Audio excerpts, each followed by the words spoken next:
Tonight on the podcast, we're talking about the Clerks 3 trailer. We're reviewing the season finale of The Boys. We're talking Miss Marvel, and we're also going to break down Thor, Love and Thunder. And maybe, just maybe, one of my co-hosts will join me hitting the music.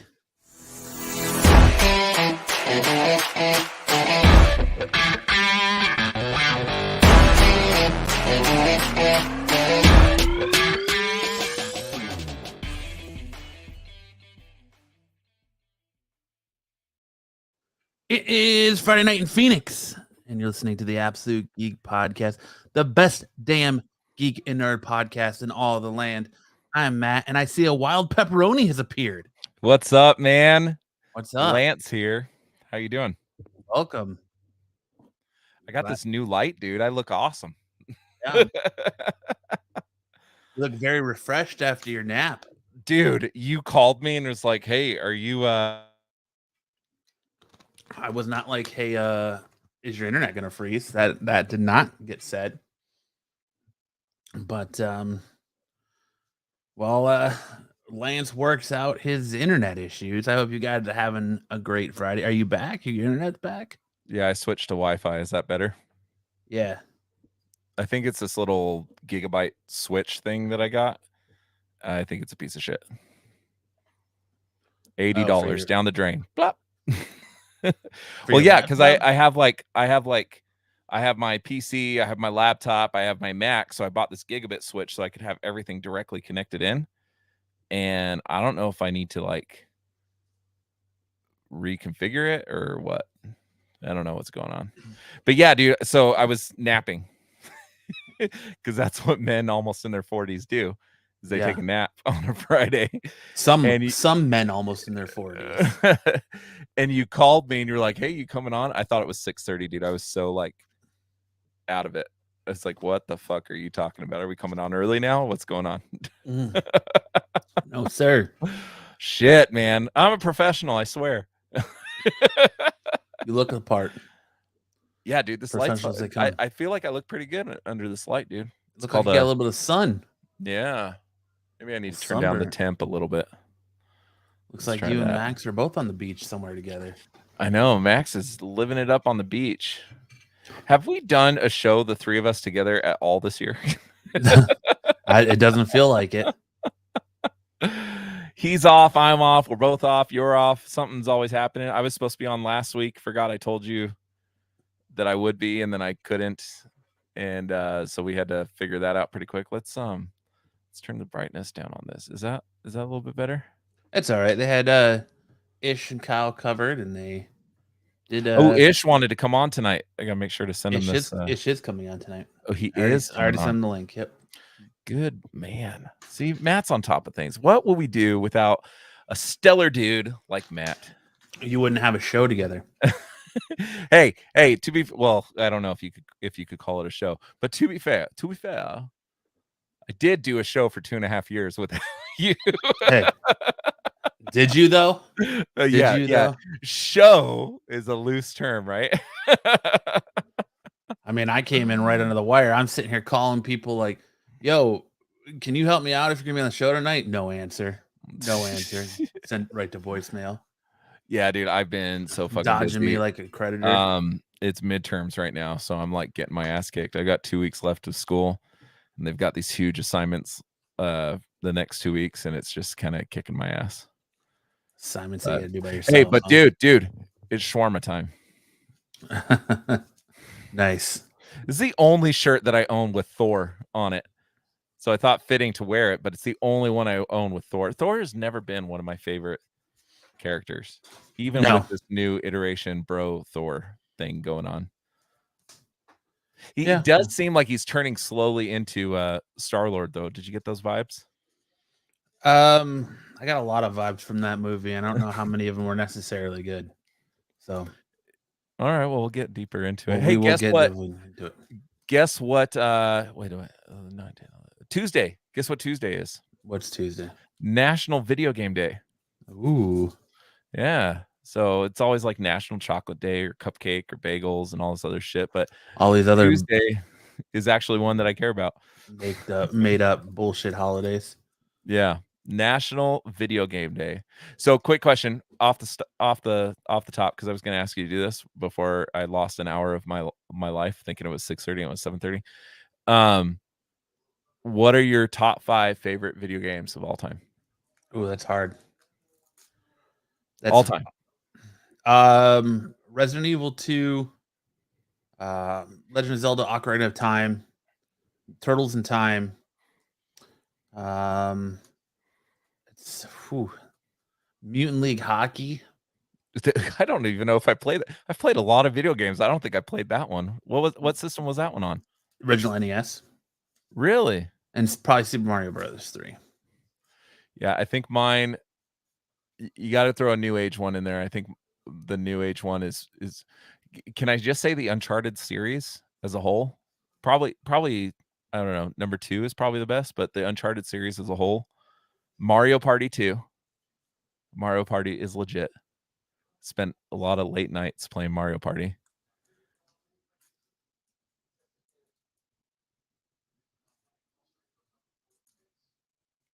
Did you freeze or did you die?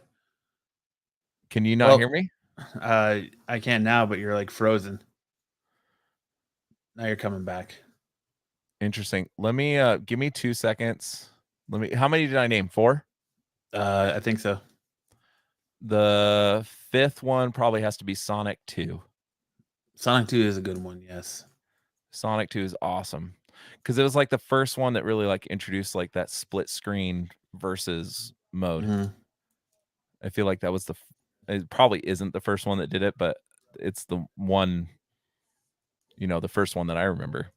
Let me unplug my Ethernet cable real quick. Just make sure this doesn't hop back and forth. But I am still listening. But yeah, dude, National Video Game Day. And it's too bad Max isn't on, because then he could. I bet you Max gave a list of 50 of his favorites. He's giving them out in the chat. Is he? Final Fantasy. Oh, yeah, Witcher 3, Red Dead 2. Yeah. What's TLOU? I don't know. The Lord of TLOU. I don't know what that is. The Last of Us. The Last of Us. Oh, 2. that is The Last of Us 1 is better than The Last of Us 2. Last of Us 2 is a bullshit game. I know you hate it. I love it, but The Last of Us 1 is better than the second one. Max says I really like newer games. Yeah, I don't know. I don't even know if Max had like an old system of his house. His parents were kind of like against that, I think. The Last of Us 2, bro. Patrick says Metal Gear Solid, Super Metroid, Ocarina of Time, God of War PS4, and Metroid Prime. Not sure what the hell that is. But I liked all those games too, but I'm drawn to like the replayability of older classic games like Turtles in Time, like Shredder's Revenge just gives me such Turtles in Time's vibes. And I just have such good memories playing the hell out of the Turtles in Time. Oh yeah, absolutely. That's why Shredder's Revenge is so awesome. Like I wish I could get a remake of the original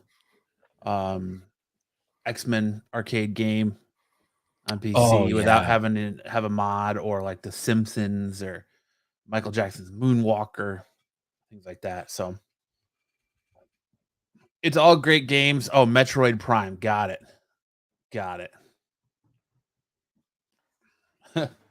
Your mom, Divinity Original Sin 2. I like how Lance froze like he's just lost. He's just like, oh, like Divinity Original Sin 2 really just took the wind out of his sails there, your mom. But while we're waiting for Lance to come back, because Max is sipping Mai Tais on a beach somewhere, in his banana hammock with his grundle hanging out, showing off his freshly manscaped downstairs for all the men on the beach. Want to give a big shout out to the chat. It's good to see Eric in the house already. Your mom, Patrick, Aaron, Max, live from the beach. Welcome everyone. So glad for you stopping in and spending your Friday nights with us. We got a great show ahead of us tonight, hopefully. Yeah, we're waiting on, I guess, Lance to come back and Ish to stop in. And so yeah, hope you guys are having a great week. Thank God it's Friday. It's been a short week with hope you all had a good safe 4th of July holiday. Shut off lots of fireworks, maybe went to see the fireworks. I took my kid to her first fireworks show, and that was cool to see. And we just lost Lance. Oh nope, he's back. Or oh nope, he's gone again. I don't know. Well, he'll figure his stuff out, but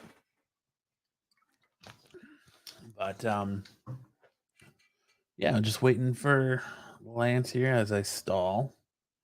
Let's see what other game we got. The chat just listing off games here. Your mom said Divinity Original Sin 2, Star Fox 64. That's a good one. Tales of the Abyss, Dragon Age. Now, your mom, did you like Dragon Age or Dragon Age 2 more, or the third one? I can't think of the name of the third one now. Dragon Age. Fudge. Fuck. I can't think of the name of the third one. I like. You like all of them? Yeah. See, I was more partial to the story in 2, but I like the. Is that better? I like the mechanics in 2, the story in 1. Yeah, that's much better. Okay, I changed my DNS server, so hopefully that works. There you go. I had it for some reason on automatic, but I changed it to the Google Open DNS servers. Windows is weird, dude. I'm still getting used to it. I'm a Mac user, but I built this. That's what it is. Thank you, your mom. Dragon Age Inquisition. That's a great one. So I downloaded this like DOS emulator thing because I have a couple PC games that I want to play, and I'm trying to get it to work. I still haven't figured out, but 7th Guest and the 11th Hour. Have you played those? Mm-mm. You don't remember those? They were like horror mystery games. They were fucking awesome. Do you remember Myst? No. It's like 93. It was a long time ago. But I remember my earliest memories. I remember my parents play those games. Dude, I mean, I remember playing the original Oregon Trail. So, oh, yeah. We played that in school in my computer class. But 7th Guest was a badass game. I remember getting nightmares from that game, watching my parents play it. Really, they should have never shown it to me. But I have the original, like, they used to come in these big boxes. You remember when you bought a game? And it has, like, the full strategy guide in it and a couple CDs and stuff. Mm-hmm. I still have the original ones. My parents, when they moved, I found all this stuff, like, in a box. And trying to play them, dude, because they're fun-ass games. You can get 7th Guest on your iPhone now. Nice. Yeah. I mean, the extent of my PC gaming when I was younger was like Tetris. Me and my dad would play Tetris against each other and try and outdo each other's scores, or like Oregon Trail 2. I want the hell out of that. I want a state. I don't want to call it a championship, but it was like a across the state Tetris like tournament. Yeah, that's the right word. Tournament with Game Crazy. Do you remember Game Crazy? Yeah. Hollywood Video. Yep. Every Hollywood Video Game Crazy, they had like 6 or 7 stations in each one of their stores. Everybody's playing. I was the last person standing. Now I suck at Tetris. But back yes, Hartman, I do remember when porn was just pictures. Dude, I remember like one of our friends would come to school and he'd have a bunch of like torn out pages from his dad's porn magazines, and he would sell them each for $1 to the other kids. I had so many folded up, crumpled pieces of porn. Like, dude, my friend did that in high school. We had a big like recycling trailer. So in my town where I grew up, we didn't have recycling. You had to take it to this trailer. And in the recycling trailer, he found like some dude's like stash of pornos. The guy was just like, I don't need these anymore. He's like, I'm finally getting banged. I don't need these anymore. So I threw them out. My buddy went through the trailer, found them all, and did the same thing, was selling them like $1 a page through the school. Yeah, I think I was like 8. I don't even think I knew why these things were cool. Just everybody was buying them. So he used to have somebody go to the local Family Video and rent the pornos, and then he would tape them or like record them onto another cassette and then sell those too. Like, see, how do you hide that from your parents? That's what I don't understand. This was like, because you and I are close in age, right? How old are you? 37. We're the same age. Oh yeah, we're the same age. Yeah, so this was like mid-90s. Mm-hmm. And he froze again. But to answer his question, how do you hide that? For me, it was quite simple because I had, when I was growing up, we lived in a little 3-bedroom house. And then when my brother and sister were born, my dad built me a room in the basement. So I had ceiling tiles that would lift up. So in my closet, I'd put it all in a shoebox and I'd lift up the ceiling tile and I'd slide it all up there and hide it in the rafters in the basement. I got that idea because my dad found someone's crack pipe from who used to live in that house up there. So that's how I got the idea to hide porn up there. But bro, I'm yeah. getting like a fraction of my internet speed right now. 141 megabytes. Zaggy says the freeze was perfect. Can you hear me? Yeah. Oh, dude, it's going down. Hartman says I buried a Bone Thugs and Harmony tape in my yard, so my parents wouldn't find it. What is going on? Right now it says 7 megabytes download. I wonder if there's something going on with my internet in my city. I wonder if someone in your house is sucking up all your internet. Dude, there's one TV going. They're watching Netflix. That wouldn't do it. Anybody downloading anything? No, it's all my kids. My wife's at work. 5.5 megabytes download, 9.97 upload. Something must be going on in my city. Well, your uploads what matters when you're live streaming, so it says nearly 10 megs. So you're good. I don't know, but we'll see if it changes. Fuck, dude. This pisses me off. Your mom says I hid my stash of AC/DC albums for my parents for years. Oh my gosh. Okay. Hartman says your torrent mom, check. I feel you. I rebought Green Day's Nimrod, I think 3 times because my dad kept snapping it. What was the other one? The Offspring Smash. Was it Smash? Was that the name of the album? See, I was lucky in that department because my dad was super into music. So so was mine. Just not any cursing. He didn't really stop me from listening to music like that or anything like that. Yeah, but my dad had a massive CD collection, and I'd always go take his music. And I had a nice stereo system in my room, and yeah, my dad showed me, like, we would listen to Deep Purple and Queensryche and Def Leppard, Led Zeppelin, stuff like that. Like, he showed me all these bands, and he's a big reason why I became a musician. He was just weird about some of this new age, back then, new age music. I remember my aunt called me and was like, "Hey, what do you want for your birthday?" And I said, "Oh," you're gonna laugh at me, "the new Sugar Ray album." And my dad's like, "No, she's not buying you a rap CD." I was like, "Dad, it's not rap, it's pop rock." But I didn't get that album. For some reason, the fact that you wanted a Sugar Ray album does not surprise me. Dude, it was 94. There wasn't a lot to choose from. For my birthday, she bought me Beastie Boys instead, which is hip hop, so I don't understand. For my 16th birthday, I want to say 16th birthday, I still have a picture of it. Mm-hmm. My aunt, I was into rock music. I was Metallica, AC/DC, Guns N' Roses, Panther. I was a rock kid. And for my birthday, my aunt bought me the Backstreet Boys Millennium CD. Yeah, I had that one. I took that thing down to the local record store and traded it in for Korn's Follow the Leader. Yeah, dude, that's interesting because I don't think I discovered like Korn and stuff until I was like 7th grade, and I started listening to like Pantera, Korn. What were some other big ones back then? Like that new metal stuff. Slipknot was big. Mudvayne. Yeah, Mudvayne. I mean, but like when we were going into high school, though, that was kind of the start of the pop punk era. I was more into the Green Day, Blink-182, Alkaline Trio, Simple Plan, Alkaline Trio, Dashboard Confessional. That's when like all of those. That was just saying, like that's kind of the times everything came out. That Dashboard was a little bit more emo. My wife is way into Dashboard. I think it was just a couple, like I missed that by a couple years. Dashboard. Yeah. That became popular, I think, in my like senior year of high school when my music tastes were already like established. You know what I mean? No, because Dashboard was big when I was a sophomore in high school, so that would have been like 2001. I know we're just sitting here just dating ourselves, but anyways, Lance froze again. I love it. Dude, he's got like the best freezes.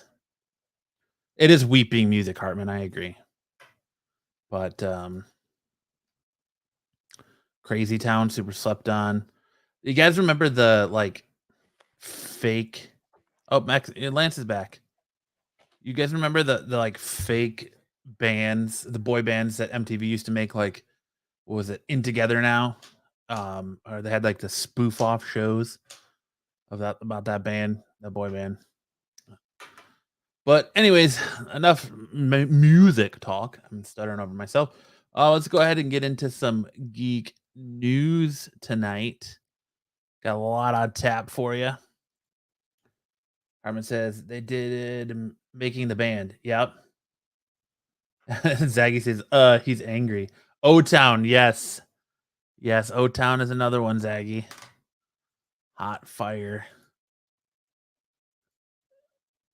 I went to a tiny Christian school growing up, and every year we had to watch a movie called Hell's Bells about evilness and rock music. My class got in trouble for singing along.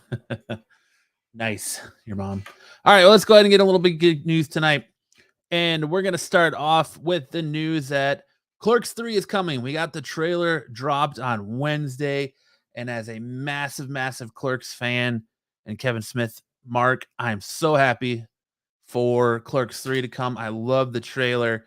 The premise of it essentially is Randall Graves has a heart attack, the same heart attack Kevin Smith has. And in doing so, he's kind of faced with his own immortality and struggles with the idea that he's worked at the Quick Stop his entire life.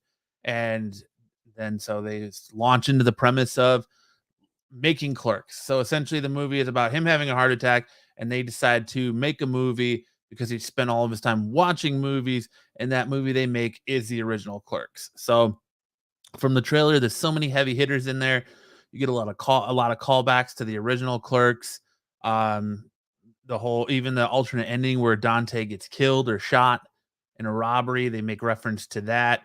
Playing the hockey on the roof. There's so many good references and callbacks to the original Clerks. Super excited for this. I've already got my tickets. They're doing a 3. Ooh, Ish is here. What's up, Ish? Hey, what's going on, guys? They're doing a 2-night limited release on Clerks in theaters on September 13th and 15th.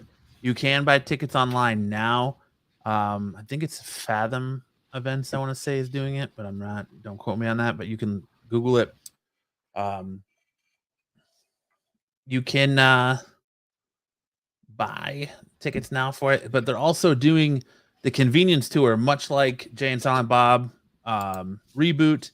They are taking this movie to a town near you to screen afterwards. They're starting in Red Bank, New Jersey, and they're going all East Coast really through the month of September to October. They finally come out West Coast. They have not announced all the dates yet. They are going to announce more dates at Kevin Smith's panel at San Diego Comic-Con in 2 weeks. So be on the lookout for that. So Clerks, I'm surprised Phoenix is not on the list. Well, not yet, but from the way the list goes, and you can find it online, Kevin Smith released it earlier today on Facebook. With the way the list goes, it looks like they're starting the East Coast and then working their way to the West Coast. So I wouldn't be surprised if Phoenix doesn't make the list in middle of October, early November. But he did say the second leg of the tour was going to be announced at his panel at Comic-Con, so we're going to get more coming from that. How's it going, Ish? Good. How are you, dude? Just hanging in there, man. Fighting through Lance's crappy internet, and Yeah, did we lose Lance? yeah, he's fighting internet demons. Hopefully he comes back. And Max is frolicking on the beach. Yep. Frolicking on the beach. But we got our first look at some leaks for some promotional materials from Black Panther 2 Wakanda Forever. Thanks to leaked photos and revealed merchandise, Namor the Submariner has been all but confirmed that he's going to make his MCU debut in Black Panther Wakanda Forever. In fact, not only will Namor show up, but rumor indicates that Namora, his niece, and Atuma may also be in the movie. We got a little bit of a different feel for Namor here. He's got the wings on his ankles, and he looks a little bit more Mayan than he does Atlantean. I was gonna say almost like Egyptian, even. Yeah, Mayan Or too. Egyptian, yeah. I guess the thing around his neck. I think Atuma is for sure, because they released something was released that had some Atuma related graphics and stuff. Yeah. So that should be. Do you think he's going to be a mutant, or are they just changing everything? I think he'll be a mutant. I think I don't know if they're going to launch you into that right off the bat, but I think as time goes down the line, it'll come out that he's a mutant. I really don't know. There's so much unknown about this movie and what they're even going to do with it. Like with Chadwick Boseman passing away and them not really setting up the passing of the torch for Black Panther. Yeah, who's going to take over the mantle? Yeah, and how it's going to happen and what's going to go down, and I don't know. It's a big unknown right now. I don't even know if I'm excited for this movie. Like, I like the first one, but we'll get into it later. There's definitely a curiosity factor. Yeah. I mean, we'll get into it more later when we talk about Thor: Love and Thunder, but I think I'm hitting that superhero fatigue as far as superhero movies go. And I don't know. You're not the first person to say that to me this week. I'm almost feeling like Marvel is starting to fall off a little bit. And like just kind of whatever happened after Endgame, it feels like they've lost their direction.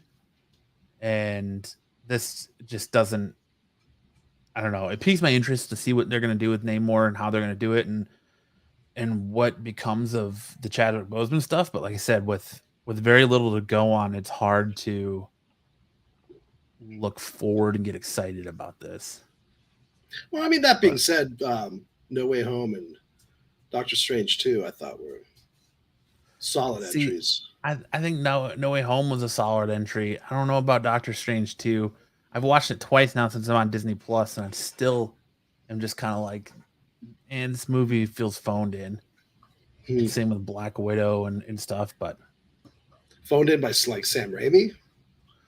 Phoned in by like everybody, yeah. Like the writing in it is just really poor, and the fact that you call it Multiverse of Madness, and they don't really go to different universes, so it just feels very poor in that episode. Yeah, I don't know. I think as long as they stick to people like Sam Raimi making these movies, they'll at the very least be watchable. Zaggy says they just need to have a big baddie. They said they're supposed to announce stuff at SDCC for the serious stuff. Yeah, and we'll see what that is. Usually that's always groundbreaking stuff, but really, I mean, are we going to get a casting room or announcement for Fantastic Four? We're going to get something on Blade. Like pretty much everything. I saw an article this week that said that everything that was laid out at San Diego Comic-Con 2019 as far as their roadmap goes for Marvel has come out already. It's already there, except for Blade, which Blade was just kind of like this is coming in the pipeline. So, we'll see what their next phase rundown is going to be. I think we'll get some looks at Loki season 2. But hopefully we get an X-Men announcement. Hopefully we get some Fantastic Four stuff. The Marvels, an update on that. So Eric says, I feel like the Galactus tease is real. Been waiting for that. I don't know, man. I hope Marvel does Galactus. If they're going to bring Galactus in, I hope he's done right. And he's actually like the giant world eater and not a little dust cloud that floats around like he was in Fantastic Four, Rise of the Silver Surfer.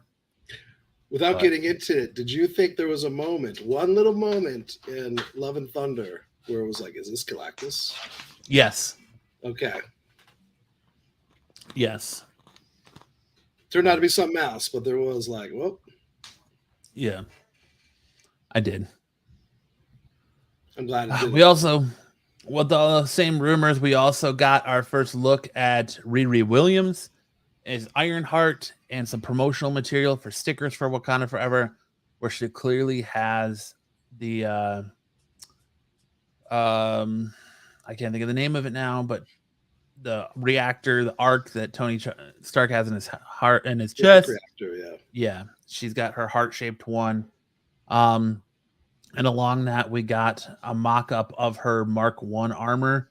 So it looks like we got her starting armor that we're going to see in the movie. So we are going to see an armored out Riri Williams, it looks like. It says merchandise from Marvel Studios Black Panther Wakanda Forever appears to hint that Riri Williams will don her Ironheart armor in the upcoming sequel. Shared by MCU Facility on Twitter, the merchandise artwork depicts a collage of different logos and images relevant to the Marvel Cinematic Universe's new hero, Riri Williams / Ironheart, who will make her live-action debut in the Black Panther sequel. Among the images is a look at her arc reactor for Riri's suit, as well as the Mark 61 armor logo, hinting that audiences will see an early iteration of the character's iconic Ironheart armor. So, wee. Your mom says, my kid was giving off Galactus vibes the other day. Lots of tantrums and me throwing snacks at him to try to appease him. There you go. And the dog is the Herald. Yep. Zaggy says, what about the beginning things he killed? Kind of looks like Null. We'll get into that in the review because that whole thing gets very muddy. And I don't know if they can actually do Null in the MCU, but maybe. We'll see. Are we going to be spoilerific? I think we can be. I mean, if enough people have Might as seen it, well. I'll give everybody enough warning. But I feel like there's so much of this movie you can't talk about without spoiling it. But we'll see. And then again, are we really spoiling anything? No. Yeah, we'll get to that. So, yes. Thank you, Hartman, leading it right into my next story. Kevin Feige. It has come out that Kevin Feige has warned Sony Studios against making a Spider-Verse movie or universe, essentially. Says Marvel Studios president and chief creative officer Kevin Feige reportedly warned Sony about expanding the world of Morbius and Venom, collectively known as the Spider-Verse, too quickly and trying to replicate the hugely successful Marvel Cinematic Universe. Feige does offer notes on the films comprising the Spider-Verse.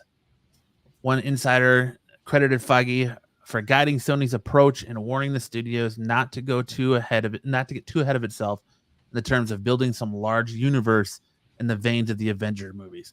Basically, he's saying that Kevin Feige's warning Sony about getting too big for their britches. Don't run off with the success that you're receiving from movies like, Spider-Man Far From Home, Spider-Man No Way Home, and try and build this universe too fast, too quickly, and try and capitalize off the popularity of Avengers because you're going to fall flat on your face. And that's exactly what Sony's trying to do with Morbius, with the new Kraven the Hunter, a.k.a. PETA Defender. The announcement of Madam Web. Like, why does Madam Web need a standalone movie? Just all the projects, the now canned or shelved Black and Silver, the Black Cat Silver Sable movie. So who knows? But Hartman says they're going to be the Zune of Marvel. Yes. Essentially, yes, they are. Because I just, again, you got to do that right. And the fact that they started that whole universe, it's a Spider-Man universe, and they started the whole thing without a Spider-Man is a little bit concerning of how they're going to try and fix it all. until they reveal it's all in the Andrew Garfield verse. I would be okay with that. Rumors of. Yes, I would be okay with that. Garfield needs, especially if they're gonna do the Venom stuff, because Maguire had his Venom, and now Garfield hasn't. So it'd be nice to kind of see that. We already know, like I said, we've said it before, that Venom and Morbius are set in the same world because Morbius makes reference to him in the movie. So you just got to put Andrew Garfield's Spider-Man in there, and away you go, and fix this Kraven the Hunter BS. And it shouldn't be too terrible.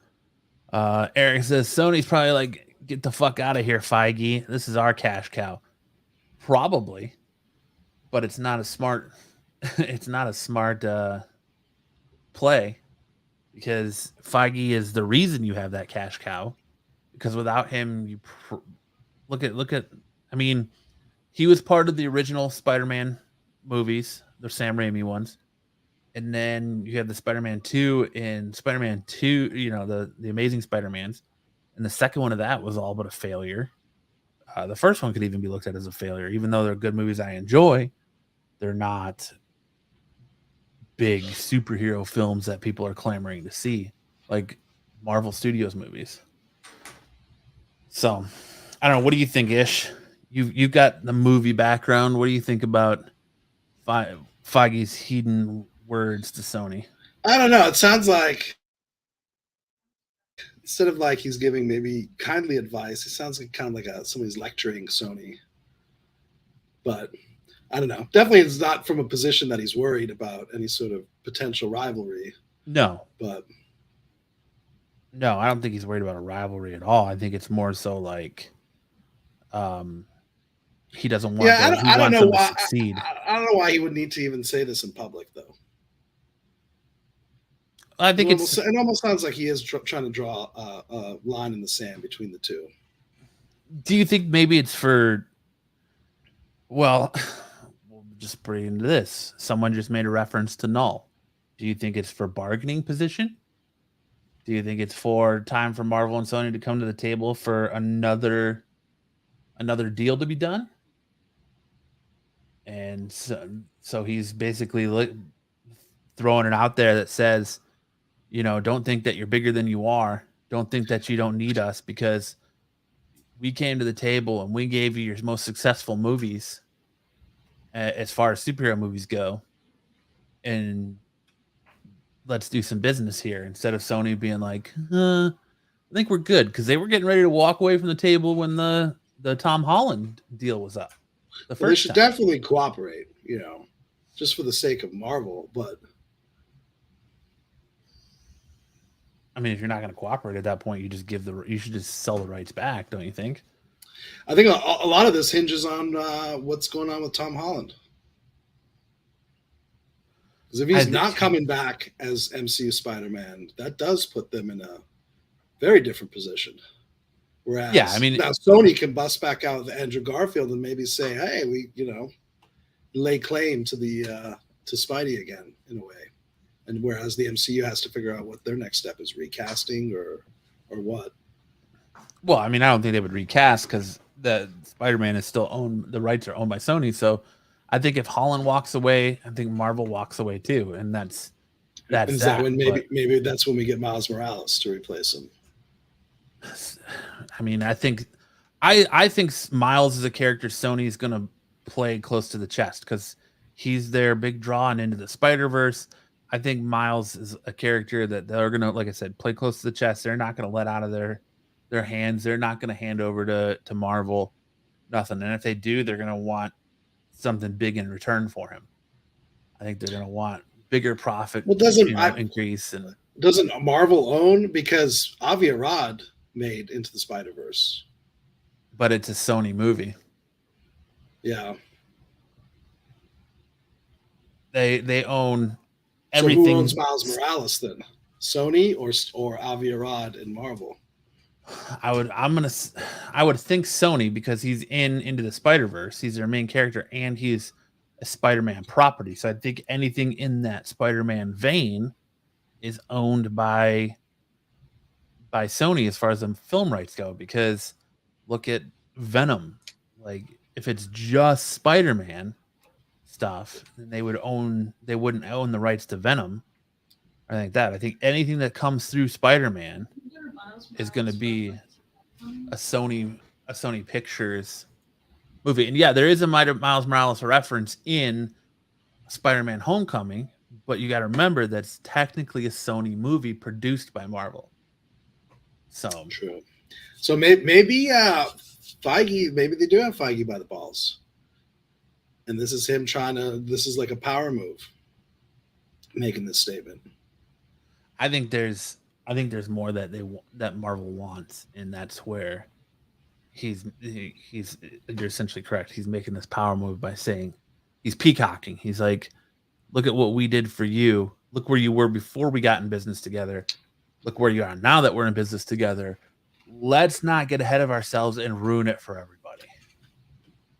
So, because you got to think, the reason we haven't gotten an X-Men movie in so long is because after Dark Phoenix, Marvel wanted to, when they got the rights back, bought the rights back when they got the Fox acquisition, you kind of get the hint that they wanted to let you cleanse that palette as far as X-Men movie goes.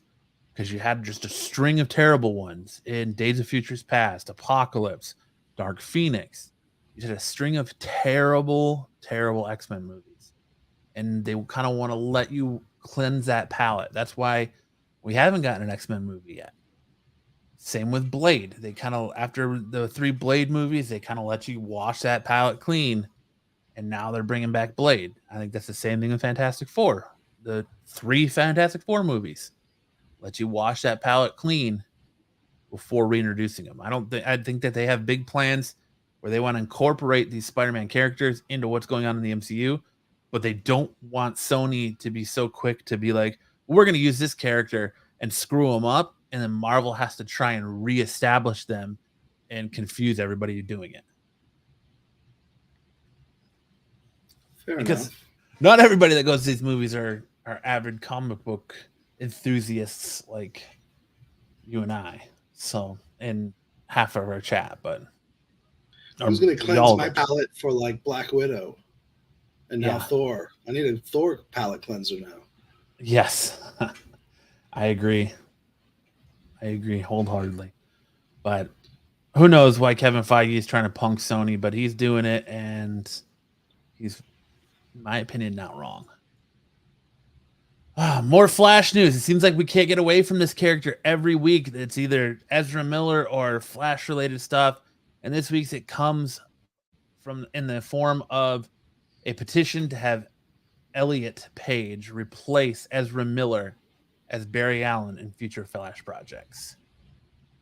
It says, following the continued controversy surrounding current Flash Ezra Miller, DC fans have thrown their support behind Elliot Page, believing him to be the perfect replacement for the DCEU's Barry Allen. Miller first appeared as Barry Allen / the Flash in 2016's Batman vs. Superman: Dawn of Justice, and is reportedly not expected to return for future DCEU projects, regardless of their more allegations or not. So, Hartman says, I said Ezra was going to transition. I just don't. Why just not bring Grant Gustinson? What? That's just, I don't know. Why Elliot Page? Why not just bring Grant Gustinson? Have DC fans thrown their support behind Elliot Page? I mean, it's easy to write that sentence, and then it's like 3 people tweeted about Elliot Page, and now those 3 people represent all DC fans. Oh my God, I loved his arc in Umbrella Academy. So it's so brave. We just need to get him in as a Flash, and he can be quirky and seem autistic, because that's what essentially this version of Barry Allen is. He's on the spectrum. So I don't know. I just don't see it. And nothing against Elliot Page. I just don't see the connection. Is it because they're both flamboyant? Ezra Miller is very flamboyant. I don't know. I just, your mom says, oh my God, I love him in Juno. Juno's a good movie, yeah. But Do I see the Flash?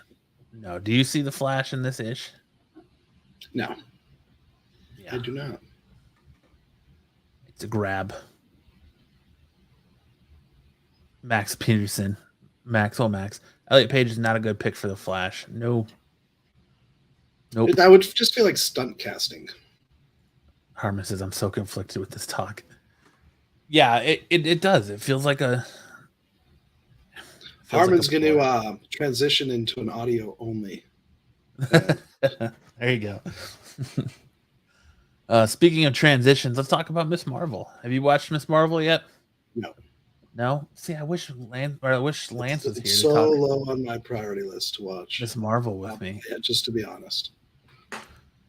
It's not a bad show. I mean, this week you got more of a backstory into her family. So after last week, it ended with the bracelet transforming her back in time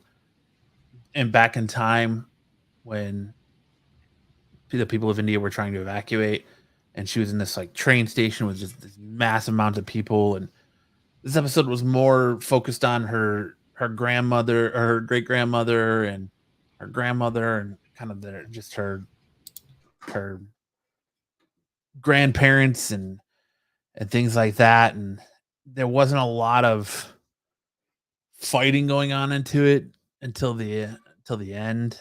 It was kind of was this like the penultimate episode? Was this like the second to last episode?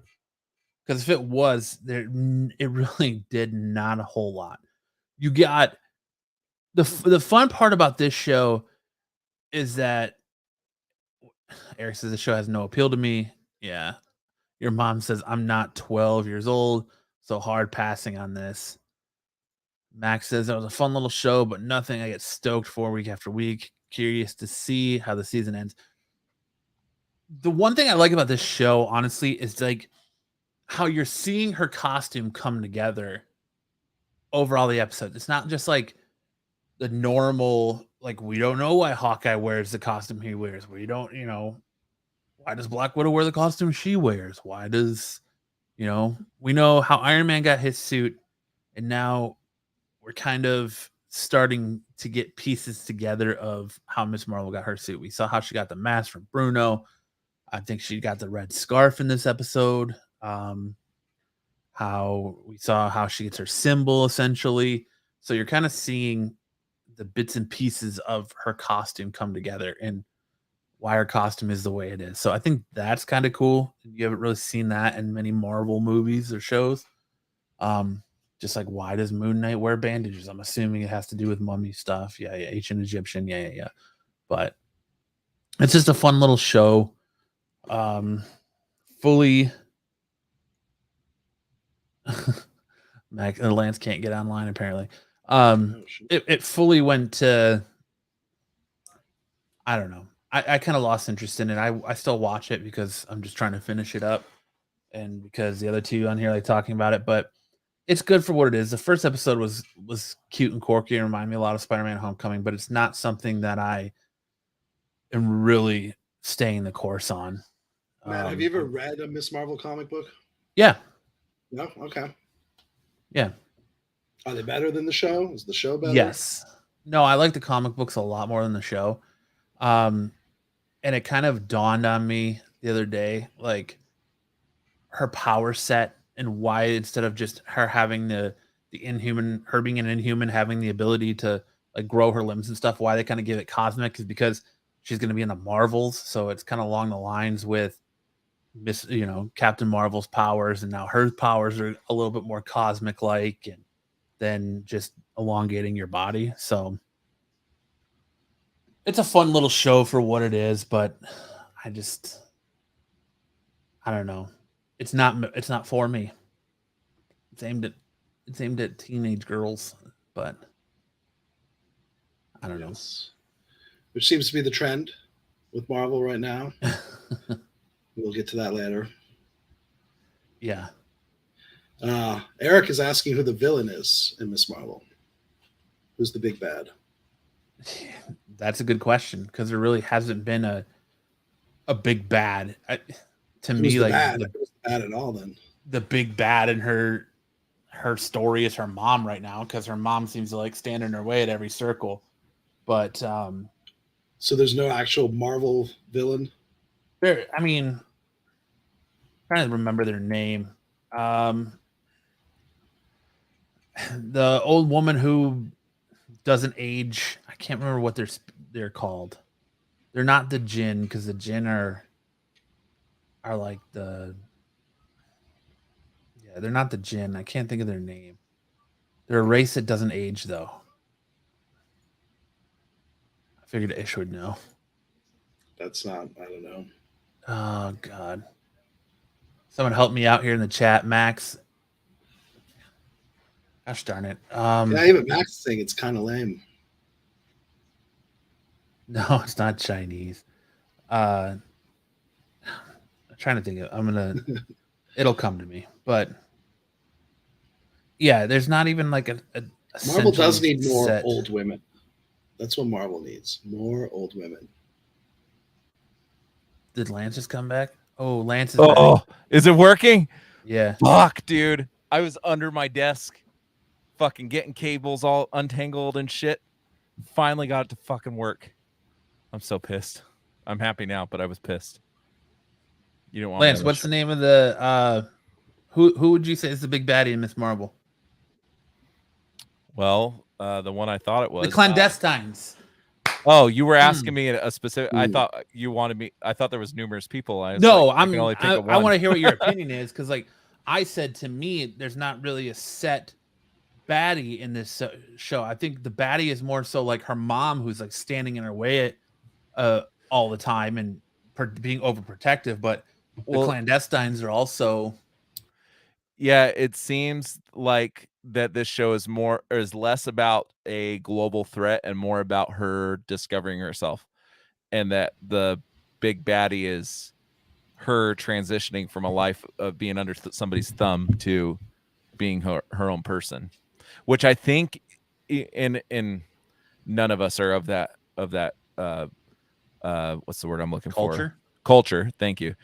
I think that's a pretty typical struggle with that culture, with youth in that culture. So, yeah. But I don't know. I like it. I mean, it's a fun show. So far it's very predictable, I feel. Do you guys feel that way? I mean, Ish isn't watching it. I feel like it is. I feel like this show you don't even really have to watch. Like to get the gist of it, you can just put it on in the background and listen to it while you're doing other things. Yeah, it's a very laid back show. My issue, and this has been my issue with the Disney Plus shows for a while now, is that we started with WandaVision that had such an impact to obviously fell into the next movie with Doctor Strange, right? The transition, like you had to watch that show to understand kind of a little bit about what Scarlet Witch was going through. Then you have Falcon the Winter Soldier, that's Sam's transition into Captain America. Then after that was what? Loki? Yeah, yes. Loki, which introduces you to kind of Kang, who's supposed to be the next big bad and the multiverse stuff. No. Timelines, not multiverse. Timelines, that's right. Which, if they're expecting general audiences to know the difference when I sometimes fuck it up, they're asking a lot. But all these shows had something to do with the overarching tapestry that is Phase 4, right? Moon Knight, even What If to an extent. Even What If to an extent, yeah. But Moon Knight and Miss Marvel, it's like how, and I guess we'll see a little bit more when Kamala Khan, she ends up in the new Marvels movie. Maybe it'll feed more into that, but I feel like this could have just been, a Moon 2-hour Knight movie. Felt pretty standalone. Yeah. To the point where no one's even really sure if Oscar Isaac's ever coming back. Well, then it makes you think, why did they even, if all this stuff connects, why did they even make it? Well, yeah, because whoever put Moon Knight together did not understand the character. There was some cool stuff, but for the most part, that show was not very good. I'm going to say though, in their favor, they're like everybody's crazy about Moon Knight. So we see that at the shop, Moon Knight sales, back issues, new issues, anything Moon Knight related has gone through the roof and has remained consistently like. That's maybe one of the top 5 thing people ask. You know, do you have anything Venom? Do you have anything that? Is that now spec saying, or is that? No, I think people are really into it. And, you know, so I think they felt that they probably saw there was some sort of pocket where it was like, we do this Moon Knight thing. People, I don't know, maybe they saw all the chatter on the internet or I don't know what, but I think they hit it with Moon Knight because that's an obscure character that's kind of like Guardians of the Galaxy. Now everybody knows Moon Knight. Is Miss Marvel selling off the shelves? Eric wants to know. Absolutely not. Is Eric a new listener? I'm assuming so. Eric Williamson, welcome to the show, man. New. Eric is a noted poet and a renowned graffiti artist in Fountain Hills. Oh, really? Yes. Welcome to the show, Eric. And Hartman Sports Cards, who is that? He is coming over from MCM and welcome to the show. So yeah, I see Hartman flip side stuff. Yeah. Welcome to the show. Leftover, we know who the hell you are. So Leftover said I sold my low grade Moon Knight stuff for some Golden Age stuff, and that's the Moon Knight thing. Kind of confuses me because like I didn't think the show was that good. I was not someone who raved about that show every week. Like there wasn't enough Moon Knight, and I feel like this show suffers from the same thing. There's not enough Miss Marvel. She hasn't even gotten her suit yet. We're about to go into the 6th episode. Yeah, is this the final episode or? I don't think so. Episode 6, the last one. What were you gonna say, Ish? I was gonna ask if you guys have been reading or have read the new Moon Knight series that's out. I've read the first 3 issues and then stopped reading it. Okay, yeah, it's done phenomenally, and each issue increases. We just keep upping and upping our numbers on that. So maybe that's just like that's a really good comic, better than the TV show, maybe, and now that's sustaining people's interest in Moon Knight. Well, I think a lot of that too. Next week's the last episode. I think a lot of that too is the spec.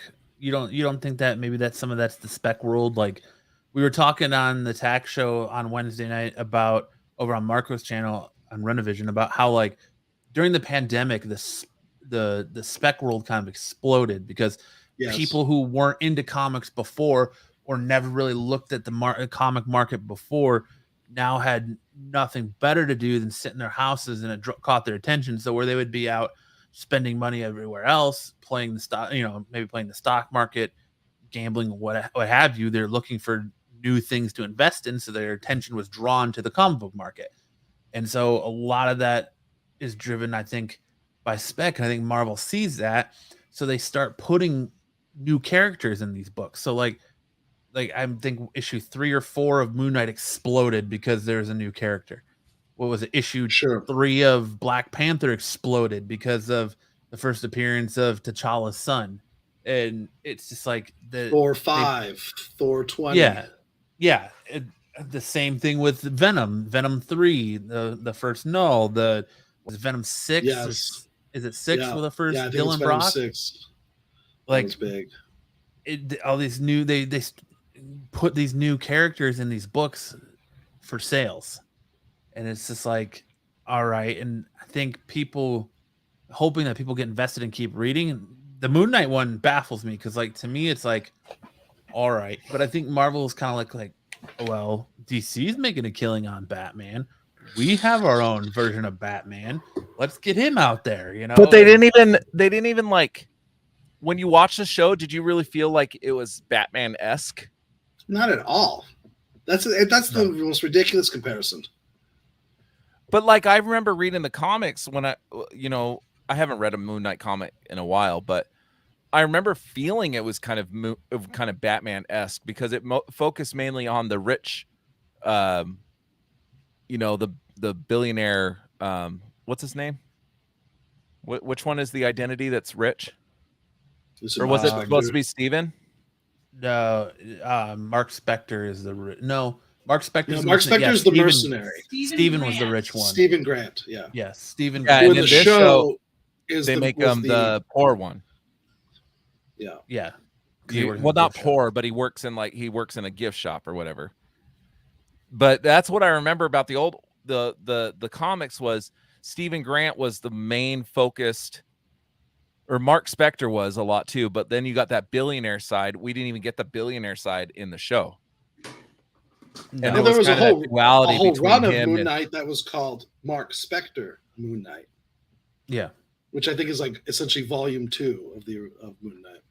But like I agree with your mom saying it's not the same, but I could see similarities in the comic book more so than I could in the TV show. That's your mom is I'm saying it from right now. Yeah, but I'm saying it from a standpoint of what I hear people saying in the shops. And people compare Moon Knight to Batman a lot. And that's what I'm just saying, that maybe Marvel's thought process was, hey, man, DC's doing great things with Batman right now, and Batman's getting more love than ever. Let's get our character that resembles something like that out there. Batman, if you've never actually read Moon Knight. Well, I'm just saying, there's new people out there. So that's the biggest comparison to Batman we get is Moon Knight. Because I think it has to do with the darkness of it. Right? Because really, if you look at all the characters, Iron Man is the most like Batman, right? Well, if you go by the billionaire playboy aspect, yes. And then putting on a suit and yeah. Yeah. But as far as the tone, Moon Knight is closer to Batman. But I would say that's the only real thing that. No, Moon Knight he's not a detective. He doesn't crusade against crime. His whole purpose doesn't align with Batman. The only thing is the tone of the comics, I think. By an Egyptian god, it's not. Well, yeah, no, he's agree, not agree exactly completely. like Batman, but that it's the comparisons. Mark Spector is a rich man. Well, Stephen Grant's the rich man. Or so is Lex Luthor. So there's a lot of rich people, Right, but I'm just saying, like, as far as Marvel's version of Batman, people, it's Moon Knight, or if you want to go rich orphan, you can go Tony Stark, but there's a lot of people that make. Honestly, I find more comparisons to Spider-Man and Batman than I do any other, just because the whole secret identity thing. Iron Man wants like everybody to know that he's Iron Man. The only thing Spider-Man's also about keeping the neighborhood crime free. Yeah, and he kind of does a little bit of the detective stuff, right? Wouldn't you say? Yeah. Like, he kind of investigates a little bit more. I would say Spider-Man's closer to Batman than. This is that's why Batman's so great, because really nothing compares to Batman. Your mom is taking the general comparisons between the two that people make and trying to make them literal about come back and talk to me when he's got 4 personalities. I think tone is the only thing I could really draw to. They're both dark. Spider-Man's never really been dark, right? I mean, unless you get into the black suit stuff and everything. Venom is dark, yes, but like Punisher's I don't know. I've never understood that comparison. It's except for tone. Ghost Rider's dark. Yeah, Ghost. Oh, man, I really hope I really hope. Hartman says Moon Knight is what every drunk person feels like when they get too wasted. I really hope that when Ghost Rider does eventually come out, which we know he will, that they do it some justice. I really hope it doesn't get the Moon Knight treatment. But this guy that wrote Moon Knight also wrote Doctor Strange, right? And I know a lot of people felt Doctor Strange was a little bit lackluster. I did. What's his name? Matthew Walls something? I don't know. I don't know. Didn't Sam Raimi write Doctor Strange? No, he directed it. Oh, okay. I thought he wrote it too. Someone in the chat, look this up. I'm looking it up right now. It is. Shit, man. What good is Wiki if it doesn't tell me the. Back to Moon Knight. I just wanted to add what I was saying, what we saw in the shop, this huge increase for Moon Knight and these lot of new fans for Moon Knight. I feel it was not it's not on speculation. These aren't speculators. There aren't people buying Moon Knight and just putting it away. These people I felt they were generally interested. Like, this is like a new favorite character for a lot of people. I guess. I mean, the comics are better than the show, so at least they're going after something that's actually. Is it Michael Castelline? Is that who it is? But at least the comics are getting an actual representation of what makes Moon Knight awesome. I don't know. So, I felt the show was boring, and you're not getting enough Moon Knight in the show title Moon Knight, but. I was disappointed that Ethan Hawke's character, I was kind of hoping he would develop or we've been using this word all night, transition into an even bigger baddie. There was rumors it might be secretly he's Victor Von Doom. I remember that different stuff. So I was kind of hoping like that's Howard Stern. That's gonna be Howard Stern. That's ridiculous. That's the worst. That's Michael Waldron. Howard Stern is gonna be Victor Von Doom. I read that he was involved in a Victor Von Doom project, not that he would be Victor Von Doom.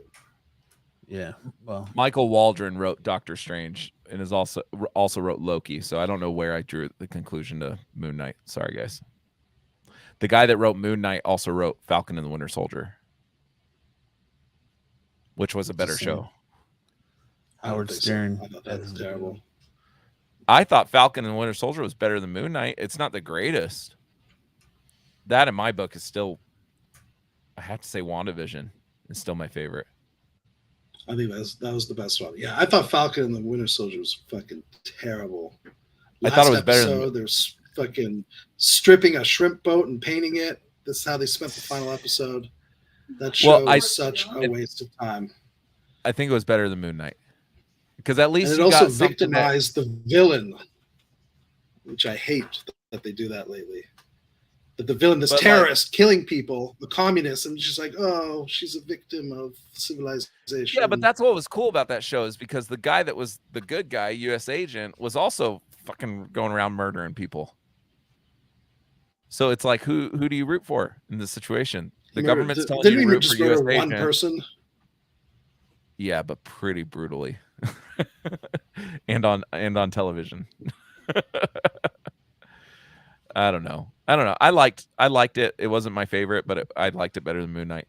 I don't know. This show feels like, hey, everybody was really on board with Spider-Man. Well, let's show you this other character that like struggles in the same way. Like, what's it giving us that's different? Your mom says, I like Moon Knight. It was weird as fuck. Just like a good Moon Knight comic. Yeah, I just wish there was more Moon Knight. That's my only beef with that show.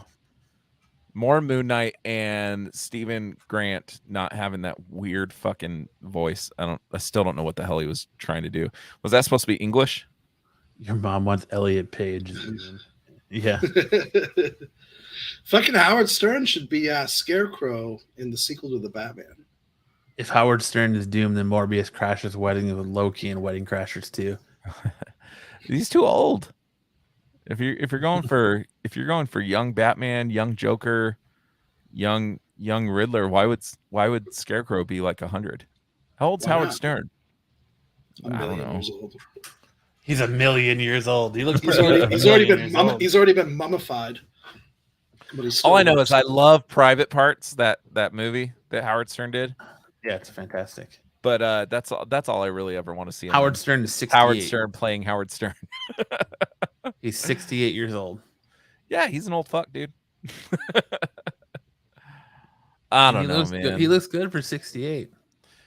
Honestly, and I don't think it'll ever happen. My dream casting for Doctor Doom is Viggo Mortensen. Why Viggo Mortensen? Because I think he would just fucking murder it, dude. You don't think so? Hartman said Stern's dehydrated jerky. Yeah. You don't think Viggo Mortensen would kill it? No. That guy. I think the best Doctor Doom would be the dude who plays Gus Fring. Oh yeah, I like him too. What's his name? Guillermo What's his name? Esposito.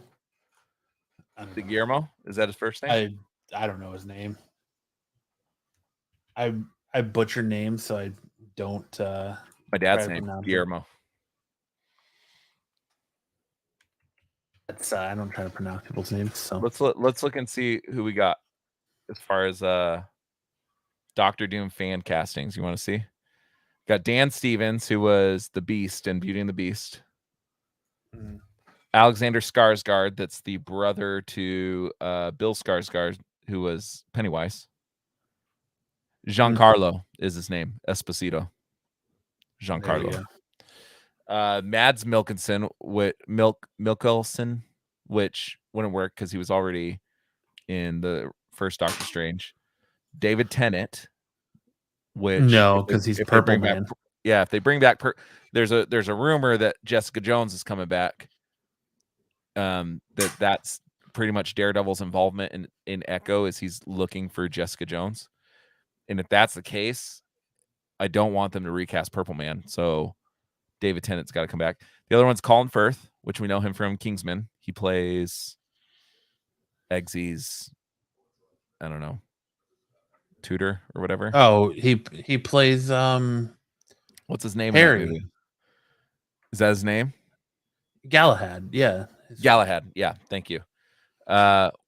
Wait, then who does what's the guy that plays Sinestro? Not Sinestro. Is it Sinestro from Green Lantern? Is that his name? Yeah, Sinestro. Or did he play the guy with the glasses that's like the computer whiz in Kingsman? Oh, that's not. No. Or no, that's he should Mark play Sinestro. Strong. He should play Sinestro. I don't know if he did. Mark Strong is he was the bad guy in Kick-Ass. He was Sinestro in Green Lantern. He was Merlin and Kingsman. Merlin. Okay, I get all their names confused. Next one is Joel Edgerton, which we know as Owen from Obi-Wan, and he's also in what's that Will Smith movie called? Bright. John C. Reilly is Dr. Doom. Come on, man. Eddie Redmayne, who played Stephen Hawking's in that one movie. He's also in Fantastic Beasts. Then we got Nicolaj Coster-Waldau, and I know him. I just can't place him what he has been in. Then Mark Strong. You gotta get a good strong actor. Mark Strong would be. I mean, his last name is Strong. He'd be a good choice, but doesn't Doctor Doom? Correct me if I'm wrong. From my limited memory, when it comes to Fantastic Four, isn't Doctor Doom and Mr. Fantastic like close to the same age? Yeah, and they were friends and colleagues. Yeah. So Mark Strong, I think, is a few years older than John Krasinski.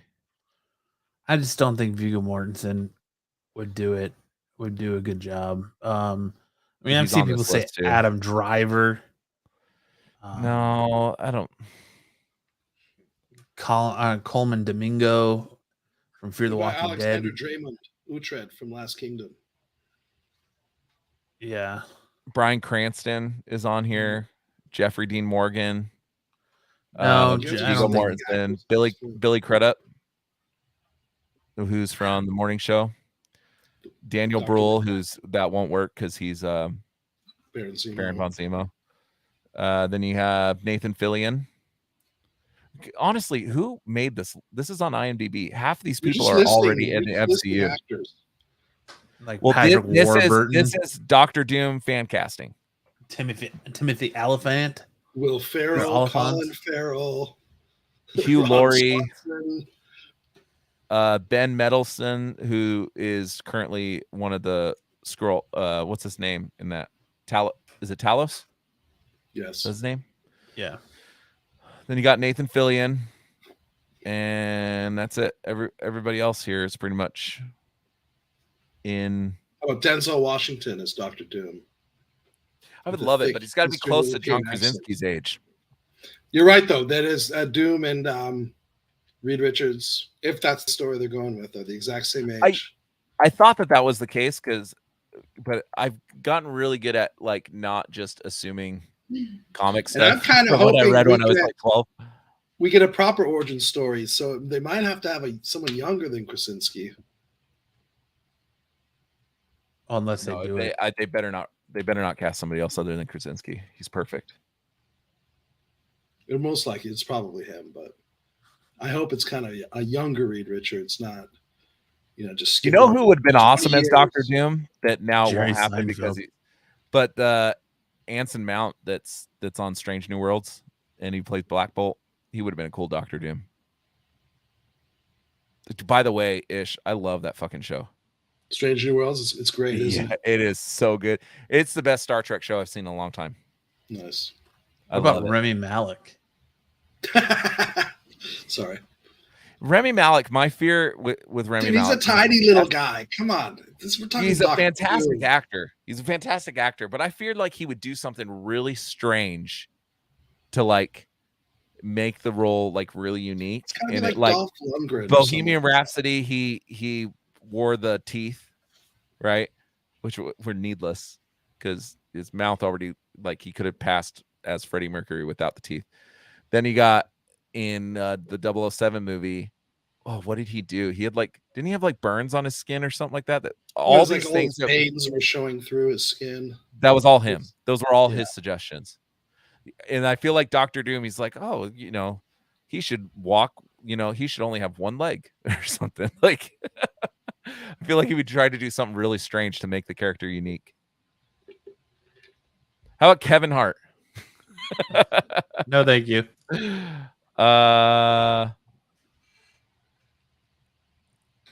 Let's see. I'm gonna throw out Cillian Murphy. He's 46. He's only 4 years older than Krasinski. You want to know who I honestly think would make a pretty damn good Doctor Doom, just by the way he plays his other character, the dude who plays Homelander. Oh yeah, in The Boys. Just because he's so sinister, dude. Yeah, so sinister. But that's why I like the dude who plays Gus as Doom, because he's more of a calculated sinister. So, and Gus Fring is very much like that. I agree. I do think he's a top choice. How about James McAvoy? Who? James McAvoy? McAvoy. You mean Professor X? MC is Mick. MAC is Mac. Yeah, I was just gonna say, well, how does he say it? Because I think he pronounces it McAvoy. Because you don't say like when somebody has the last name MACDO, it's not McDonald, it's MacDonald. His McAvoy. That's his name. That's how it reads. I've always heard him pronounce it McAvoy. Maybe, but he needs to be slapped then. Maybe he's doing it. Well, did you just hear like Chris Pratt doesn't go by Chris? What? It's just one of those things that maybe it's just people call him that, so now he just goes by it. Why? What's his real name? He likes to go by CP or Pratt. People call him Chris. He hates it. There was a whole article on it. Macklemore. Macklemore. Macklemore is MAC, isn't it? The rapper we're talking about, right? Yeah, yes. Yeah. Like people always mispronounce the comedian Norm Macdonald. He says MacDonald. Yeah, well, that's how you spell his name. MAC. Correct. Yeah, it's MacDonald. Mick is MC. Mac is MAC. Michael Fassbender is Dr. Doom. If they don't get him back as Magneto. But he's already Magneto. That's like. Yeah, but so Chris Evans has been like 6 different superhero characters. He's been Human Torch. Like the Human Torch, Push, Captain America, The Losers. Yeah, but you're getting off like Marvel wise. Yeah, that's like getting the same actor to play the Hulk and the Thing. Like, nah. Yeah. Well, Magneto and Dr. Doom. Chris Evans was Human Torch and Captain America.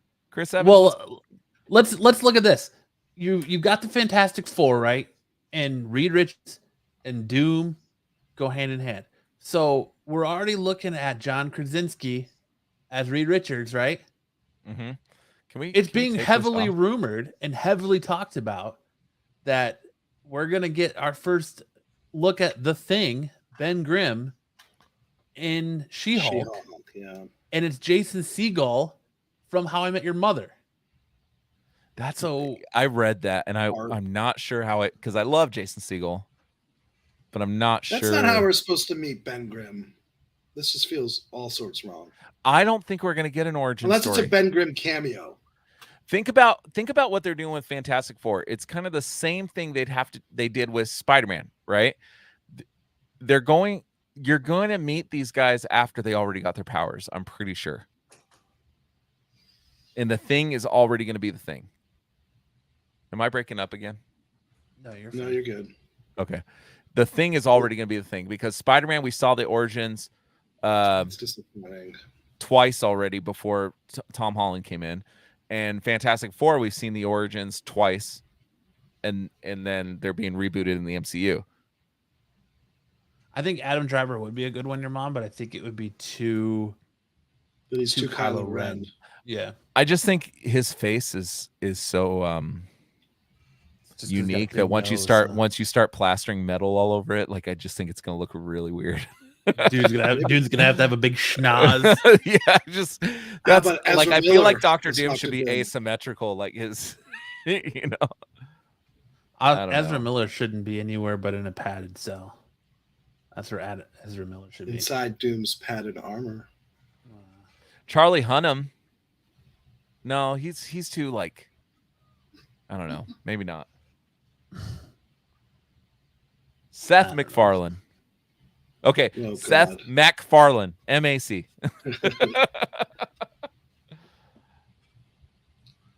I don't know. Chris Pine. No, he's pretty. He's pretty symmetrical face. I think that should be a requirement. They gotta like once they put that plate on the face, it's gotta still kind of look like the actor.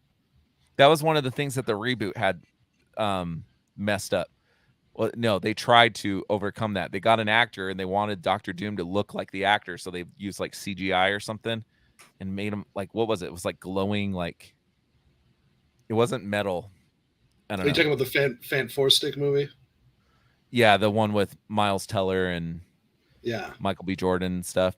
Dr. Doom did not look like Dr. Doom. He looked like a celestial type being, or it's been a while since I've seen that movie, so I don't remember, but yeah, because they went on the planet and he touched the Green River and then he transitioned. Yeah. He was on just keep that word alive. Keep it going, Ish. Hayden Christensen. Oh God. No. He's 41. Adrian Brody. Mario Lopez. He's gonna keep an actor. He's gonna keep naming off people. But he's nearly 50. Nearly 50, son. Zac Efron. Gervais. There you go, Zac Efron. I think Zac Efron. Don't be surprised. I think Zac Efron might be the Human Torch. I think so too. I think he'd be a good Human Torch. I think Marvel wants to get on the Efron train. I'm pretty sure they're going to find something for him to do. And what else is more fitting than the Human Torch? Is it? Out of it, he's actually a really, like, you take out the High School Musical shit, the dude's a really good actor. Zac Efron. Like, if you look at him playing, he wasn't that great in Firestarter. I didn't watch that, but you watch the Ted Bundy one, and it's pretty fucking. I saw good, that. dude. He was pretty good in that. Yeah, and Shia LaBeouf. I think Shia Don't LaBeouf get this man is a started cancer on right Shia now. LaBeouf. I think Shia LaBeouf is. He's got a lot of. He's kind of getting canceled right now. A lot of assault allegations and stuff. I don't think you're going to see him anywhere for a while. Let's see. Stephen Amell. No. All right. Well, just Seth Rogen. Let's do Seth Rogen. Seth Rogen, Dr. Doom.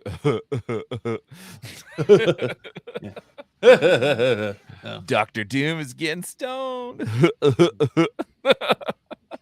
He's not Goofy. He doesn't laugh like Goofy, but It's like you get that typical stoner laugh. Johnny Depp as Doctor Doom. His big comeback role. Yeah, right. Dude, so I'm looking at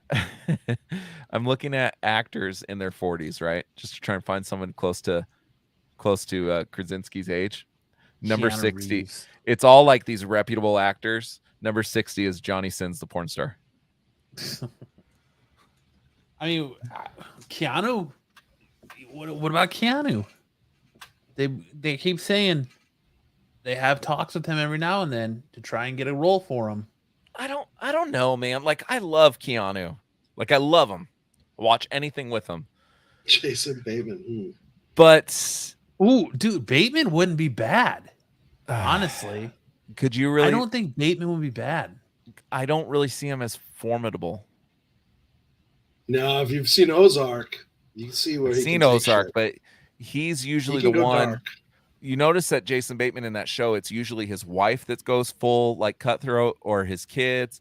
Jason Bateman, like he's sneaky in that show, but he's not like up in your face cutthroat like everybody else in that show. Everybody else would come and put a bullet in your head if they needed to. But he's more he's cunning. Remember, Doom is the king of Latveria. So we're dealing but you with gotta think monarch, a leader. Yeah. You got to think Doctor Doom is Scientist. going to be the biggest villain to hit the MCU since Loki. That would be Doctor Doom. You also got to think of Doom Better be. personality though. Like Ish said, he's a king. He's he's cunning, he's calculated, he's intelligent. Doesn't need to use brute force on things. Like he's got a superior intelligence. You're gonna have. I think Bateman would kill it, honestly. After watching Ozarks and kind of watching him in other roles, I think Bateman would kill it. I don't know if I'm on board with that. I don't know. I think Viggo Mortensen's a much better choice than that. But all right, we've know. talked about this fucking enough, so we'll move on here. We're gonna move into 3000. Our new segment, they said what, and I don't have the graphic for it because somebody didn't answer the phone the 2 times I called them to try and get stuff for the show. So I was in sleeping, this bro. week's, they said what? Apparently, Taika Watititi offered Natalie Portman a role in a Star Wars movie with forgetting she was already in 3 of them. Well, to be fair, we all try to forget those 3 movies, I think. Taika Waititi said, Natalie said to me, what do you do next? And he said, I'm trying to work on a Star Wars thing. Have you ever wanted to be in a Star Wars movie? She said, I've been in Star Wars movies. And he said, I forgot about those ones.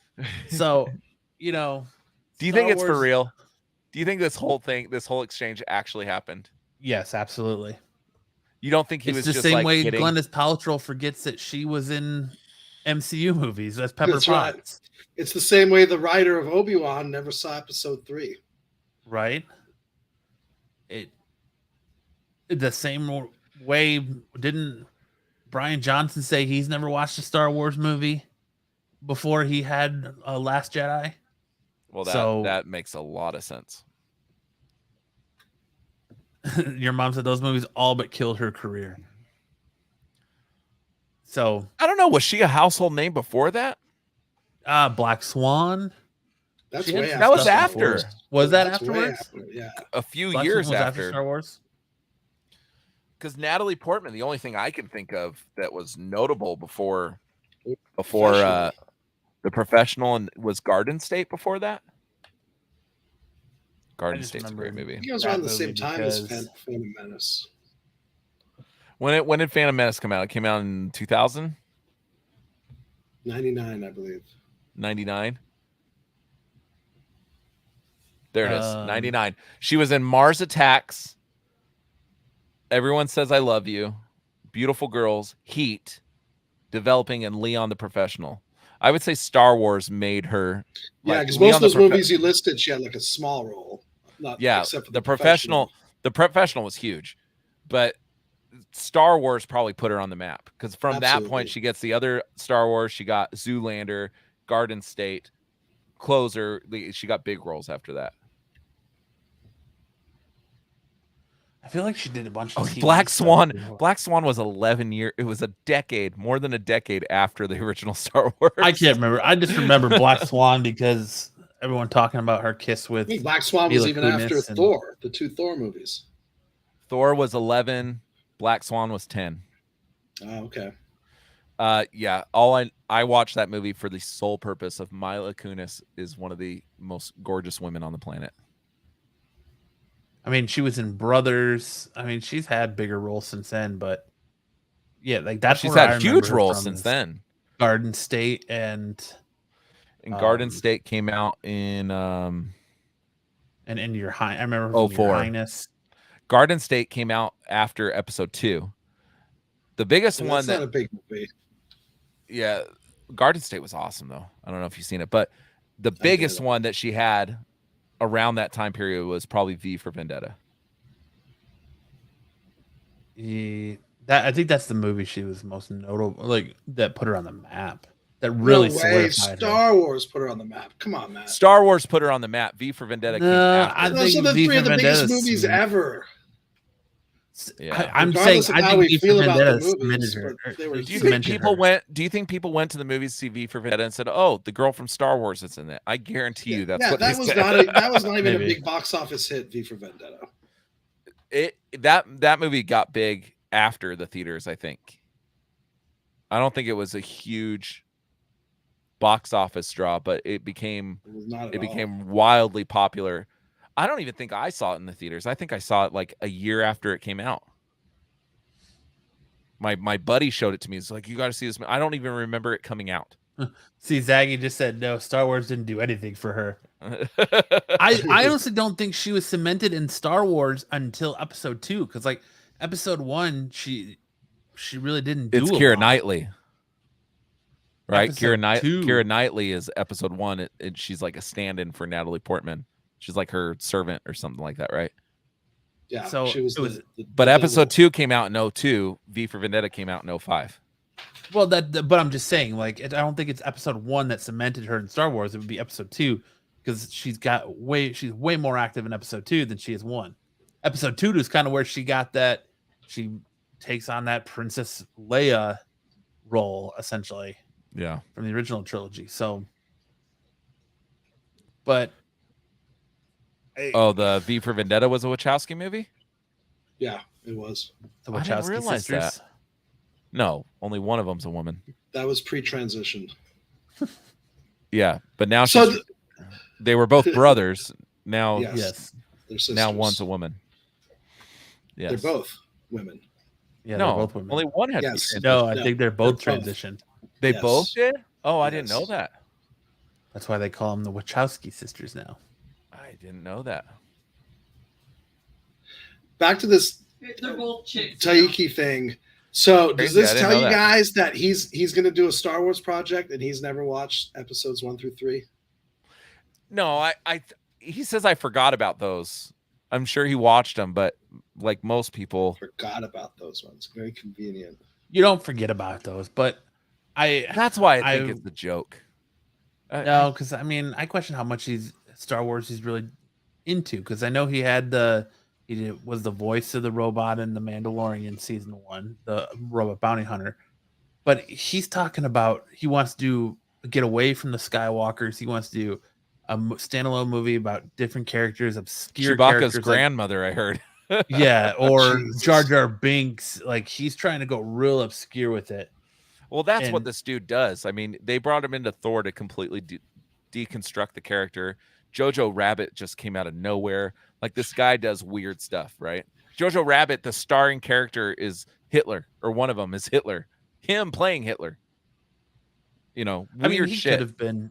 He could have been joking around. Like, he is very jokey in a lot of his interviews. But it is easy to forget, though, I think, that she was in those movies, because when you're in the moment and you're talking about it, like, it doesn't hit you right off the bat that, oh, well, you were in those movies because she was younger, and, you know, you're probably. And it was 2 decades ago. Let's just be clear.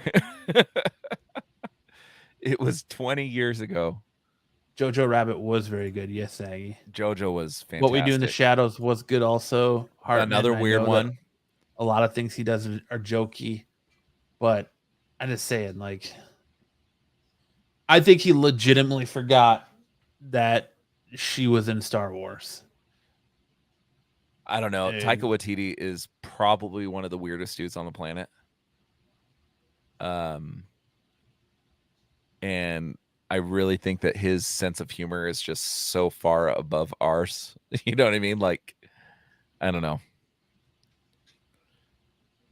The dude does weird stuff, though. I'm looking at all his stuff that he's done. It's all weird shit. But sometimes it doesn't work out. Case in point, Thor: Love and Thunder. Dude, he's writing Flash Gordon. Savior of the universe. He's also doing Akira. Oh, every time That's never going to be made, dude. They've been trying to make an Akira movie for fucking half a decade now. Every time I think of more than a decade now. Every time I think of Akira, I think of our dearly departed. So Grizzled Geek. Oh, Mike. Yeah, I miss that dude. Every time I see Akira. Oh yeah, I kind of spoiled this a little bit, didn't I? What? Well, according to the Hollywood Reporter, Charlie Cox and Vincent D'Onofrio are reprising their roles. They played in Netflix's Marvel series. So they're coming back as Kingpin and Matt Murdock. And yes, there is rumors that Kristen Ritter is returning as Jessica Jones. I think we all saw this coming though. Like, this wasn't a huge announcement, because after seeing Matt Murdock in Spider-Man No Way Home and then D'Onofrio in Hawkeye, this wasn't a huge surprise that these two are going to be coming back. Well, like, if you know anything about Echo and you saw the end of Hawkeye, like, you knew where that story was going. I mean, Echo's most famous comic book is where she shoots freaking Kingpin in the face. Yeah, and he goes blind. That's her most famous story. So it had to go there like nothing else. And she shoots him in the face at the end of Hawkeye. It couldn't, like, he had to be in the show. Charlie Cox, I wonder how much of his involvement will be. Like, will he be in one episode? Will he be in half the season? Will Kristen Ritter just show up at the end as a cameo? Does this mean that we get is it Mike Coulter plays Luke Cage? I believe that's who it is, yeah. Does this mean that we could potentially get Mike Coulter back? Because Mike Coulter was fantastic. Hartman, I think you're talking about Don't Trust That Bitch in Apartment 23. Is that the show you're It's just it's just called The Bee in Apartment 23. It's a limerick. It's Don't Trust That Bee in Apartment 23, but it's supposed to be bitch. Yeah, it's a limerick though. The bee and the 23 rhyme. But that was actually a really funny show. She was really hot in it too. I know. I'm a horn dog. Whatever. Will Echo be weak ejaculation? I don't know, man. Vincent D'Onofrio, like, I love him, dude. Like, could you imagine? He just feels like so well suited for this role. Like, I can't imagine anybody else doing it. Kristen Ritter will always be Jane from Breaking Bad for me. That scene one of the Walt watches her overdose is phenomenal. Yes. It's like one of the best death scenes in Breaking Bad. But Aaron Paul next to her. Yeah, this isn't that big of a, it's not a shocker. This shouldn't be a shocker to anyone. The shocker is potentially the Thing showing up in this show. Or no, in She-Hulk. No, She-Hulk. That's the one that I'm like, I was like, really? Because the Thing and She-Hulk, like, I don't remember them having a whole lot of, I don't know. Well, why would it be the Thing showing up? I definitely get vibes that the Thing is going, or not the Thing, but the She-Hulk show is going to be more slapsticky, breaking the fourth wall-esque type stuff like she did in some comic book runs. So, I mean, I think you're going to get more of a comedic thing in the show. But I don't know if maybe he's just the voice of the Thing. I hope you don't actually see Jason Segel turn into the Thing, but who knows? Right now, it's just a heavy rumor. But we know with this Marvel, heavy rumors usually turn out to be true, and unless it's fucking Mephisto, but because that's been a rumor since like Iron Man 2. Mephisto's some people been a say rumor forever. some people still say that you're holding out hope for Mephisto to still show up. Mephisto is due. Yeah. You're still holding out hope for Mephisto to show up in WandaVision. So, dude, maybe Mephisto will play Doctor Doom. There you go. That's the ultimate rumor we need to put out there. I don't know, dude. I feel like Hartman, yeah. Daredevil could have been like Charlie Cox is great as Daredevil, but I feel like there's so many people that could play that role. Who other than Vincent D'Onofrio for Kingpin? Like it just Ving Rhames Ving Rhames. Michael Clark Duncan. Yeah, when was Ving Rhames dead Kingpin? He wasn't. I'm just saying he could. I don't know. It's just you look at him and it's like the comic personified. Obviously, he's not, at least in this picture. They try to make him look bigger in Hawkeye. He's not nearly as big as he was in the comic, but he just.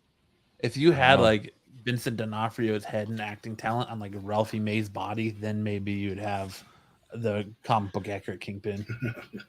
Ron Swanson. Nick Swardson. No, not Nick Swardson. No, it's not. Yeah, it's definitely not Nick Offerman. Yes. Very close names. Nick Swardson. Yeah, that's what I need to see. Just the Sandler dude. One of Sandler's boys. Eating suntan lotion like he does in Benchwarmers. It's the funniest scene. Oh, man. I don't know. But I agree with who said it? Leftover said it. Zaggy. That he needs to be the next big bad in the Spider-Man movies. Bring in Vincent D'Onofrio. Yeah, I know. Because Spider-Man without Kingpin just feels wrong. Why? Kingpin wasn't. I mean, they've had their run because most of us really a big. But most of us grew up with the animated series. That's probably the first outside of the books, right? That's probably like the first thing that we all remember is the animated series, right? And Kingpin was heavily featured in the animated series. Well, he was heavily featured because he got his debut in Spider-Man 50, but back in the 60s and 70s, all the big bad guys pretty much debuted in Spider-Man, even if they're not Spider-Man villains, technically. So, I don't know. I totally think Kingpin and Daredevil can show up in a Spider-Man movie. No, they absolutely could. Well, I mean, we already had Daredevil do it. Well, I was kind of bummed because, and I forget which book it is, but there's a book where Matt Murdock, he dresses up as Spider-Man when Spider-Man's going through trial. Peter Parker's going through trial. The animated series. Is it? No, it's a book. Matt Murdock dresses up as Peter Parker because Peter Parker's on trial, and he dresses up as Spider-Man to take the heat off of Peter Parker. I'm pretty sure it's a book. I know that there is an I think you're right, Lance. Episode of the animated series that he's the lawyer too, but I don't ever remember seeing it. I think Lance might be right that was in the comics. Yeah, I'm pretty sure I've read it numerous times. I just can't remember the name of that. It was a whole series, I thought. It was like a little 8-issue series or something like that. I don't remember for the life of me what it was called. But that's what I was hoping No Way Home would be. Like I was hoping that they would work that in. When the news broke that Matt Murdock was going to be in No Way Home, I was hoping that was going to be the case. You were going to see Charlie Cox in the Spider-Man suit at some point. But I also want to see Deadpool and Spider-Man together. Because I just think that'd be hilarious. No? Am I on an island here? Yeah, pretty much. A peninsula. It's all right. All right, what's next, buddy? A peninsula. You're on your own little. Hey, for a long time, I was on an island about Taron Egerton being Wolverine, and look at what's happening. Oh, I've always been down with that. No, Kyle and Matt used to roast me for that one. You know, Elliot Page is short enough to play Wolverine. Oh my god! I'm putting that out into the universe. It's Taron Egerton, dude. He's already talking to them about it. Yeah, I think that's a good choice. Yeah. Eggsy. Eggsy. All right, what's next, buddy? No. Another quote? The boys. Oh, we're getting to the boys. Ish, did you watch this? I have not. Bro. I know I need to. You know, honestly, like how deep do you want us to go into this, Ish? Do you want to go offline for a second, or do you want us to spoil it? What do you want us to do? I'll go offline. I got some food to eat. Okay, all right. All right. So the boys, last week's episode was last week Herogasm? No, that was the week before. Yeah, it was a week. Yeah, it was 2 weeks ago. What was last week? Last week was the one where Butcher was having all the flashbacks because That's right. dude So from Payback. yeah, so fucked last us week up. we see Soldier Boy, Huey, and Butcher going and hunting for the mind guy, and Butcher goes through his whole past life and sees his brother kill himself and all this stuff. And then this week we are finally having that big showdown between Homelander and Soldier Boy, but it technically doesn't happen. It's kind of what the whole season was building up towards, was this big showdown. And that's pretty much what the episode's about, right? It's the big showdown. But the big showdown doesn't happen. This show's, I don't know, man. I felt really underwhelmed by this episode. The whole season's been awesome, but this episode left me feeling a bit underwhelmed. I'm seeing a lot of people say, like, give this episode 9s and oh, this is so great and blah blah blah. But like I said, I agree with you. I felt like it was underwhelming. The big fight with Homelander, it didn't happen. It just, there really wasn't anything like super like awesome. I agree. In this episode. You have Herogasm, which was one of the coolest fights I've ever seen on this show between Butcher, Soldier Boy, Huey, and Homelander. It was huge. And so you think like the last episode of this season has to top it, right? Because that's what's been building up for us, the showdown between Soldier Boy and Homelander. Yeah. And then Homelander, the whole episode fights Maeve, and Starlight fights Soldier Boy. Yeah, and I definitely think that the Maeve Homelander fight was way better than the Starlight. Well, yeah, because who looks at Starlight and thinks, "Oh yeah, this Butcher girl fights has a Starlight chance." or Butcher fights Soldier Boy also. Yeah, but he got thrown around like a rag doll. Oh yeah, it's more believable that Butcher would be able to hold his own against Soldier Boy taking Temp V than it would be Starlight holding her own against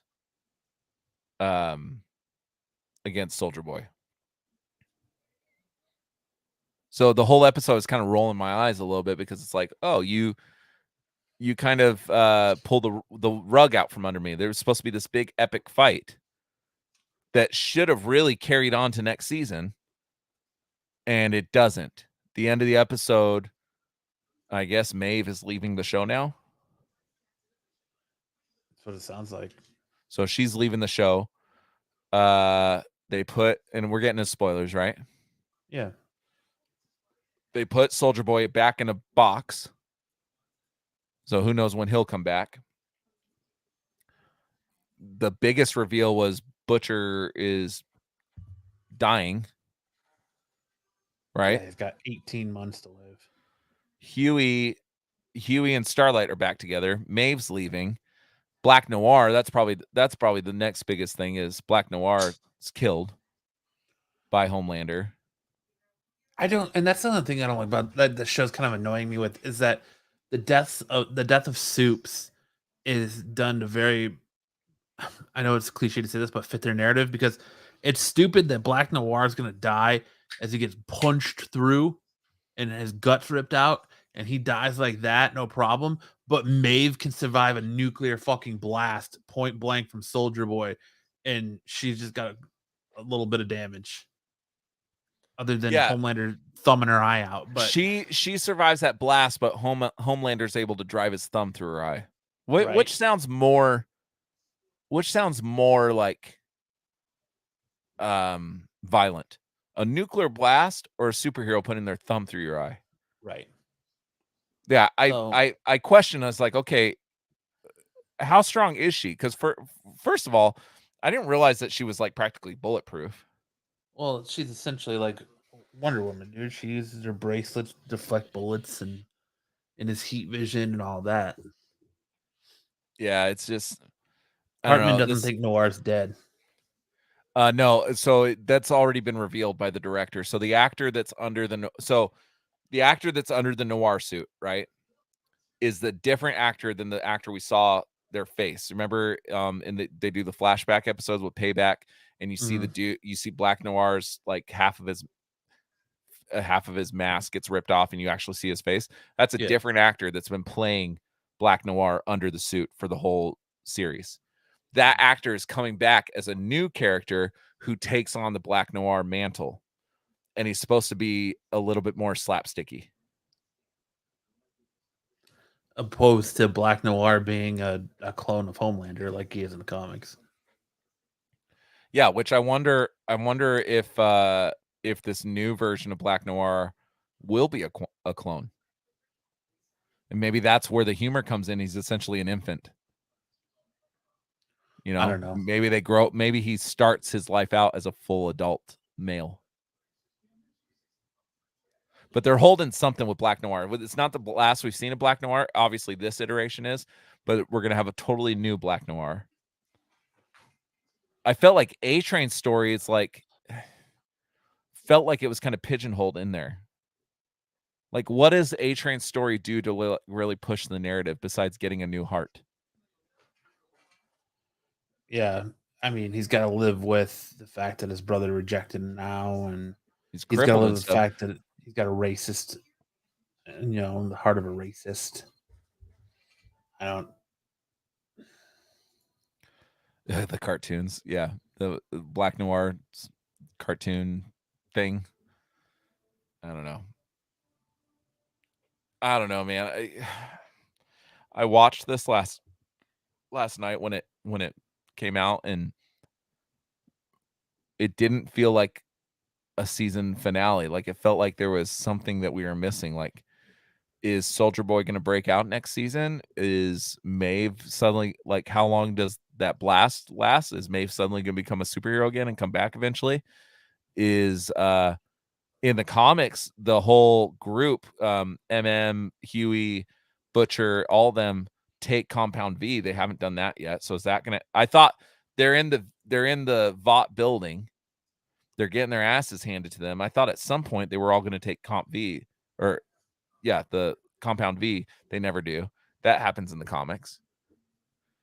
Yeah, because in the comics, Black Noir is like the genetic clone of Stormfront and Homelander. So, yeah, it just Roman Reigns as Doctor Doom. Ish says. Yeah, I don't know. See, I would rather have shit episodes than shit endings, because I think endings matter. Endings matter a lot, and the way something ends is way more important than just having a shitty episode or two. Paul Heyman is a Silver Surfer. I don't know, man. I just one of my favorite shows, and I just kind of walked away from the finale just feeling kind of let down. It wasn't. This show is all about pushing that envelope, and I know we've had this discussion with Max a few times.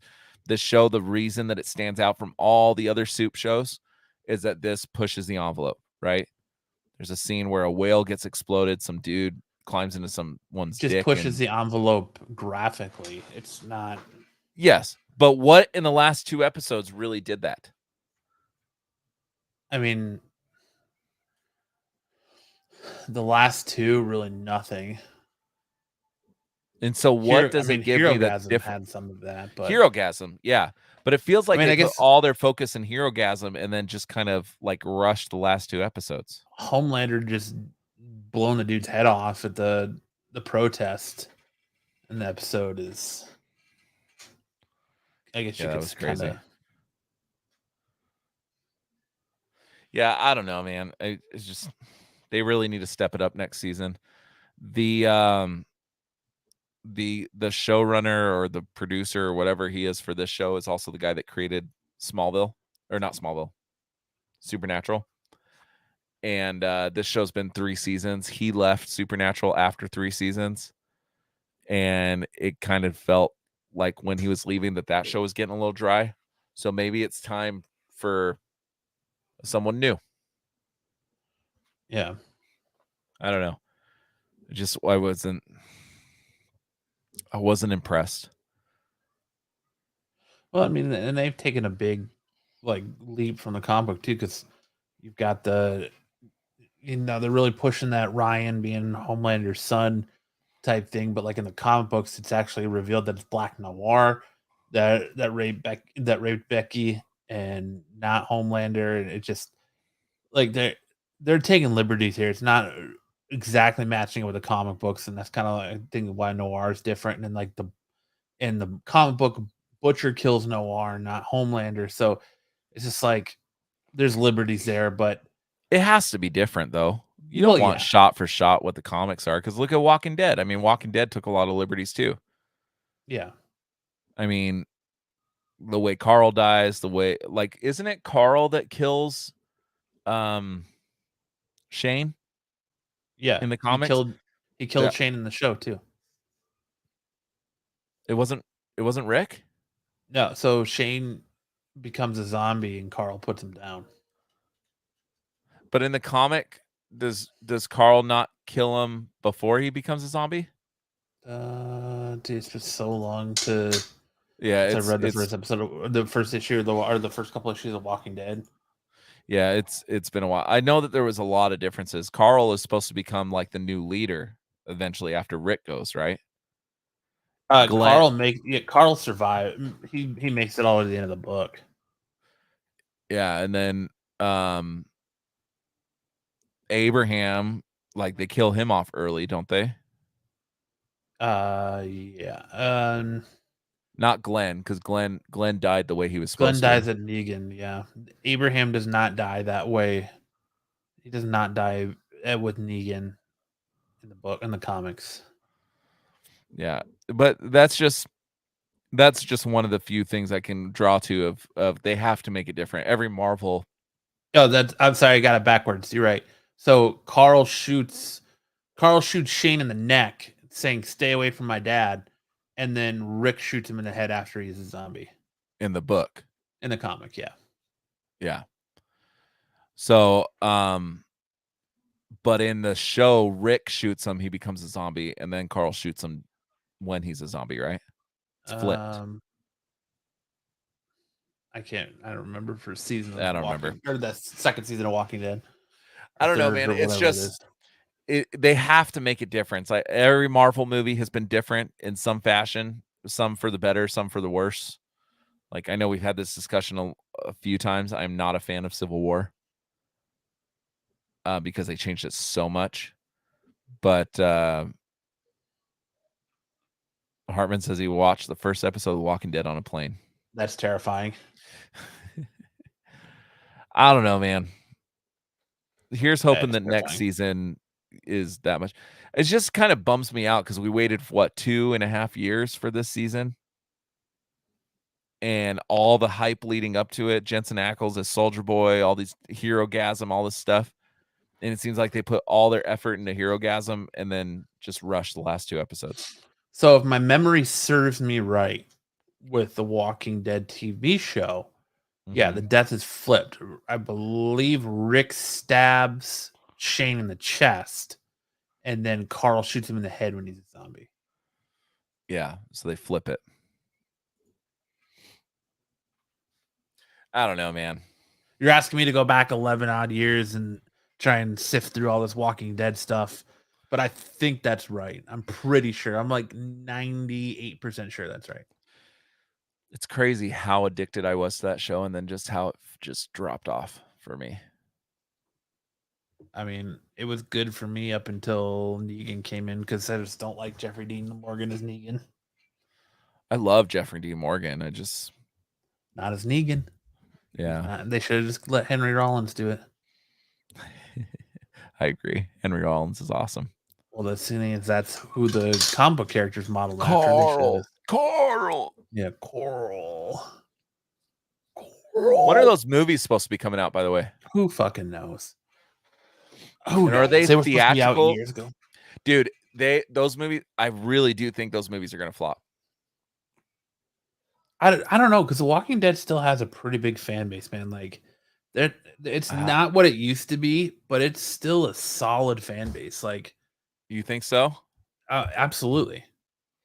I thought they canceled it because they canceled it because they're out of source material, because the comic book ended. They're right at the end of the comic book. And yeah, but Rick's gone. Like, so and so they took liberties with it.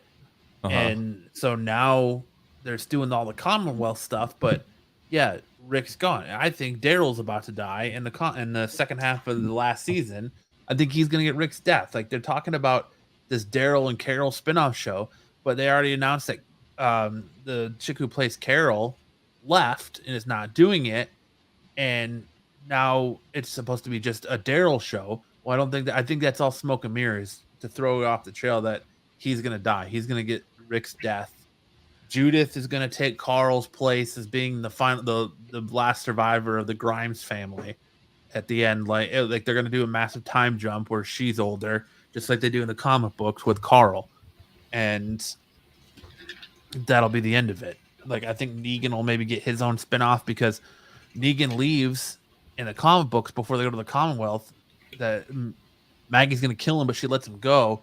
And you only see a little bit about Negan's story, and here comes Negan. They released during the pandemic of what he was doing and his wife and all that. So it's just like Negan still has more story left to tell, but Daryl really doesn't. So I think that whole Daryl thing is either going to be a prequel or it's smoke and mirrors, that it's not really coming, and they're just talking about it to throw it off the trail of them killing him off. But we'll find out more at San Diego Comic-Con in 2 weeks, because that's what they're doing, their final panel there. So yeah, it's crazy. But all I know is that, like I said, I think that Stranger Things season 4 was better than The Boys. Holy shit, the last 2 episodes were fucking awesome. And not to say that I love The Boys, but here I expected more debauchery and craziness during Herogasm, and this final just felt lackluster with the whole finding out that, careful-ish. Oh. Yeah. With the whole finding out that, Soldier Boy's Homelander are kin, and whatever. Butcher says he ain't your kid. He's cloned. He's cloned after you. However you want to look at it. It wasn't shocking to find out. Like, it was kind of like you saw it coming. And it just, I don't know, man. It just wasn't my cup of tea. I thought it was good, but I wasn't like, holy shit, that's fucking great. The greatest thing ever. Yeah, I feel like nothing really happened. They start the season finding Soldier Boy. They make this whole plan to kill Homelander. Nothing happens. It ends the same way that it started. Soldier Boy's back in a box. Homelander's still alive. Butcher is a regular person. Starlight and Huey are back together. Not enough penetration. What changes besides Homelander getting Ryan? That's the biggest thing. And Maeve. And Homelander's unchained now. So yeah, it just feels like the stakes weren't big enough, or I don't know how to describe it. It just kind of felt like I could have skipped this whole season and understood what was happening, when next season comes out. Yeah. Because it ends the same way that it starts. Yeah, and it just feels like you go in a circle, and it dumps you out right where it started. So, and in fact, the team is back. I mean, the only thing that's going to be different with the team is Black Noir and Starlight are no longer on the team. Right. The 7, yeah. Which they're essentially bringing Black Noir back. So you're just gonna have a goofier version of Black Noir. I don't know. Ish, you can come back. We're gonna go to the next thing. And like they had the whole plot too about Mother's Milk trying to get like justice for his family getting killed by Soldier Boy, and that kind of fell flat. Yeah. But Let's go next thing because I brought Ish back prematurely. yeah. Speaking of Taron Egerton, admitted that he's about to play Wolverine. Speaking So of, he's told admitted you. that he met with Marvel told Studios you. President Kevin Feige for a potential role in the Trying world's to most get it to successful where you can film actually see the word. franchise. In a New York Times interview, that he hinted that the role in talks for is none other than Wolverine. The character was famously played by Hugh Jackman over several years, and Egerton acknowledged that he has big shoes to fill when his casting is to come through or to fruition. He said, "I don't think it would be wrong to say that I'd be excited, but I'd be apprehensive as well, because Hugh is so associated with the role that I'd wonder if I'd be able to. It'd be very difficult for someone else to do it. But hopefully, if it does come around, they'll give me a shot." Dude, like, I think He's got to bulk up, dude. he needs to forget about Hugh Jackman and be the comics accurate Wolverine. Yeah, because And Hugh lay his Jackman own was a stake. role. not feral enough. Claim that stake on the comics accurate Wolverine. Hugh Jackman is the other Wolverine. Well, Yeah. the other name that's been thrown around a lot is Carl Urban, but he came out and said, "I'm too old." Like, he's like, "I'm 2 years younger than Jack. They're gonna want somebody that's gonna do 3 or 4 movies, and I'm not gonna play Wolverine when I'm 60 years old." So Taron, it makes sense. Him or Daniel Radcliffe makes sense. Which But I think, as much as I love Daniel Radcliffe, I think Taron Egerton fills the role much better than Radcliffe.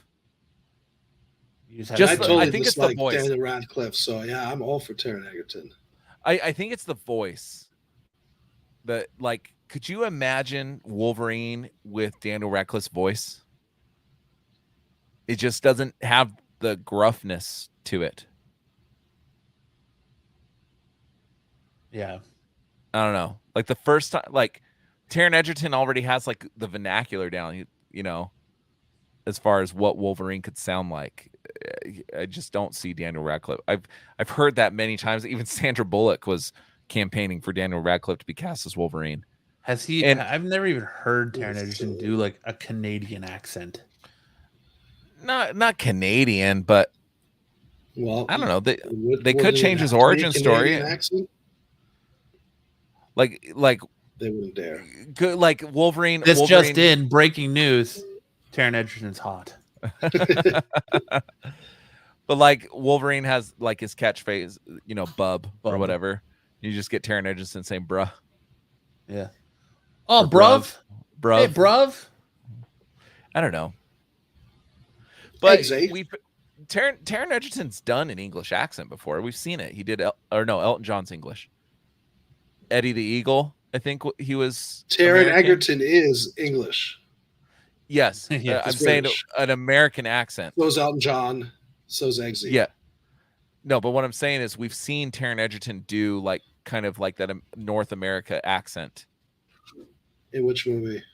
I can't I think remember. Eddie what he the sounded Eagle. like an Eddie but Eddie the Eagle, he was playing a mentally. Eddie the Eagle is handicapped British person. also. Is he? Yeah. Has this dude never done anybody that's not British? But he was retarded British. So it's like- Well, Yeah, I mean, that's Canadian why is he's like on the halfway there. spectrum. Well, the Canadian, like you could have like a pretty American accent and say you're from Canada and no one's like Ryan Reynolds. Stick says they're called actors. He can act sounding gruff. No, I think That's he'll do very a fine job, but I just don't know. I think it's just fantastic casting. I think he's perfect for it. He's the perfect age, perfect size. He's got some chops. Come here, bro. We've seen him do action. I want him Your to get a mom says little. I Canadians want him to get a talk little. I want him to get a little bit more built, though.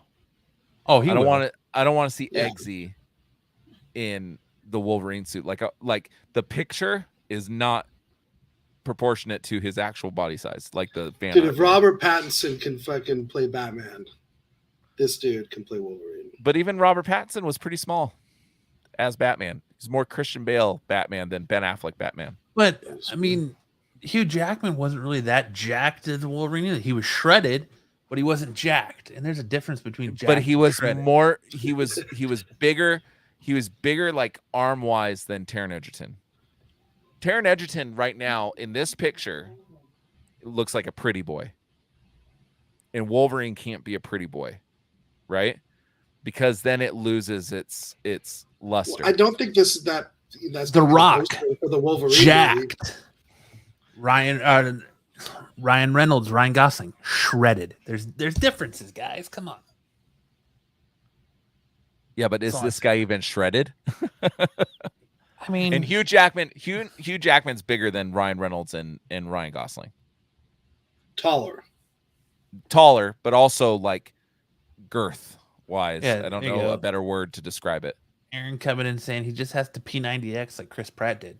Yeah, Chris Pratt was fat, and then he got in shape to play Star-Lord. So, and they have trainers that bulk these dudes up super quick. So did Pattinson, but Pattinson couldn't put on weight. That was the whole thing about Pattinson. He's trying to bulk up, He did kind of turn out to be a bit of a pussy, yes. He did. Yeah. Well, by the time you saw the movie, that was all forgotten, I feel like. There's some people that, because that's not the draw towards it, but there's some people that just can't do that unless this dude gets really fat and then turns it all to. I'm not worried about this guy getting ripped to look like Wolverine. I'm just saying that's the one requirement I have. They'll just CGI his muscles like they CGI everything else. That's just the one I think he's going to do. As far as acting is concerned, I think he's going to do a great job, but I don't know if he can do the North American accent. Pattinson sucks, and I want him to get bigger. Timeout. Did you really put her to timeout? No. I was gonna say, dude, you got to sleep next to that tonight. No, I didn't. She's like, you put me timeout, I'm gonna put you timeout to the couch. But oh yeah, I don't know. I love it, but there's a couple requirements I have, and I hope that he can hit those. He also said that he can't really grow facial hair, so Hartman said we should just call and ask him. Facial hair they can prosthetically put on. That's not a Lance, problem. put together a training regimen for him. Get him started. You're now his virtual. Oh, my training regimen is going to give him a beer gut and titties. You do not want a training regimen from me. Oh man! Now, when they put him on a training regimen, then share that with me, and I'll try it. I think you get this. I think you get this announcement at San Diego Comic-Con, though. I think they're going to announce the X-Men, and I think you're going to get your casting lineup for it and Fantastic Four. Everyone? I think you're going to get. I think this will be the big tease that he's actually already been cast. That's why he's. You think you're going to get everyone, or they're just going to show you one of them? No, I think you'll get a couple. I don't think you're going to get everyone, but I think you'll get you're going to get Wolverine, of course, and I wouldn't be surprised if. Listen, there's a big cameo at the end of Thor: Love and Thunder that was hidden. That Marvel Bloodthirst Souls never leaked. It never got out. Dude, I try really hard not to clap in movies, and I clapped. I wouldn't be surprised if Storm shows up. Speaking of someone not being ripped or jacked. Yeah, right. So but if Storm shows up in Wakanda Forever, I think you're gonna see him show up pieced out and not as a full team. But I could be wrong. Who knows? Who would you put around him? Who would you put around him? So you got Storm, Jean Grey, got Cyclops. Who's some other heavy hitters? I think you go Gambit. I think you go full animated series team, man. You go Gambit, Storm, Cyclops, Rogue. I mean, I would actually. But what actors? Like, just quick. Let's not spend a ton of time on it like we did with whatever. That's not going to be possible. If you're going to do fan casting X-Men, we're in for just your number one choice for Jean Grey. That's hard. Elliot Page. Man. Honestly, you know who would have probably killed it as Jean Grey, but now can't happen? Florence Pugh. Would have actually probably been pretty good. There's always Jennifer Lawrence. She needs a paycheck every once in a while. I mean, I'd say Anna Taylor-Joy, but she's magic. Yeah. Different universe though, guys. Sometimes these people can get recast as new characters. How about Maya Hawke from Stranger Things? Maybe. What's her name in that show? In Stranger Things? What about Alexandria Daddario? Oh my gosh. I will live at the movie theater. Jeez. Evan Rachel Wood.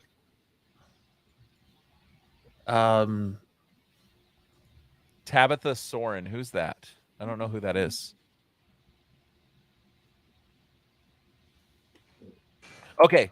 So next one, Cyclops.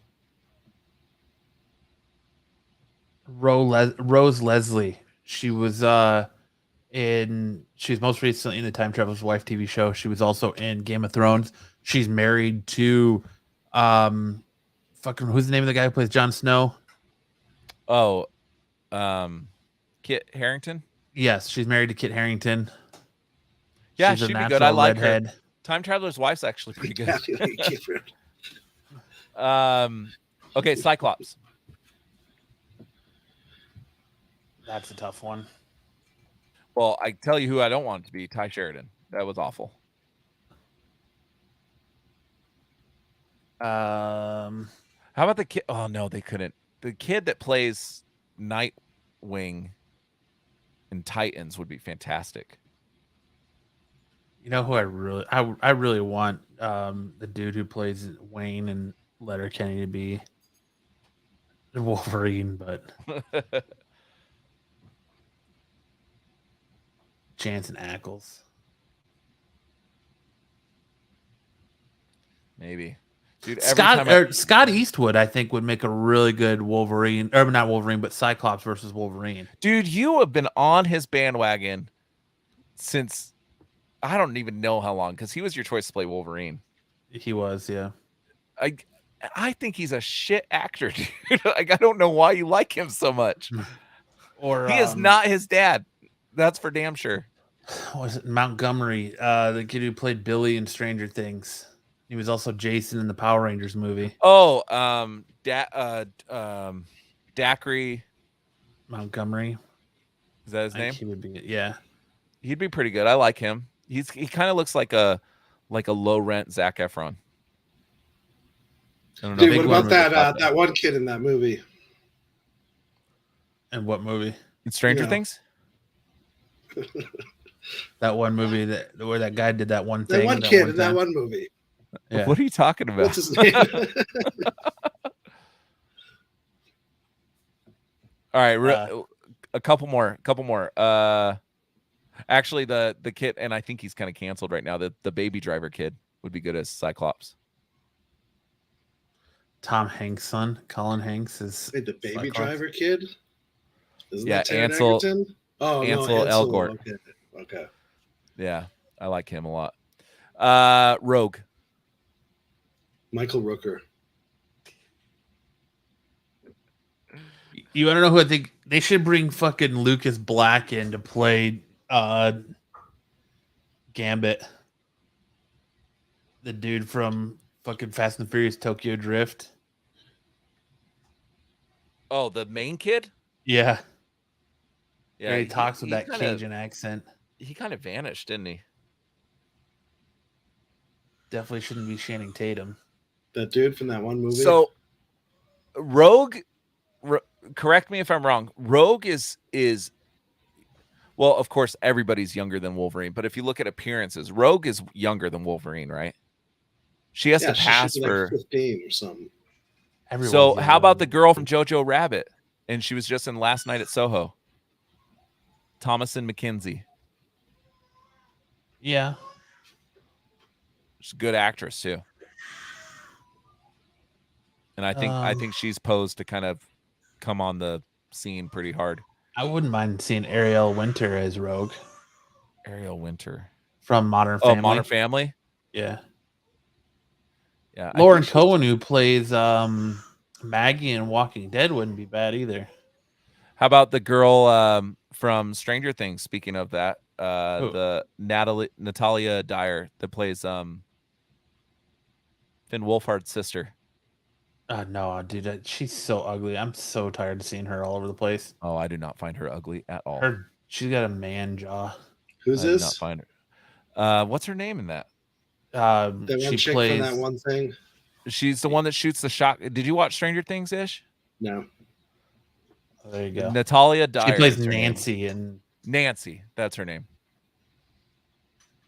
This fan casting has Skinny Bojangles. That's right, dude. So I have Rogue here fan casting. They have Maya Hawke, a bunch of other people. Thomas and McKenzie's on this. Alexander Daddario. I'm actually going to share my screen because this is just too funny to not share. Okay, so you have all these gorgeous women, to be, and then look at this guy right here. Ernie Hudson. Ernie Hudson is Rogue. Hell yeah, let's do it. And he got 2 votes. He's very roguish. He got more votes than Selena Gomez. Actually, she wouldn't be bad. She's even got the hair for it in this picture. There was some. Oh God. What's her name in Apparently, 11? The rumor going around too is that Margot Robbie is being looked at as the White Queen. I'm drawing a name. Emma Frost. What did I just look up? Gambit. So. Dacre Montgomery. There's the guy you were talking about. They want him for Gambit, apparently. What's his first name? Oh, this guy died, right? This is the guy that was in Moon Knight that died. Gaspar Ulliel. Yeah, the dude who played in the Sounds of the Lamb prequels. Yeah. Prequel. Ben Barnes wouldn't be bad. He was Daredevil. Seth Green. Punisher. Seth Green. Punisher. Taylor Kitsch. Dude, I feel like this guy just can't catch a rap, dude, or can't catch a break. Taylor Kitsch. Yeah, I agree, Hartman. Margot Robbie's being looked to play everyone. From Harley Quinn to Barbie to now Emma Frost. Zagnus says Margot Big Tingles. Okay, so hear me out here, because and this wouldn't be the actor because I think he's the shit actor. This is the guy that played in Aquaman and he was Black Manta. Yeah, Black Manta. I think he's a shit actor, so not him. But Gambit's origin is New Orleans, right? Well, he's Cajun. Yeah. Wouldn't it make more sense that he's black? You're being a little racist there, Lance. I'm not being racist. I'm looking at New Orleans. Not all black people are Cajun. No, that's not what I'm saying. And you're twisting it. What I'm saying is that the probability that of someone being from New Orleans and being black is higher than a white guy from New Orleans. Okay, let's define what a Cajun is. A Cajun is a mix of, there's no joke, this is actual, of Canadians, so the Acadians from New Brunswick, and freed slaves. That is what makes up a Cajun. Yeah. So, and freed slaves would be black. Oh yeah, so you're not being racist. It could be very possible. I'm just saying, I've spent time in New Orleans, and no, he's not being racist. I'm just giving him. Granted, there's white people that live in Louisiana. We see it on Duck Dynasty, but that's Baton Rouge. That's different. But they're from New Orleans, and I know people scream and shout about, race bending these characters. But out of all the characters, this one makes the most sense to me. Yeah, no, Cajun absolutely can be black. Now, it would not be this guy because he's shit. But this guy, isn't this the guy from what's that show called on Netflix that all the women love? Oh, Bridgerton? Yeah, that's this guy, right? I don't know. I've never watched it. All I heard about is women swoon over how hot the first season of Bridgerton is. Yeah, that's there the you go. Bridgerton dude. Like it totally makes sense to me that it would be a black guy, and I think it would be much more believable. Honestly, There you go. I don't know. I just know that the freaking closed-minded people go up, and I love Michael B. Jordan as Human Torch. And people go ape shit for this shit. But Gambit is white in Ghetto South. Hartman says, I mean, if they want to be comics accurate, then and there's something about being comics. Marvel's accurate. never going to be comics accurate. They like to gender bend roles and stuff and change. Gore's kid in the movie, in the comics, is a boy. Yes, and it's a girl in the movie. Yes, which we're going to get into that. That's a great segue. I have no problem if they're slowly working our way there. Yeah, if they're the best person for the role, I don't care. Honestly, I'm just saying that when I look at a Cajun guy from Louisiana, a black guy fits. And I know it's different, but whatever. X-Men 97 will be among Marvel's showings at its 90-minute long panel on Friday, July 22nd. The first look at the show will be joined by teasers for other animated Marvel Studios projects, including a peek at the next season of What If and the exclusive look at What If spin-off series Marvel Zombies. I wish they would stop with the What If shit. The animation sucks. The show sucked. Like, stop it. But yeah, San Diego Comic-Con, you're going to get a bunch, I think, of Marvel Studio stuff. I want to see a preview of Spider-Man, the freshman year thing that they're doing. You probably will. You probably will. But there you go for all you X-Men animated series fans. Get your first look at that at Comic-Con on July 22nd. Mark your calendars and get ready for the internet to go absolutely crazy. All right, let's do it. Thor: Love and Thunder. This is your warning right now. We're going to spoil the shit out of this movie. So if you haven't seen it yet, give you a second here to turn off. Or mute and come back. Pause and come back. Come back. Or wait until you see the movie, then come back. Which you won't have to wait. If you're not planning on seeing it in theaters, you won't have to wait long, because one article I read said it's coming to Disney Plus in a few weeks. Really? Yeah. In fact, the headline for the article was a couple of weeks, but I don't think it would come that early. But if you look, Doctor Strange came to Disney Plus pretty dang quick. Yeah, it did. So there's your warning. Putting the ticker up now. Thor: Love and Thunder spoilers. We're going to get all spoilerific into it. If you haven't seen it, have a great night. Thanks for watching. We love your faces. We'll see you in the chat next week. If you're still here at this point, we're going to assume you've either seen it or you don't care about spoilers. Ish, hit us with a synopsis of this movie. Synopsis. Woo. Well, should we just start? This should be a new segment. I mean, the story Ish breaks down an Ish synopsis. That's a new segment for the show. I just wanted to throw Ish under the bus real quick. To see if we can call it. Not ready for that. We can call it a synopsis. A logo's coming your way, buddy. A synopsis. There you go. There you go. How about this? Let's just go right into the opening scene. All right, go for it. So we open on Gore. It's summer. On a deserted planet. The sun is shining.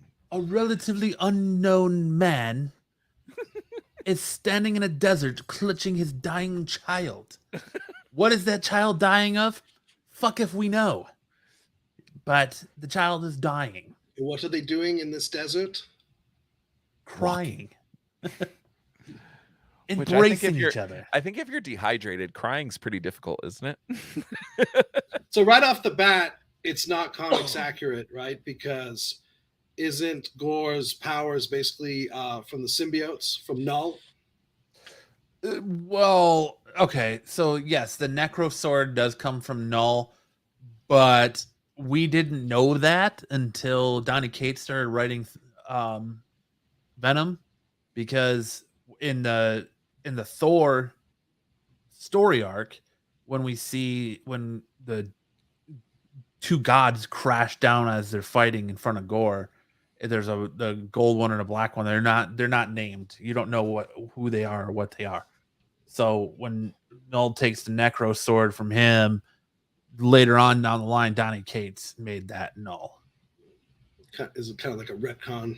Yeah. It's not necessarily a retcon. It's just a different story. Jason Aaron's just threw it in there as a plot device, and Donny Cates expanded on it.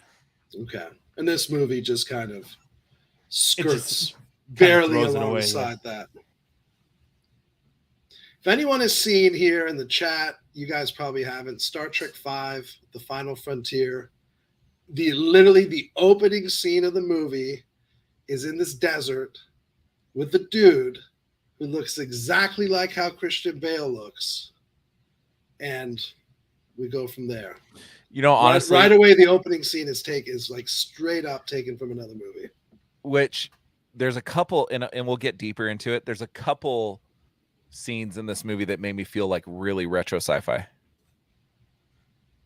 that I loved. I loved those things. Some other things that were eye rolling, but keep going, Ish, with your synopsis. I can't. Well, yeah. So we open with the I guess the origin story of Gore, and it's actually pretty grim, pretty dark opening. But we also have no idea really what's going on, who these. I thought it was beautifully shot. He feels betrayed by a god, and then in his anger, he stabs him with the necro sword he just finds lying there. But it was the special effects in the film are, as they should be, spectacular. The movie looks, the colors and the designs. I thought it was a very creative look, but that's like baseline. You don't get bonus points for this shit anymore. The CGI in this movie, like Marvel CGI, has been terrible lately. And even in this movie, there's a lot of times where it's very, very wonky and bad. Do you feel like they spent all their budget on Spider-Man? Because I don't feel like the CGI in Spider-Man was bad. But everything around Spider-Man has not been that great. But if you're looking at a directorial standpoint, Taika Watititi did a good job as far as camera angles and stuff, especially in that desert scene. Like, it was kind of... Yeah, the opening scene is cool when Gore's walking through the desert and it's like upside down, but not upside. Like, it's a cool shot. Yeah, Taika Watititi did a really good job shooting certain parts of this movie. And I found myself wondering that during the whole opening sequence is like, how the fuck did he shoot that? Like that's all I kept thinking. It was about. Upside down and like down at an angle. Yeah, it's like angled, but essentially it's the story of. Hold on, this is a synopsis. Oh, sorry. Go. I threw him under the bus, so I was just letting him go. Please finish with your synopsis. I don't want to steal your thunder. I guess you're a part of the show every week now because you've got your own little segment. So it's a synopsis. Lance, are you giving the movie thumbs up? I'm giving it. That's where I'm at. Yeah. I'm giving it thumbs down. I don't know if it literally there was parts that literally, like, I felt like I was going to fall out of my chair laughing so hard. Like, there was some really funny shit, and we haven't had like really belly aching laughs and chuckled a couple times. I thought the joke, I don't know, the humor was very broad. This is not a movie you'd call witty or anything of that sort. No, very broad, not at all. Slapstick humor and then just beating jokes over and over. The retread. There was some eye rolling jokes that I was like, that's dumb. But the beginning scene, after Gore, like when Thor comes in and fights those like Jim Henson bird Muppet things, whatever they were, my whole theater was cracking up throughout that whole scene. Like, there was a lot of funny stuff, and we haven't had like funny from Marvel. In our theater, the majority, there was like a row of girls behind us, and they laughed hysterically the entire time. But like, I could tell, like, a lot of the dudes were just kind of sitting there. All right, Zaggy, it is not Thor's last movie. This is not Thor's last movie. I hate to tell you. No, it even says at the end, Thor will return. Yep. There were parts of the movie where Aaron and I laughed out loud in the theaters, and there were parts that I thought were pretty funny. But totally had a rom-com chick flick vibe. Yeah, it did. Through and through, it's like a chick flick with fucking magic and action scenes. It's also, though, it's like they tried to recapture lightning in a bottle with like lightning struck with Thor Ragnarok. Everyone loved Thor Ragnarok because it was funny. It was different. It was, but I felt like it was smarter about it. Yeah, like I felt like the humor. Thor was Ragnarok smarter. is much smarter about it. Yeah, They it's almost like capture Taika was like, and- "Oh, Ragnarok was way too highbrow. We gotta go for the fucking lowest common denominator now." Yeah, which should be reserved for like Ant-Man. So Paul Rudd. That's where it should be reserved.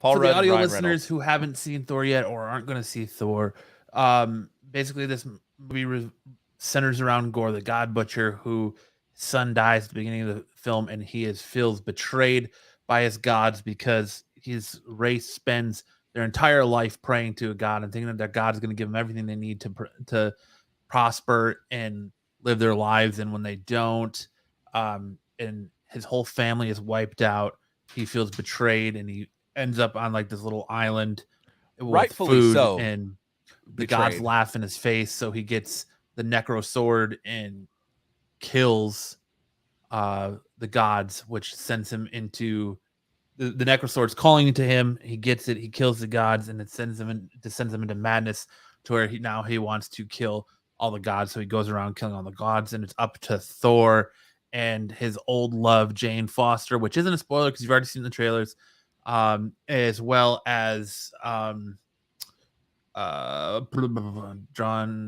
Valkyrie. can't think of her name. Valkyrie. Thank you. Ish.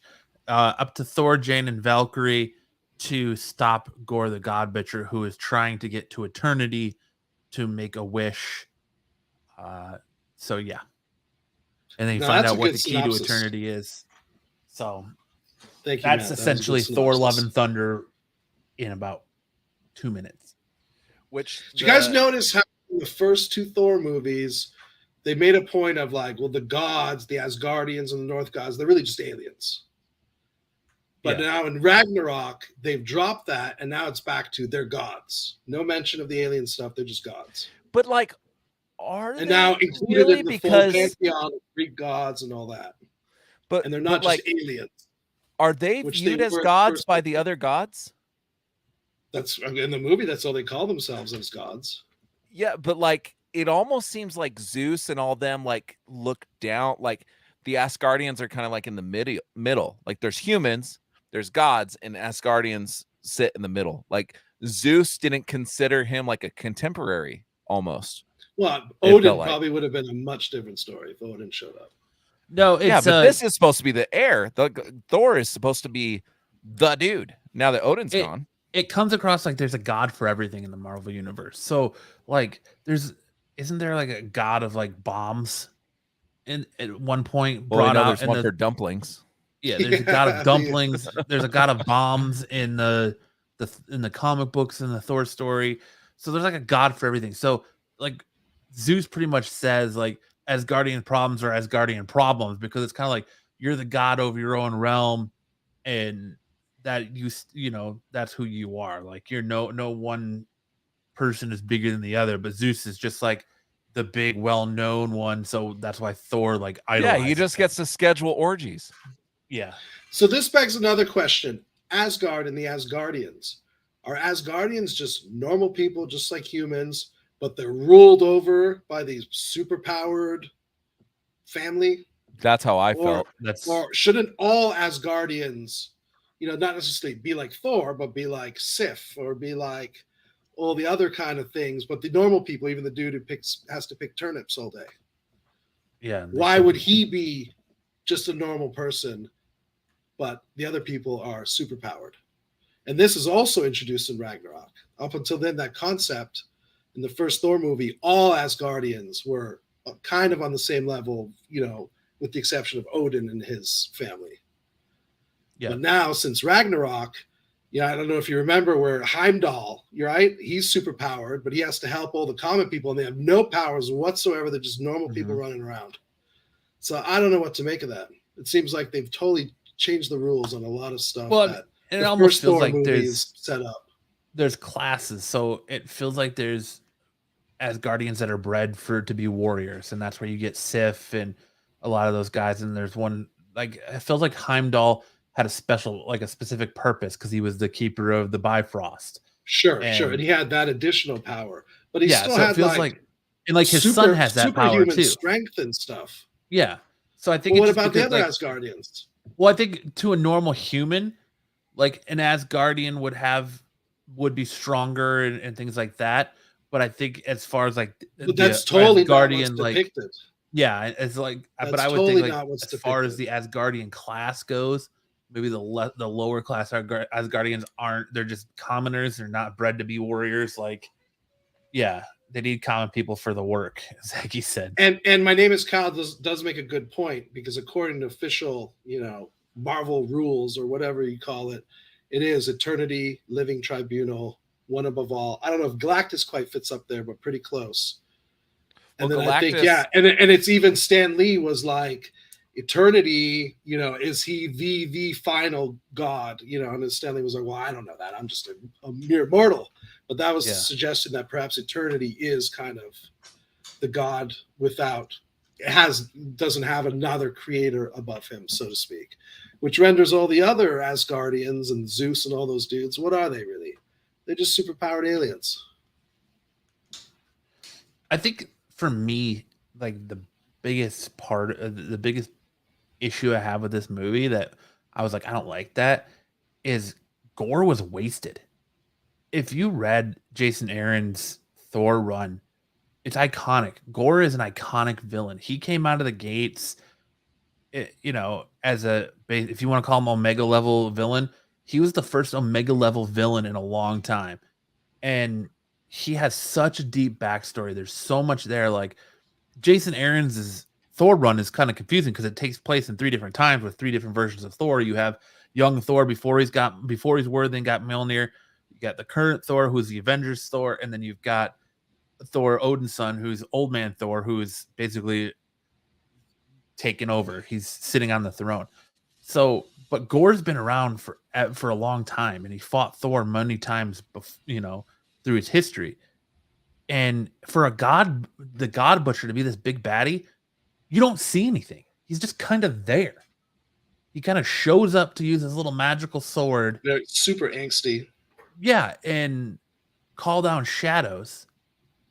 But he really doesn't do anything else. Like, I've read articles where they're like, he scares children. Ooh. Yeah, Christian Bale deserves an Oscar for this. This Gore, people are going to really connect with Gore. No, like the only villain they've really gotten that people have connected with is Killmonger and Thanos. I felt like, and Ish made a point about her earlier, but the one from Falcon and the Winter Soldier, I felt like was a really good villain. Who, the terrorist? Yeah, I liked her. No, the fucking curly haired girl. Yeah, I liked her a lot. That's absolute weak sauce. But I liked her. Gore the God Butcher could have been just an amazing villain, and he's not really. He's pretty throwaway. Yeah, I mean, I know common folk won't care, Zaggy, but like in the comics, man, Gore beats the shit out of Thor. Now, I think so. You're saying 2 different things. Like the writers wasted Gore, right? But then there's people saying Christian Bale should get an Oscar for it. Christian Bale did a really good job with what he was given. The writers messed up Gore. It wasn't Christian Bale. Right, but I'm saying Gore was wasted. And the director. Yeah, Gore I agree. Was wasted. Probably more than anything. And then you have Natalie. I agree. You have Natalie Portman here saying that there's so many other fight scenes and there's characters that were in the movie that have been cut. Why cut those? Like, why not show Gore killing some of these gods? Yeah, you don't see Gore really killing any gods except for the first 2. Like, that's why at the end of the movie where they're like, the mighty Thor saved the known universe, I kind of laughed at that. I'm like, no, she didn't. Like Sif, it would have been badass to watch Sif fight Gore, but instead they just find her after she's already been beat down and had her arm cut off. Okay, so and we're in spoilers. So did any of you? So I've seen it twice. I saw the pre-screening on Wednesday, and then I saw it again with my wife today. And something I picked up on the second time I watched it. So the whole thing is that Gore needs Stormbreaker to use the Bifrost to reach eternity, right? So if he just needs that and he can get to eternity and wish all the gods away, why then does he go? Because we see it when the Guardians are looking through their distress signals. How does he even know that? I have no idea. Probably because the Bifrost symbol, I'm guessing that's there. I mean, I have no idea. But he also got visions when he got the Necro Sword. He got visions, so maybe something was told to him there. Why does he go on a killing spree of all these other gods and then go to Thor? Why doesn't he just start with Thor? Well, because what they don't hint to is that Gore gets stronger the more gods he kills. Okay, and so that should have been a major thing that they detailed. Totally not in the movie, yeah. Because I'm sitting here, I was like, dude, you wasted a ton of time. You could have just went straight for Thor. Zaggy says because he has Google. Yeah, but right, like I wasn't wrong in thinking that. I don't think I was. No. But like I say, Gore really had no purpose. He was just kind of there. His only purpose was to move the plot. Like it's such a waste of a fantastic actor in Christian Bale, because Christian Bale's done quite a few good things. Yeah, and like Eric says, Zeus even says Gore has been killing many gods. Like all off screen. All off screen, yeah. Low level gods too. That's why they're not. But we have to see though is extended montages of Thor and Jane Foster giggling on couches and eating at restaurants together. And okay, that was one scene where I laughed. That the rollerblade scene. We needed all that stuff, all the rom-com stuff. We needed that. But Gore, nah, cut all that out. The rollerblade scene with 13-year-old girls aren't there for Gore. And you needed all the stuff with the love triangle between Thor, Mjolnir, and Stormbreaker. Yes. Oh my God. Also laughed at that. They reduced Thor to the fucking pathetic little bitch even more so than they had been working on previously. Even despite he went from Fat Thor back to God Bod Thor, he still spends the whole movie whining and crying and oh my girlfriend. You really hated this, didn't you? Yeah, it was terrible. I thought, this is nothing, you know, honestly, this is nothing like Thor the comic books. Absolutely, this is a spoof on Thor. This is like a parody movie about how Thor. We're making fun of Thor the entire time. Okay, I'm not gonna lie, I laughed pretty hard that the goats were screaming goats. And Max, but they screamed the entire movie. Like Max, they played that joke to the death. Max hated the movie. Max didn't particularly care. He said it was better than the Eternals and Black Widow, but he thought Shang-Chi, Doctor Strange, and Spider-Man were better. See, I think Spider-Man and Shang-Chi are better. I think it's better than the Eternals, better than Black Widow, and better than Doctor Strange. No. I enjoyed this movie a lot more than I did Doctor Strange. Doctor Strange, wow. I loved Doctor Strange, so I don't know, man. I kind of nothing in here. Like I've already been pissed about them, what they did to Thor, right? They did it in Ragnarok, and they did it even more in Endgame, right? Turning him into Fat Bro Thor. So I'm already over it at this point. Now I'm just get to look at Chris Hemsworth be kind of goofy and stupid and stuff. And dude, he's fucking making pancakes for a little girl in a frilly apron at the end of the movie. Thor is done. They fucking cooked the goose. This is like the James Bond movie No Time to Die, where they gave him a daughter and then they had to kill him. Yeah, I agree with Eric. Korg was good. He said Korg aside, and quips were some of the best parts of the whole movie. I felt like Korg got annoying for me after a while. I like that he was telling the story. He was just like, "Oh, I like it." Ha ha ha. And he called her Jane Fonda. Okay, I laughed at that Jane Fonda. Then there was Jodie Foster. He did it a few times. So, but I want to really quick touch on what I thought was a fantastic scene. One of the best scenes I've ever seen in any Marvel movie. When they actually go to the Shadow Zone. That black and white. Yeah, that was cool. That was one of the coolest scenes I've ever seen. And did you guys notice that and both of you have only seen it once, but the monsters looked like those old 1940s sci-fi things where they were kind of like puppets.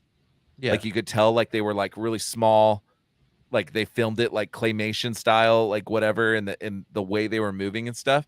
I was like, and I immediately thought of Ish. I was like, oh, because you're pretty into sci-fi, yeah? Yeah, absolutely. Yeah, like that's immediate, like Land of the Lost type stuff. You know what I mean? Like I thought that was one of the coolest scenes I've ever seen. The Jason Aaron storyline that this movie, the comics suck anyway. Is considered one of the greatest comic storylines in Marvel history. But dude, you're on crack. Well, we also got to remember that Quantum is like 19. I know. He's a boy. He has not yet witnessed the world. So earlier, you guys were talking about Miss Marvel and how I forgot who was one who said that you like seeing how slowly she was getting her costume together and the look. Yeah, that was me. Yeah. And then in this movie, I didn't like Jane that. Foster looks at pieces of Mjolnir, and then the next time you see her, full armor, fighting away, nothing in between. That was okay. Marvel has this bad habit of taking a scene that should be cool and doing it off screen. Like Tobey Maguire and Andrew Garfield getting sucked into another reality should have been shown. Jane Foster, the hammer selecting her and her turning into Thor for the first time should have been shown. They have this bad habit. They showed it to you. It was there. When Thor whispers to Mjolnir about protecting her. No, I mean when she gets it in her grasp. But that's in a flashback. I know, but I'm just saying it explains why Mjolnir chooses her. I know, but all we get is her standing at that little globe, and the things start to shake, and the clouds come rolling in, and then it cuts. Yeah, like we never see it break out of the thing. She's full Thor. Yeah. I did not like that one bit. Why does Marvel take what could be cool scenes and tell us that it happened off camera? Tobey Maguire and Andrew Garfield not being in their current world and getting thrust into Tom Holland's world still pisses me off that they didn't show that. I wanted to see that. We got that in Into the Spider-Verse, but we didn't get into. But they've been having a bad habit of doing things off camera. Like I don't understand. I don't know. That's probably the one big gripe I had is what about the last two movies feel super rushed. When they go, the plan is we're going to go get all these other gods to join us and form an army to take on Gore. When the whole time he could have just gotten kids together and zapped them all, so they're all a bunch of little Thors. Right. Apparently he can do that. That's just a power now too. Well, he is the new Odin, right? But he's not imbued with the Odin powers. He is not. I don't know. I really liked the scene with the kids. I thought it was cute. But I also don't go to a Marvel movie for cute. Definitely not a Thor movie. Yeah. I felt like it was really cute and something that like my boys will be like really gleeful over when I take them to go see it. Little kids will love it for sure. Yeah. I feel like Taika Watititi doesn't fucking give a shit. All he wanted to do was just titillate his inner little girl. Well, like I think that there was definitely a lot of missed opportunities in this movie because it could have been. I think it would have been a lot better if Jane blamed Thor for her cancer. If instead of like them meeting and all of a sudden they're like they haven't missed a beat and they're still like so madly in love with each other, it would have been better if Jane carried that chip of I blame you for me getting cancer, so I'm gonna be a better Thor than you ever were. And she was more serious. Yeah, she was more serious at her approach to it, and then instead of being slapsticky and let Chris Hemsworth do the slapsticky Thor. Like, because I mean, it's a missed opportunity that they don't say that she got cancer from being infused with the Infinity Stone. Like, they even have Eric Selvig there. Like, it's a missed opportunity that that's not what caused her cancer. Oh yeah, that how it happens in the comics? No, she just gets cancer. But yeah, I agree. Now that you're saying it, like, I would have liked some explanation, because we haven't seen her since Thor 2, The Dark World, right? And now we see her and she's sickly and she's had all these accomplishments. Like, I don't feel like they did a really good job, other than showing us why Thor and her broke up, of showing us like why she got the cancer. All it did was, oh, her mom had cancer, so she has cancer too. It kind of bugs me too. Like, I see My Name is Kyle being like, oh, I don't cry. I'm crying because it's not like the comics. Marvel fans have been clamoring for a long time, saying Marvel has an issue with the way they do villains. Marvel has an issue with the way they do villains. Marvel has an issue with the way they do villains. You have someone in Gore that his backstory is so good and so deep, and just, they could have done it right if they would have done it. They wouldn't have rushed it. Gore could have been that guy. You could have sympathized with him. You could have connected to what he was doing. You could have cheered for him. Like, essentially, he wins in the end. Gore wins, but he doesn't win the way he should. He wins basically because Thor's like, I give up. I'm gonna go spend what time I have left with Jane. You can whatever. He gives up. Yeah. The God of Thunder, who is so into war and battle and fighting to the end, just gives up and walks away. He essentially takes his ball and goes home. You could have had the same emphasis, but given people a reason to get behind Gore to get there. It wasn't there, man. Like, I asked Aaron after we saw the movie, I was like, please tell me what Gore did. What did he do in that movie? Because you didn't see him do shit. You saw him put his sword in the ground, rip something's head off, and scare a bunch of little children like it's fucking Halloween. That's it. Yep. It just, I don't know. I was hoping. That's what I didn't like about the movie. It focused more on just laughs and silliness than actually caring to tell a good fucking Thor story. Yeah. But I think they were hoping that you were going to connect to it more as being like Aaron just said, praying to your God and not getting answered. And I guess things like that. The movie's heart is in the right place, because it is kind of about grief and loss and dealing with that kind of stuff. But the delivery, so fucking silly. It's just like light cotton candy Marvel. Like, I laughed. I laughed at the screaming goats. I laughed when they crash into that planet. And I laughed at a lot of the jokes too. Like, there's a lot of, like, I liked the awkwardness between Star-Lord and Thor at the beginning. I thought that stuff was funny, but I loved the Thor as Jesus suddenly coming in and beating all those Muppet monsters. Yeah, because it stole a move from Van Damme. It stole a move from I did laugh at that too. The splits. Yeah, but I was also rolling my eyes at the same time, because I was like, "What the fuck is this in his head?" Like, I was trying to think, like, is he dreaming all this? But I liked that they did the roundhouse that Chuck Norris has. They did the splits that Van Damme has. All those little things were taken from these big action stars. Well, I kind of took it as like Korg's over exaggeration, because he's the one that's like telling the story. Is he telling the story the whole time? Because it suddenly seems like it abandons the story. Yeah, but I think I kind of took it that's straight out of a Mad Max movie. Literally, like, even how he's sitting and how the kids are positioned. Yeah, Mad Max. the flipping over the car and stuff like that. It was all stuff from these 80s action flicks. Yeah. I mean, and GNR is like pretty much the soundtrack for the whole freaking movie. Which I loved. Songs. Much as I don't like GNR. I thought November Rain was used perfectly. You could drop these awesome songs, but it doesn't make up for just the fucking terrible story. And yeah, I feel like they're trying to catch that what James Gunn did and what Edgar Wright does so beautifully, where music kind of drives the story, and they've tried to do it in both of these movies, Ragnarok and this one.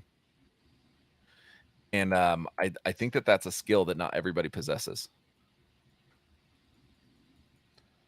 I don't know. I'm also not a GNR fan, so I am. I get you are. I just think Axl Rose can't sing himself out of a paper bag. I think he's a good singer. No. He's a shitty person. I think he's a good singer. Slash is the only reason I like GNR at all. Which is kind of more weird. Power to you, dude, if you like it. Heimdall's son was like, "Oh, I changed my name to Axel," and I was like, "Do you really know anything about Axel? Like, do you want that to be your hero?" I thought that was kind of an odd dichotomy. Yeah. Well, wouldn't you want to change your name if you were a small boy and your name was Astrid? If you're a fucking Asgardian, who cares? I guess. Oh, that was the one that they're fighting about the name. Astrid, Axel. No, it's Astrid, Axel. And Korg goes, "Okay, call him asshole. It's fine." I laughed pretty hard about that. But I don't know. It just I felt let down by this movie. Like, I felt like there was some really cool shots, and that just goes to show like Taika Waititi's a good director as far as like how to get the shot, right? Like, some of the shots were beautiful. Like the shadow realm thing was just gorgeous. And the shadows coming out, like he puts a sword in the ground and the shadows coming out, like it gave me, there were some of those scenes that I was like, oh, this feels like it's going that horror way, right? But then they completely abandoned the horror thing. So I felt like there wasn't a clear image to what this whole movie was supposed to be. The beginning was super funny and him doing roundhouse kicks against tanks. Then it turns into a rom-com. Then it turns into an old school sci-fi movie. Then it turns into like kind of this like empowering kids movie. Like, what was the vision for the whole thing? Like, I felt like the it 80s. wasn't. It's like I felt like it wasn't cohesive. It's like the perfect 80s tropes all rolled into one. They had the bad action, the bad 80s action movies of Van Damme. They had the Say Anythings or the Breakfast Club rom-coms that, they had the John Hughes rom-coms, and then they had the after school special stuff, and it was all there. Like, all the bad 80s tropes and movies were covered in this movie. Like, they were all there. But what movie it definitely felt like was 1991 Dying Young, and Thor is Julia Roberts, and Natalie and Jane Foster is Campbell Scott. Like, it's the plot is almost identical. You just replace throwing snowballs with throwing hammers around, and then all the scenes giggling on the couch are the same. Yeah. And then am I the only one that thought that when he turns all those kids into Thors, it was a wasted opportunity that you could have had Beta Ray Bill? Like, one of those kids could have been apparently Beta he Ray was Bill. supposed to be in this movie, and he's one of the characters that got cut out. Like, I think that would have been awesome if it, like, so do the kids Beta Ray lose Bill those shows powers, or are they not? Yeah, you don't see him say temporarily. Yeah, that's right. He did say temporarily. Yeah. Which, I don't know. I laughed at the scene of the little girl with the stuffed animal. I thought it was funny. Where it's got a Thor power. Yeah. And then then they give you a brand new character that's not in the comic books in Love, Gore's daughter, and how her and Thor have a relationship now. And there's going to be obviously more between her and Thor. You notice that every single one of these characters we grew up with is now spawning. Daddy daycare. Is now spawning a younger version, right? Well, because they're trying to build the young Avengers. We've got Captain Marvel and Miss Marvel. We've got Hawkeye and whatever the fuck her name is, Kate Bishop. We've got Hulk is apparently going to have a son or something like that. Did I read that correctly? Well, they're probably going to have the either Hulkling or Amadeus Cho coming. Then you've got apparently there's going to be a Black Panther. I almost said Taika Watititi. The fuck is his name? T'Challa. Thank you. It's going to have a son, so that's going to how it's going to transition from. It's going to go from. What's her name? The sister. Oh, in Black Panther. What's her name? Shuri. It's going to go from T'Challa to Shuri to this new kid. They're all going to have these like little miniature versions. And now there's a Loki kid too. We saw in the Loki show. They're all getting these kids. I really hope they're not focusing. Like I'm okay with the kids Disney being there, but Disney business model. They're aiming right down at 12 and 13-year-olds. I hope what they know you and I we'll give them our money anyway, whether I fucking hate the movie or not. I'm still gonna go, so they don't give a shit about how we feel about it. They're pushing how little 13-year-old kids think about it. They're working to build the Young Avengers, so they're going right into the vein of that age group that is. Don't be surprised if Squirrel Girl comes soon. That's gonna be merchandise. Sure, Moon Girl, yep. Squirrel Girl is going to be a merchandise, but that's going to be like Grogu for Disney as far as how much merchandise they can sell. Squirrel Girl will be huge. I like Eric's idea for the movie. I would have appreciated it if they had tried to balance the silly trope goofiness with scenes of abject terror and nightmares, make the kids cry in the theater as much as giggle. That would have made the movie awesome. Yeah. I loved the shadow monsters, dude. That was one of my favorite parts. I feel like they didn't get enough screen time, the shadow monsters. You know what? I guess I underappreciated that scene because I had to watch so much rubbish to get there. Yeah, the shadow realm was it's one of my most favorite scenes I've ever seen in a Marvel movie. That's what makes it like this for me, is that some of the cinematography and some of the decisions as far as callbacks were concerned, were so good. The story as a whole, from start to finish, I'm like, I could have used a lot more. I could have used a lot more explanation. I could have used maybe less humor. Like, not everything has to be a joke. Besides the fact that a lot of the humor was shown in the trailer, like the Meek on the dry erase board and all those things that probably would have made me laugh in any other Marvel movie. The other thing Max would not shut up about is Thor's outfit.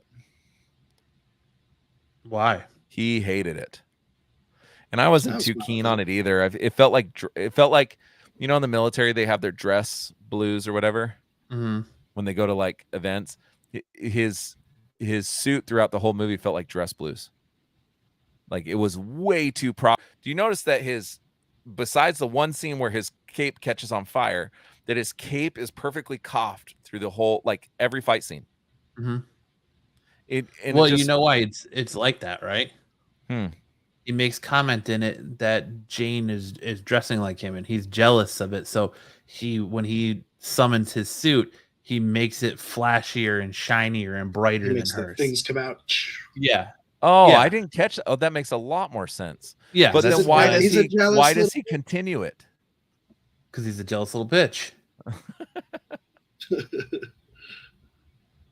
Yeah. Because he even says to her, he says, "Oh, I see you're dressing like me now." So, yeah. And then he puts his helmet. That's why he summons the helmet and then makes his wings on his helmet longer than hers.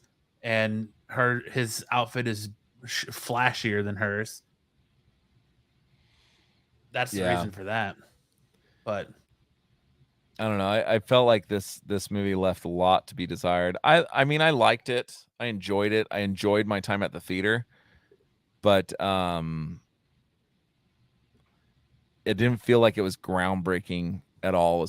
I feel like everything we've gotten, it's like, how are you pushing the narrative forward? How are we getting to the next big thing? right? How is this going to transition into phase 5? Well, actually, nothing feels that way yet. This movie, one of the things probably I'll give it a plus for it is kind of a standalone.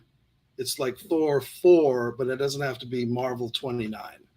Like you said, it has no real MCU impact, nothing else. Just tells a Thor story very poorly, but it just tells a Thor story. And sometimes I feel like some of the movies need that. We need to not be worried watching 2-hour movie just to know what's in the next movie. Yeah, but I do feel like at least every other one should push the narrative forward. Like, I'm okay if that happens. They're pushing his narrative forward. That's the goal. Thor's narrative, and it's a total downhill narrative into fucking bitchdom. But that's the goal of Thor. That's the narrative that they're pushing. Is what they're doing with this character. He's on a journey. Yeah, and I mean they essentially just made the God of Thunder. That's why I say Gore won, because he got it. He made his wish with eternity, got his kid back, and now he's making Thor raise that kid. That's true. Like, that's actually hilarious to think about. That's his punishment. Dude, if I was in that situation and Jane basically signs him up for it. If I was in that situation and my wife was like, "Oh, we'll raise it," I'll be like, "The fuck did you talk to me? Like, when did we talk about this?" I would have him to just be like, "Okay, we've seen Thor in the last 3 movies. He has no business raising a child. He's a drunk. He's emotional damage. Like, like no business raising a child. Besides the fact that girl is absolutely adorable. That little girl. That's his daughter. That's his real life daughter. That's Chris Hemsworth's real life daughter? Yeah. Okay, so I read somewhere that his kids and Christian Bale's kids were in the movie. I didn't realize it was the main girl. Yeah. I didn't catch that at all. Gore's daughter is Chris Hemsworth's actual daughter. That's cute. She's adorable. Well, both of her parents are like freaking specimens. Well, who's the mom? She's the girl from she was in Fast and Furious. She was just in a new show on Netflix. Oh, what's her name? She's from Brazil, I want to say.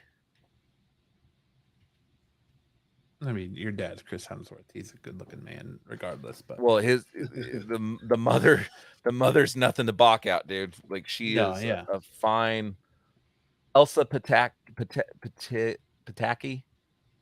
Here, let me see. The other part that bothered me too was Russell, and I promise you, I did not hate this movie. I liked it for the most part, but it's not like the greatest thing I've ever seen, but it wasn't terrible either. What the fuck was Russell Crowe's accent? It was like Spanish. It was like a Greek accent. It was like, it was supposed to be Greek, but it came off as like a Spaniard. It's supposed to be Greek, yeah. How like old Greek. Does Greek. And I laughed at that part where he's coming down the steps and he's like flipping his skirt around as he's walking down the stairs. Like, I did chuckle. I did chuckle at Russell Crowe's Zeus, fat Russell Crowe. It's nice to see he's enjoying retirement. But I was looking. Retirement. I was looking. Well, you know what I mean. Retirement as a big movie star. I was looking through all the gods in the crowd, and I was like, why isn't there any gods from Moon Knight here?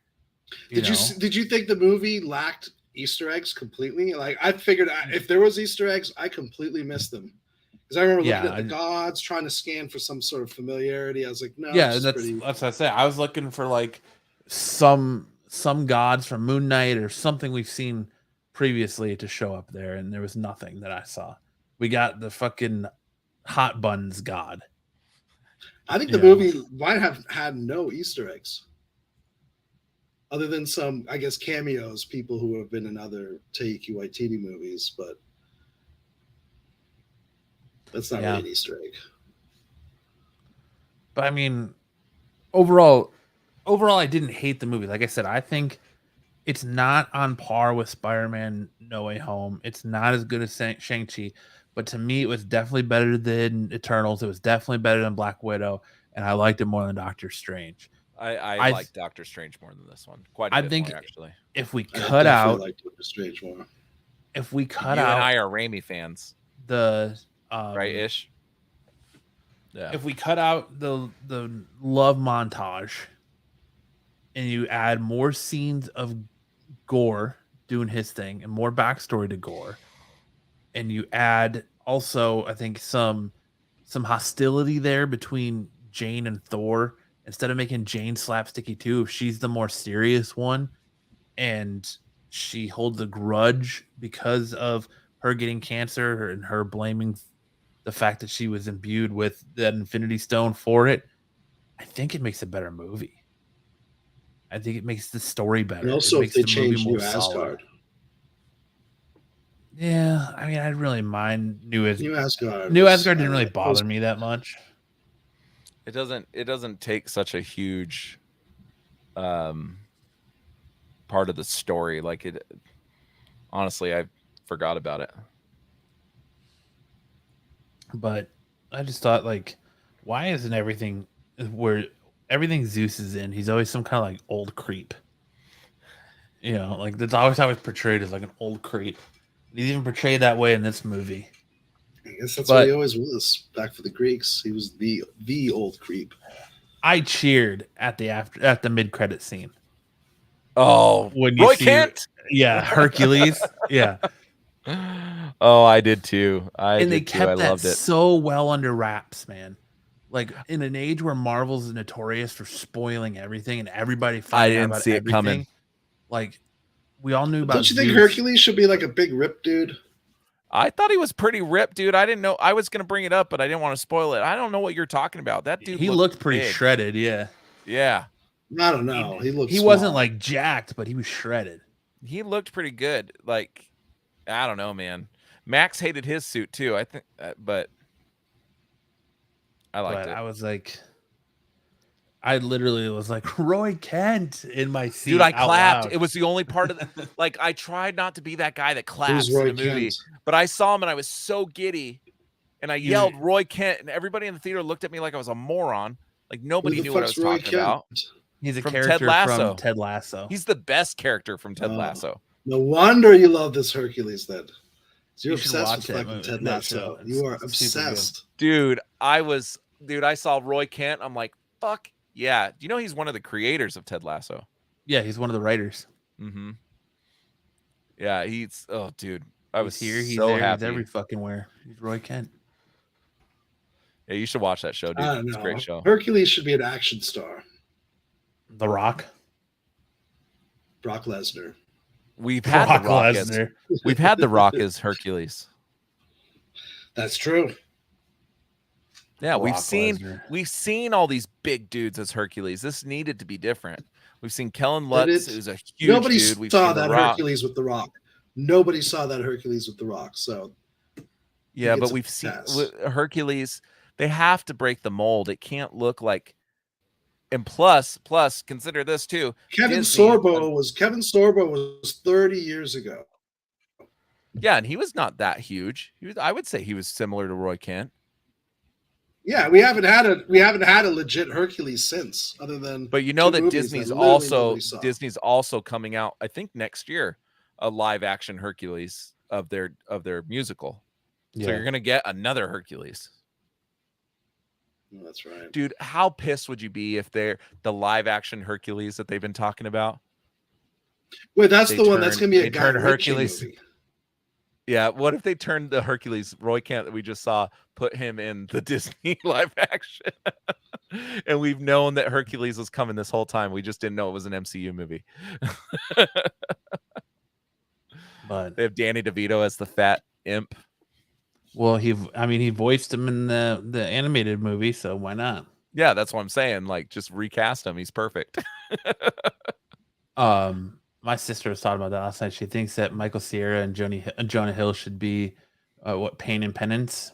Oh yeah, the two little. Just don't put Seth Rogen in it again. I love Seth Rogen, but yeah. Do you guys think Thor's gonna have a huge weekend? I thought you were about to say something else. Yeah. I thought you were about to say, does Thor have a huge wiener? Well, apparently we do, because women fainted in the movie. Try explaining that to your 9-year-old. Oh, that's funny. apparently it had a huge opening night, but it wasn't as big as Doctor Strange and the Multiverse of Madness. I think it was because it's July 8th. I think, like, are people still out of town? I think the 4th lowest Rotten Tomatoes rating out of all the MCU. And it's still like a 70-some%, man. Like, it's See, not... I didn't hate it that much. Like, there is plenty of other bad movies, like Dark World, Iron Man 2, Black Widow, The Eternals. You know what? I'd rather Captain watch Dark Marvel. World again than this. Oh man, that's them fighting words ish. Dark World was bad, dude. Malekith is a little more interesting than Gore. So right now, as we speak, Rotten Tomatoes has a 68%, 68% critic score, 83% audience score. You gotta be really careful though with Disney in general and their Rotten Tomato scores right now. You can't take that as a barometer because right now they are being review bombed because of all the. I know Rotten Tomatoes does not allow the review bombing anymore. I know that. No, they still do. They were just doing it to Buzz Lightyear. Review bombed. And Miss Marvel's for getting the audience score or the critic score? The audience score. Isn't that what we're talking about right now? All right, so 86% audience score is not that bad. Oh, so it's the critic score that's getting 60%. The critics are 68%. Audience score is 83%. Well, I don't really care what the critics say anyways. I care about the audience score, but well, you're a critic right now. Don't you want people to care what you're saying? Apparently, I am a critic. I like trash. that's too proper of a term to use for what Matt and I do. You can pick and choose which critics you respect, and you don't dismiss the others. I mean, there's plenty. But a lot of them are just like, I feel like they're movie snobs, man. Like that's the problem I have. Well, some of them are, yeah, definitely. A lot of critics are not Marvel fans or comic book fans, and just approach this purely as, is this a good movie or not? Yeah, I think we're trying to kind of balance both. Yeah, if you don't have does it satisfy the geek stuff, or is it actually a good movie? Yeah, but if you don't have Rotten Tomatoes, people just need to go see the film for themselves. Live the olden days before the internet. Don't let someone else tell you what's good or bad. And that's usually what I do. Usually, if the critics hate a movie, I love it, and because but I really think with this movie. Like, listen, I've sat back the last couple superhero movies. I didn't really care for Black Widow. I like Shang-Chi. I didn't care for Eternals. My first viewing of Spider-Man, I didn't really care for that. I honestly think I've hit superhero fatigue. Like, I'm at the point where I want to see something other than a superhero movie. Like, I've really hit superhero fatigue. And to the point where, like, I don't know. Like, I feel like Marvel's lost all direction. I feel like they don't know where they're going or what they're trying to do. Whatever they're executing just feels like it's falling flat. But their TV shows and their movies, and I just like, I really feel like I've hit a superhero wall. So to the point where, like, it's even affecting the content is not up to par. Right, and I feel like that with the comics too. Like, I still buy comics, but I feel like I've hit a comic wall because even the content in the comics just isn't up to par right now. So it's just like, I don't know, man. It's just overload of superheroes. Like, I want something else that's not like that, I just want it to be good. Hey, Ish, do me a favor. Not be just eye candy or stupid laughs. That's why I didn't hate Eternals that much, because at least Eternals strive for some kind of higher idea. There was a little bit of intellectualism in the Eternals mixed in with all the super boring fighting. Really? You think so? Yeah, I gave it a little props for, like, I think it's tried to think a little higher, but of course Disney wouldn't allow. I thought it was really dumb. Square into the Marvel movie formula. But there was like a hint there where the director and the writer was like, well, let's think of something bigger, some big ideas, because the Eternals are pretty cosmic. I kind of believe like I'm over the Thanos stuff. Like Endgame happened, Thanos happened, it's done. Move on. You don't need to reference it in every movie or show now. Do you feel like we're stuck in the Skywalker saga? Essentially, yes. You're stuck in the Thanos saga. Like they can't get past Thanos. They talk about Thanos still. Mm-hmm. Yeah. No, they talked about him in this movie. Yeah. So he cut Thanos' head off. Ish, do me a favor. Go do just double thumbs up real quick and hold it. Hold on. Oh no. I'm gonna be part of some stupid photo. No, I think he's making the synopsis.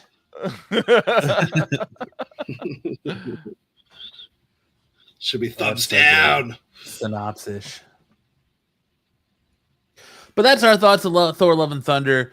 Let us know in the comments below what you thought. Did you like it? Did you not like it? Why? Did you agree with some points we made? Did you disagree with some points we made? Let us know your thoughts in the comment section below. But I think that's anybody. You guys got anything else you want to touch on? I want to show this thing that I just finished. Give me one sec. Well, Matt, what's coming? What? Oh, go ahead, Ish. Sorry, Matt. Have you checked out Batman 125? Chip Zdarsky.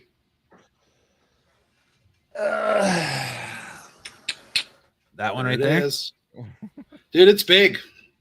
It was big sales for us. We kicked our numbers up. That and Spider-Man I just keep going up and up. More and more people are adding them to their pull list or coming on just for Batman and Spider-Man. So I think that's good. I'm glad because that's, those are pillars of the comic book world.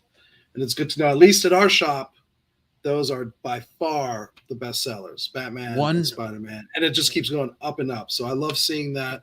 I love seeing people, excited for the comic books, coming in every form. There we go. Now you got to tell your comic book store that they're now sponsoring us. Nice. I will tell you though, one book that's kind of being slept on right now that I think more people need to bring attention to, and it's done by James Tynion, who's also doing like Something's Killing the Children, is The Closet. This book has been really good. Yeah, that was issue number 2, right? Yep. But his run on Joker just ended this week also. So I think we'll be seeing Joker back in other DC books again. Yeah, 125 was good. I like Zdarsky as a writer. Like I wish Zdarsky would take over Spider-Man for good. His Spectacular Spider-Man was excellent. So was his Marvel 2-in-1. I need to go pick up that hardcover Last Ronin from you. Yes. Yeah, but you said you're getting some in soon. Yeah, so definitely. That one, I still have one set aside for you, but we're getting in more. Oh, so. I thought somebody else wanted. So you don't have. No. Oh, okay. Then I need to come down there and get it. But I'm just saying you don't have to rush. So I got one set aside for you. I like though. You got to come or I'll sell it. And 125, I like that they debuted this new character, this new like robot character, but it's on the last page and it's basically taken up by all like the credits and stuff by the writer and all of the variant artists and things like that.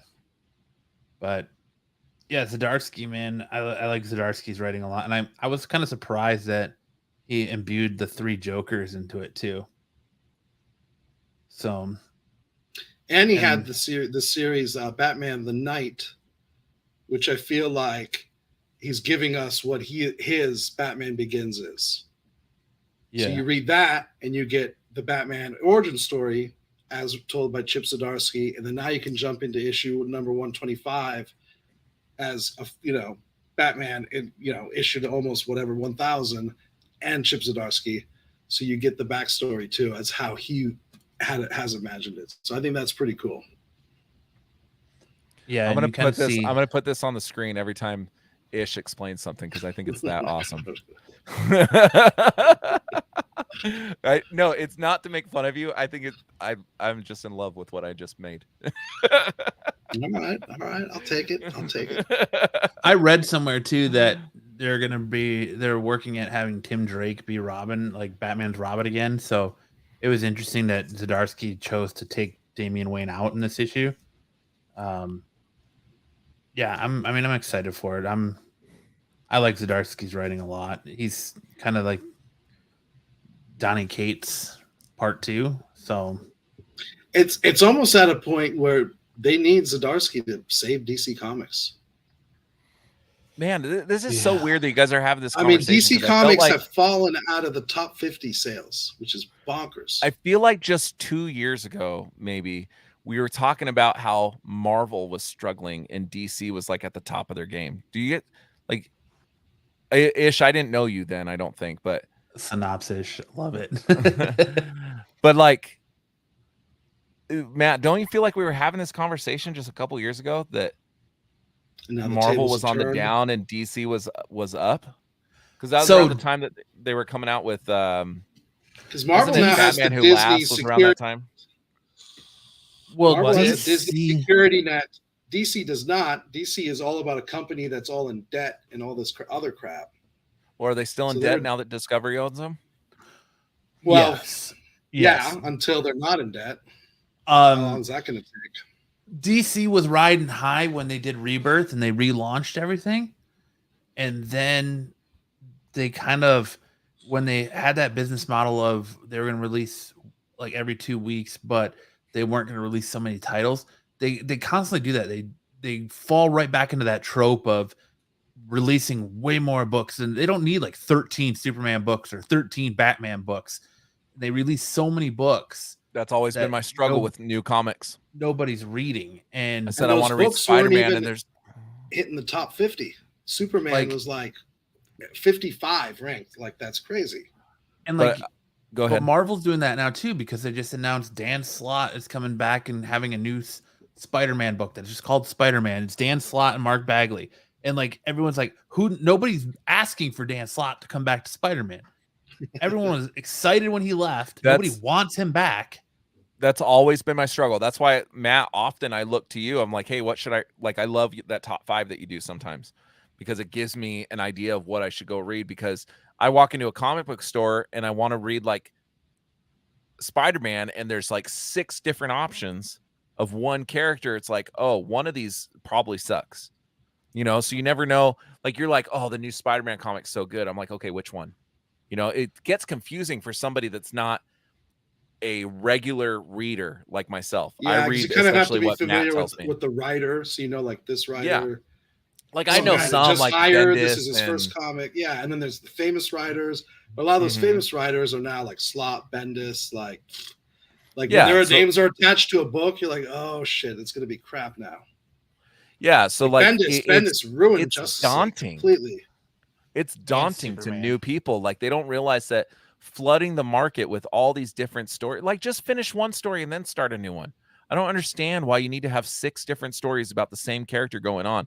Or, do a Spider-Man story and then do a Spider-Woman story, or do a why they do that? Ghost Spider or something. They know the stores have to order all these books. And that's the sales. For them, that's the sales. Not when you buy it. It's when the store buys it. Yeah, but if nobody comes in and buys a book. So yeah, we have to be savvy, but are we going to be like, oh, I'm not going to order a Spider-Man book? Like, what if it's like a huge thing? So of course we order all the fucking Spider-Man books, and we take a loss on a lot of them if they're crap and nobody reads them.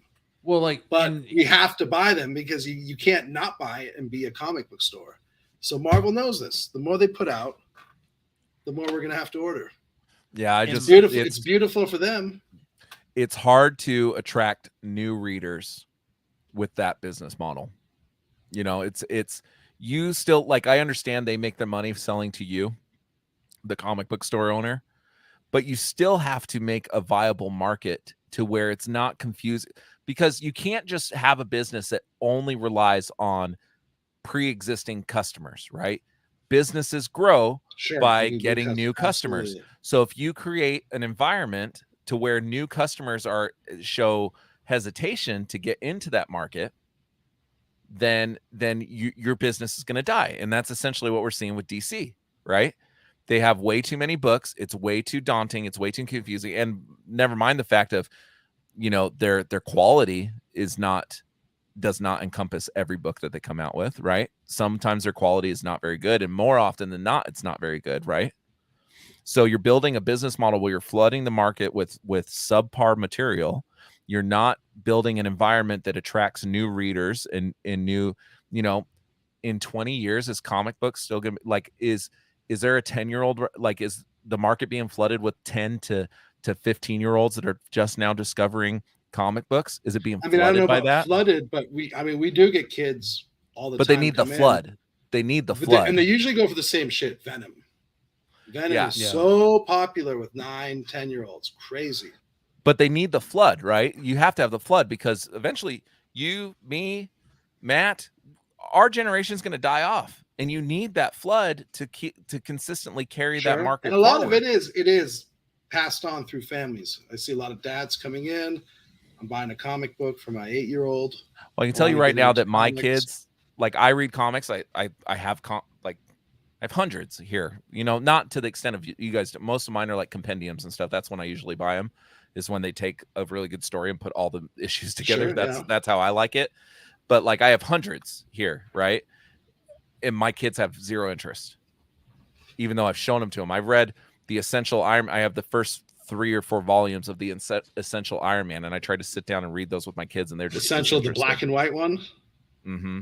Of course not. If I was a kid, I would not want the black and white one. Well, no, they're not all black and white.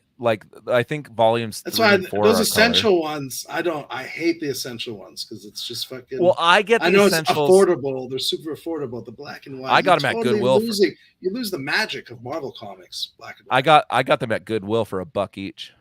Okay. I want to know how John Romita Jr. keeps getting work. But I get those because there's certain characters like Iron Man that I didn't read as a kid. I stuck to the big ones, right? X-Men, Spider-Man, Fantastic Four were pretty much my 3 go-tos. Those are the ones that I read religiously. What's the deal with you can't really see it that well. Here, Peter Parker's face right there. Yeah, I don't like it. The blood, it just too cartoony. I like when it gets real, the Absolute Carnage books. I loved those books because the art was really good in them. Who drew those? Peter's face right there. Yeah. Who drew the main line for Absolute Carnage? That's bad. Do you guys know? Who drew Carnage? I don't know. No, the main line for you remember? I want to say it was 2 years ago. It came out, the Absolute Carnage line. The one that was running through the null stuff. Yeah, where he was killing all the iterations that ever had the symbiote. Oh, when he was trying to collect the codex. Yeah, Ryan Stegman. I loved those books, man. The art in them was awesome. Stegman's an awesome writer, and he started off on the relaunch of Spider-Man a few years ago, and then they took him off of it for some reason, and now that's right, Romita Jr. again, and Zeb Wells.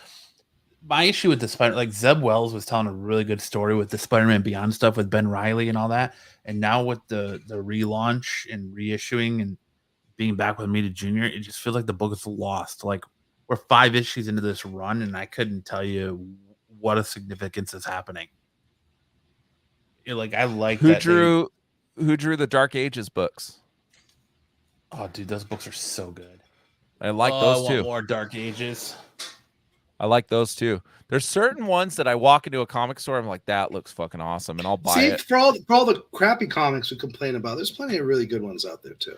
And I totally agree with you. And that's not the point I was trying to make. It's it should be quality over quantity, right? And Moon Knight is a good example because they came out with one Moon Knight comic. Granted, there's a second one, Moon Knight Black, White, and Blood, but that's a little mini series. But they came out with one. It's good. It sells big. People are jumping on board. They don't have to worry about side titles. So there is something to be said, like you said, for just focusing on one good comic. Quality. Quality. Spider-Man is so big that they probably maxed out when it was Spider-Man, Spectacular Spider-Man, and Web of Spider-Man. You had those 3 classics at once. Yeah, and that was probably full load. Don't do any more. Just stick to that. And then even then you're going to get some people in that are just interested. Like maybe somebody just walked out of No Way Home and you're just like, you know what? That inspired me so much. I want to go read the books. Right. And then you walk into a comic store and you see Amazing, Spectacular, Fantastic, or whatever. And then you're like, oh, which one do I get? Right. The artist on Dark Ages is Aban Khalil. That art was really good too. Yeah, but that's Tom Taylor, man. Tom Taylor's a good writer. But even like the art in Batman 25 or 125 is dope. Like it's got really good art. But was the story good? Comics, it's had some good art. Yeah, the story's good too. I've never been much of a just DC in general reader. I was only really introduced to Marvel when I was a kid, because when I was a kid, the big things were X-Men, the animated series, Spider-Man, the animated series. Like, yeah, they had Batman, but like the market was flooded with Marvel stuff, I feel like, back then. I don't know. And that's just what I went to. Well, I mean, we had the 90s was the Batman movies and the Batman, the animated series. That was huge. Maybe I'm wrong. Maybe this Robin is Tim Drake. I thought it was. But if you're like, for instance, DC, you want to get into DC, but you're not quite sure, stick to the staples: Batman, Detective Comics, Action Comics. Dude, if I was comics that have been in print for 80 years, yeah, jump on those, see if you like those, and then if you could always expand beyond that. But that's what I recommend to people: just go to the classics, because they're classics for a reason. They're still around for a reason. Amazing Spider-Man. If I was you, dude, I'd have like a 10 commandments to starting to read comic books or something like that. It's tough because everybody has, I have people come in and be like, oh, they want recommendations, but all they want is horror. You know what I mean? So there's a lot of no, but you just do like generalizations, like superheroes. You look at generalizations. You're starting into comics. First thing you do, stick to titles that have been around for 80 years. The second thing you do, look for characters that you like. The third thing you do is look for genres that you like. You know what I mean? Like have a 10 commandments, like kind of like a roadmap for somebody that's just you put it right there next to your, like when you walk in. Are you new to comics? I feel like that's kind of common sense stuff, though. Well, anybody you go to a market and you have to make decisions, right? You have your own set of criteria. And I feel like for adults it is, but the thing is you're wanting to get kids, and I feel like kids are easily overwhelmed. No, you're not, because kids don't have money. Last thing kids are going to do is listen to this fucking weird old dude telling them. That's why you put it on a sign. You don't say the 10 commandments according to the fat guy up at the front desk. No, we have a kiddie section. I know we put out. I just go there and you'll like some stuff. But here's the thing: is that they're not marketing to kids because kids don't have money. Kids aren't spending money. That's not true. Adults kids have more money than they have their parents' money. Well, that's kids, what age group we're talking about? Because most Marvel comics are definitely like 12 and 13 and up. I would say 12. I would say 10 to 13. Some of the most popular comics out right now aren't even superhero comics. They're horror comics. Something's killing the children. Last House on the Lake. I just think I walk into those stores and I don't even look really at the books because I just feel so overwhelmed. Like there's just so much. And like I'll go to the art or I'll go to the toys or something like that, and then I'll wait till we get on this show and Matt tells me here's what you should be reading, and then I'll go download it. And if I like it, I'll call Ish and say, hey, do you have this book? Can you I'm just very like, I read all those last Ronin books, loved it so much. I want to read them again, but I want to read it in its true form. Dude, that hardcover is nice. It is very nice. Nice to hold in your hand. I want it. Nice. It's just one of the best books I've read in a long time. Like the story was just so original and it kind of broke everything you thought about the Ninja Turtles. Like I loved it so much. And Matt, I appreciate you putting me on to that. I couldn't put it down. I have all the individual issues, but I was gonna buy it and then I saw the price tag. I was like, ooh, $30. I think I'm good. Well, see, I don't have the originals. I just have it on my iPad. Yeah. And now I liked it so much that I want to support the people that wrote it. I want to support the Ish's store. You know what I mean? I don't want to be stealing everything. Yeah, Ish, I could just go down the street and buy it from, Barnes or something like that. But no, I want to get it from you. Hey, I appreciate that. Right, yeah, Sticks, absolutely. They did the hardcover first. It wouldn't have been delayed. Oh, but yeah, I waited till the last issue was out because Matt kept saying it was delayed, and I knew I was just gonna get pissed if I read all 3 and then had to wait for the 4th. But I couldn't put it down. I read it in one sitting. All 4 of them. I loved it so much. And I want more. Coming close to IDW printing the last Transformer comics for who knows how long. Oh, really? Yeah. So I've been telling people the new ones that came out. So they kind of did like they took the Last Ronin concept and applied it to Transformers. Okay. And they did the last Transformers. Then there's the final war of Cybertron. And it really feels like they're closing everything up. So I've been telling people, grab those comics as far as speculation. Because you might aren't they losing the Yeah, they're losing their license. And these are pretty small print runs. So you're Ninja Turtles are losing? No. They're losing Transformers license. That's Hasbro, Transformers right? Transformers and G.I. Joe, yeah. But those are the big titles for IDW, along with Ninja Turtles. Where do you think Hasbro's going to go somewhere else? I have no idea. Probably Marvel. You think so? Marvel? Probably. You don't think Discovery wants to buy that big new shiny thing? They're not. I don't think they're not really looking at comics right now, man. They're trying to make it profitable. They're saying they're not trying to add more debt to it. Could you imagine a world if Discovery says we just want out of the comic game and there's no more DC comics? Well, wouldn't it be even crazier if Marvel bought them and now you have Batman as under the Marvel? Yeah, but they're not going to sell the film rights. I mean, you would just have it in pages. They'll sell the distribution rights. Well, we've had someone will buy. Someone will sit there and be like, "Dude, I'm buying Batman and Superman." Elon Musk, he just backed out of Twitter. He needs something else to buy. Elon Musk, someone. Yeah, but they're not profitable and they're not putting out good material, so they're not enticing to somebody. Who's going to be like, I can do Batman? Everyone's going to have the ego to be like, I'll do it right. Well, I don't know. And I'll be the person who does the cool Batman. I think that sounds very enticing. I don't think Batman and Superman is like. I think McFarlane has a big enough head to luggage. That's baggage. I don't want to buy that. You think McFarlane, like Image, buys it all or something? Like one of these smaller books? I feel like McFarlane has a big enough ego to think that he could fix all of it. You don't think so? Probably. I can imagine McFarlane saying, "I'll do Batman." I could. Image doesn't have the money after the Walking Dead success and all that stuff. No, and all these other things that have been. Image is creator owned, dude.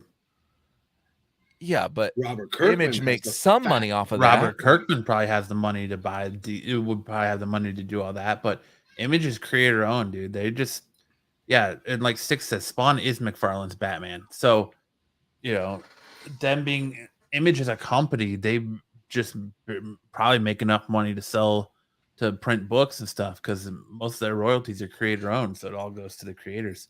Image takes a very small cut. Image Comics is worth $3.15 billion. Yeah, but look how much is Marvel worth? How much is DC worth?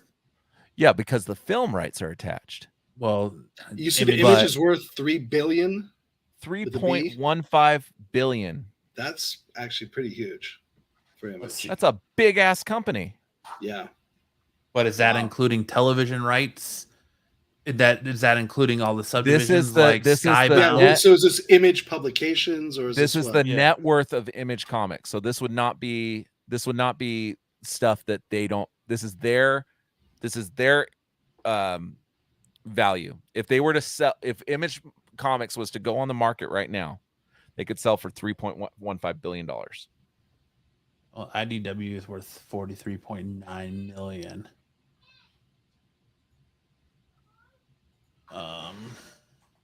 That's just what this site's saying, so it could be completely wrong. We also got to remember it's on the internet. So apparently they make a lot on social media. They make a lot. They have to have some, like, I understand it's creator owned, but they have to have, otherwise it's not a good business model. Like, if you're only making money off of the distribution rights, selling comics, that's not lucrative. They have to maintain, like Robert Kirkman, he sells Walking Dead on Image Comics. Image Comics has to take a portion of each one of those book sales. This is not just of Image. This is just not their comic publication, dude. This is taking into effect their YouTube numbers, their social media stuff. But that's the company we were talking about, if they would be able to buy DC Comics. All their individual, like Skybound attached to them, all their stuff. Yeah, it's. But what we were talking about is if they would have the capital to buy something like DC Comics. Doesn't sound like it if their assets include shit like internet channels and stuff like that. But they make money off of those. This is the valuation of them right now. So this is how much revenue they're pulling in. Maybe Sticks Boy can buy a DC. He's worth $69 billion for his claim. Sticks, if you're worth $6.9 billion, why are you not funding our show? You're on here every week. Throw us some cheddar, man. What happened to shorn testicles, Matt? What happened to what? Our shorn testicles. What? Manscaped. Oh yeah. Well, we lost that. Oh, we did? Okay. Yeah. I didn't get the memo, I guess.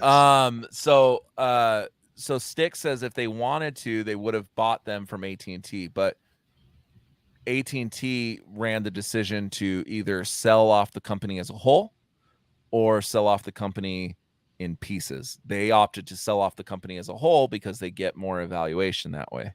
That's how business acquiring businesses work. You can sell, like, for instance, Fox was able to just sell a portion. Like, obviously the Federal Trade Commission played a part in this, right? But Fox was able to sell off just a portion to Disney. They weren't able to sell off the whole thing. AT&T decided they wanted to sell the whole thing to Discovery. Discovery had to either make an offer for the whole thing or no offer at all. Now it's up to Discovery to figure out which assets they then would want to sell off. Like, Disney is the one that sold off the Fox. What do they call that? How much was the network? How much was it estimated that Image Comics was worth? $3.15 billion. Yeah, so DC Comics' estimated net worth in 2022 is $10 billion. Yeah, but you can also get into investor. And are you looking at DC Comics with the film division? No, just DC Comics. Because we're just talking about the option to publication, and so Discovery would still maintain the IP. The IP belongs to them. You're only paying for the essentially to run it, right? But Discovery would still be the parent holder because they want to own all the IP for the movies and all those other things.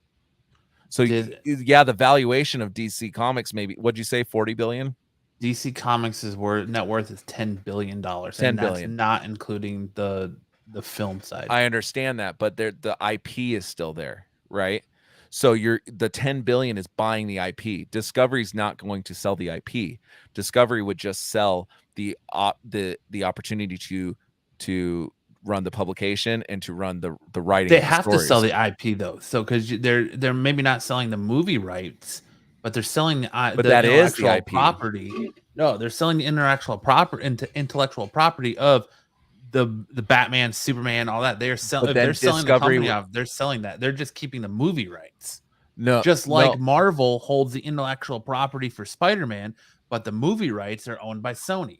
Yeah, so Discovery would then have to repurchase it. If you're selling the IP, then the new contract would have to be drawn up to buy the movie rights from Image, and Discovery will not sell the IP. See, I don't think Discovery would be able to open their own publication and make their own Batman. But we're speculating now. We're trying to speculate if they would even want to get into that space, right? So like with Disney owns the IP. Sony owns the movie rights, but Sony had to purchase the movie rights from Marvel, right? A big check was written to Marvel to get those movie rights. Marvel owns the IP. Disney just owns Marvel. Yeah, but the parent company is Disney. Yeah, but Marvel owns the Disney IP. in fact Avi owns it Arad all. is still in charge of Marvel. No, but he has to answer to. It's not Bob Iger. What's his name? What's the guy's name that runs Disney? Marvel Entertainment. Is it not Bob Iger anymore? Marvel it's Entertainment. Not. No, he retired last year. Makes $41.94 million a year. How much? But does that make sense? Like Discovery could say, we're just going to sell you this portion of the business. We still own the characters, but we will so essentially Image would be buying movie rights from Discovery, but not movie rights, comic rights. They would be buying the rights. They would be buying the IP. It'd be reversed. Again, like I said, they'd be buying the IP, the intellectual property, which is the comics, because that's where it all started. Without the comic, that intellectual property, you wouldn't have the film. No, rights. But the intellectual property, when you buy intellectual property, it means you own the character. Right. So they would only own the rights. The character is from a comic book.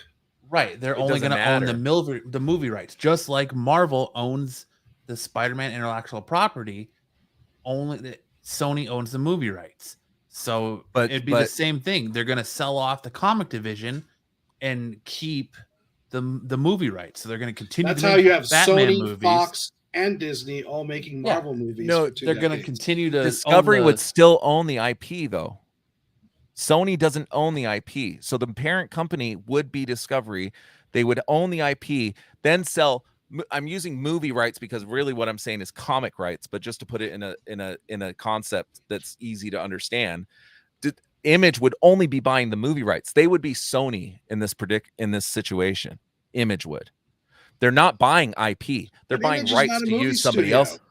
Yeah, no, you're using movie. I'm using movie. I'm using movie as a parallel for comic. The question was, what if Image bought DC and started publishing the DC comics? No, but what I'm saying is they cannot. Discovery would not sell the IP. The intellectual property would still be owned by Discovery. Image would only purchase the rights, like Sony did for movies. Image would purchase the rights to distribute. That would be stupid. Comics. They're gonna lose money if you're only, because the IP is where the money is, because it's toys, it's all other kinds of, it's toys, it's clothes. Well, right now, Sony cereals, does not. It's all of that. Disney makes when Sony comes out with a movie, right? They only own the movie. All the merchandise is going through Disney for that because movie. It's Disney owns the Discovery. So Sony makes the Marvel stuff? What? Hasbro makes the Marvel stuff. Well, Hasbro only makes their vinyl articulate figures. The action figures. Yeah, like Legends and stuff. Funko, a different company, makes their pops. So like all those little different toys. So it's not Disney toys. No, but Disney sold the rights. Sony didn't sell the rights to Hasbro. Yes. Disney sold the rights to Hasbro. So Disney takes a much bigger portion of all the merchandise sales. Now, when this new contract was made up to continue Disney to continue producing Spider-Man films, some of that was relinquished a little bit. But for the longest time, Disney was making those products by using Hasbro and stuff. But Sony wasn't able to say, we want Hasbro to make our toys. Disney's the one that said, we want But Hasbro if somehow to make our toys. Image bought DC Comics, they'd only be buying the rights. They'd be publishing DC Comics. Well, the problem is DC is not a publisher.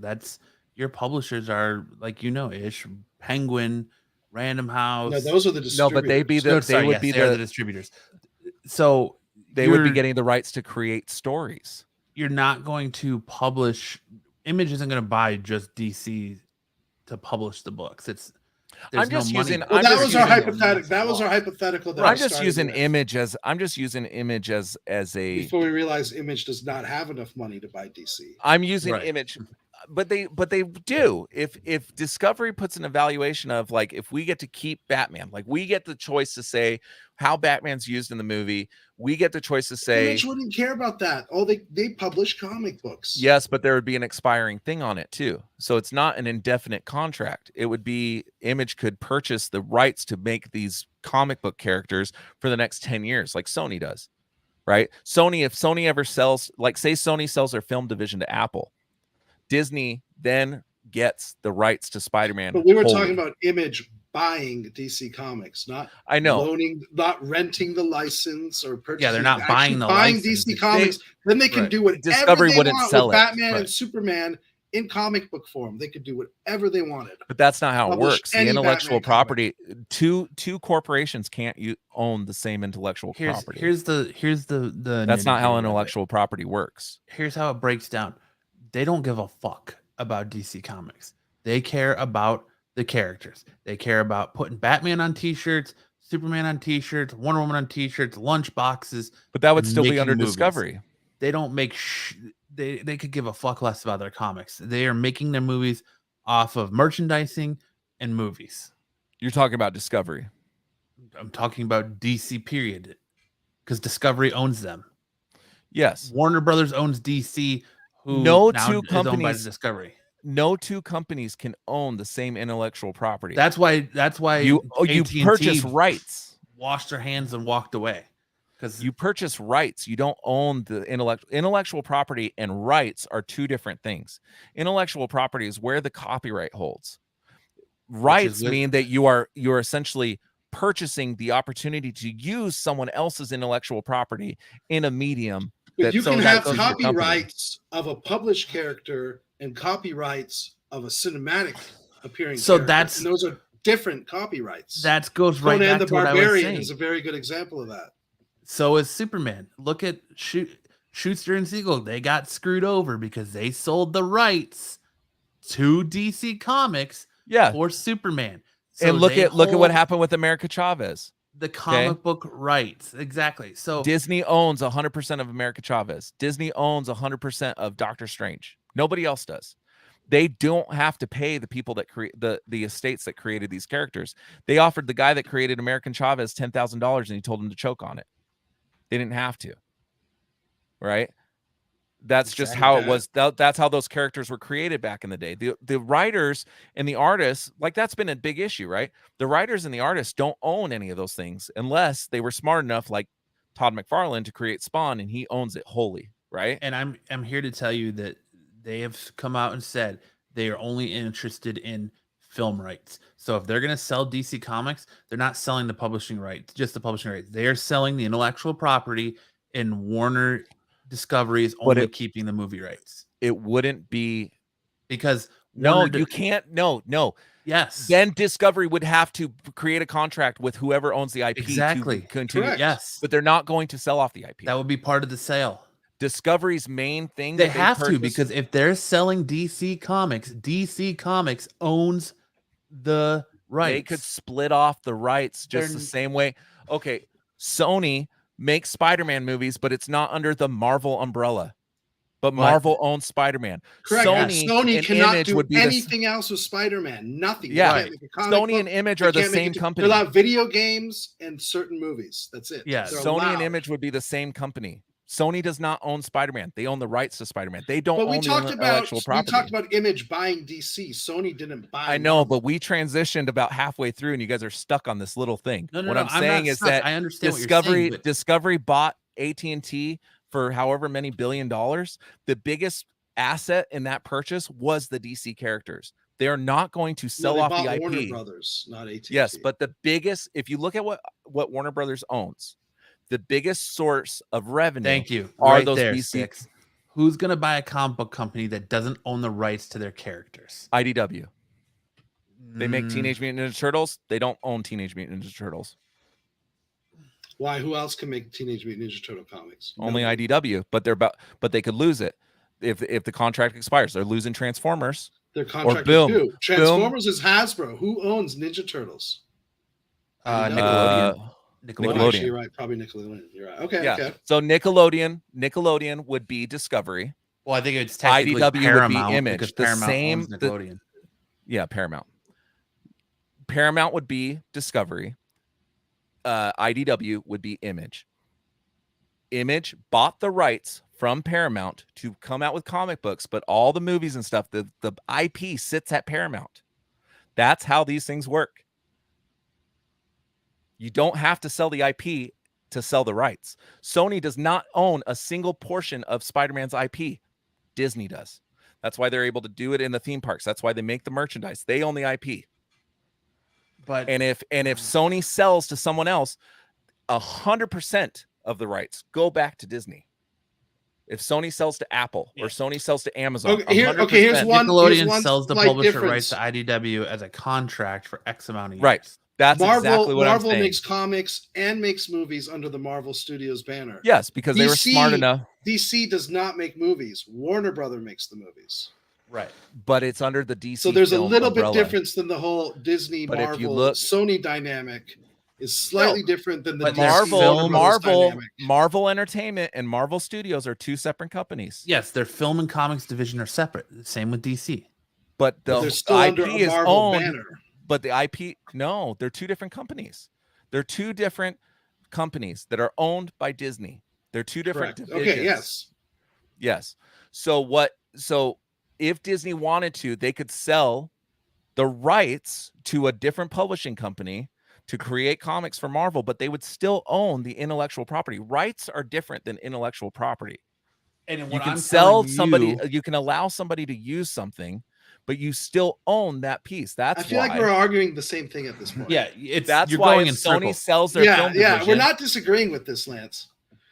But you are, because but Image wouldn't buy the intellectual property because Discovery would not sell it, but they could sell the rights. And they could put 10 years or something like that. Well, and then after 10 years, the rights would revert back to Discovery. Well, no, that's why there's clauses in there too that say they have to make a movie every X amount of years, otherwise the rights. That's just those contracts. But is IDW making movies about Teenage Mutant Ninja Turtles? Leftover Zaggy says Lance doesn't want to listen. Dude, so essentially, I feel like I've proven you guys wrong like at least 6 or 7 occasions. You really haven't, though. You really haven't, because the argument that I'm arguing for Image is exactly what IDW. Here's where your argument's null and void, right? Nobody's gonna do that. Nobody's gonna buy DC Comics just to publish it without the likeness right, without the rights, the likeness rights, without the intellectual IDW property. They bought Ninja Turtles. No. I'm telling you, DC Comics is not. No one's gonna buy DC Comics without the intellectual property. Why? Firmly. Because you're not going to get any of the what is more valuable, Ninja Turtles and Power Rangers or DC Comics? I'm here to tell you that who is more valuable, Ninja Turtles or Batman? Rights, who's more powerful? Who's bigger? You're not listening. See, you're not listening. You're not making the point. The point is, no company is going to buy the rights. I'm trying to prove that wrong. But you're not, because no company in their right mind is going to buy DC Comics just to publish DC Comics. Write the characters for the comic books. But that doesn't mean anything, because where the money is not made in the comics, dude. The IDW money is doing made, but the money is not made in the comics. That's why your argument is null and void, because you're arguing that IDW does it. IDW is only worth millions, where DC's worth billions. And it's because they make their money. The IP sits there, but they wouldn't sell. They would sell off a portion of that. But what I'm saying is, nobody in their right mind is going to buy a comics company. They're not going to buy DC Comics if they don't get those rights, because they're going to lose money. DC loses money on comics. Where they make it up is merchandising, video games, cereal boxes. Warner Brothers, all that is making the money there. No, they're not. Warner Brothers. Yes, they're the parent. Warner company. Brothers is a movie studio. Warner Brothers is a movie studio. Okay, let's put it. Let's back up. AT&T. When AT&T owned them, now Discovery. DC Comics, who they own DC Film Division, Brothers. And they own DC Comic Division, but the characters were owned by AT&T. No, they're not. They're owned by DC Comics, and DC Comics is owned by AT&T. DC Comics, the company, Bro. DC holds There is always the royalty rights. Nickelodeon, right? Paramount this owns was before Nickelodeon, so Paramount half these rights were bought before DC was bought by anybody. When DC was standalone, they got the rights to Batman, they got the rights to Superman, they got the rights to most of their characters. It would by be fucking everybody over. That's like saying the commissioner of the NFL owns a quarterback on a team. No. He's employed. He doesn't own anything. The owners own it. Okay, or whatever. The commissioner is employed by the owners, and the owners can fire the commissioner. That's like suggesting a league. No, what I'm saying, the league is formed of teams that have owners that own their own players within them, but they all reside in a giant umbrella. But it doesn't mean they even have control over certain. But NFL, that's different. It's because the NFL is a tax exempt. It works differently. Yeah, it's a nonprofit. Yes. What I'm saying is that for a comic book company, a company that solely functions in the comic book space, to purchase the rights, not to buy the character, but to purchase the right to create stories and distribute those stories in comic form for a company that only deals in comic books is incredibly lucrative. And yes, DC may be worth $10 billion, but that small portion would not sell for $10 billion. It would sell for however much the revenue would be created by selling comic books, whatever the evaluation is.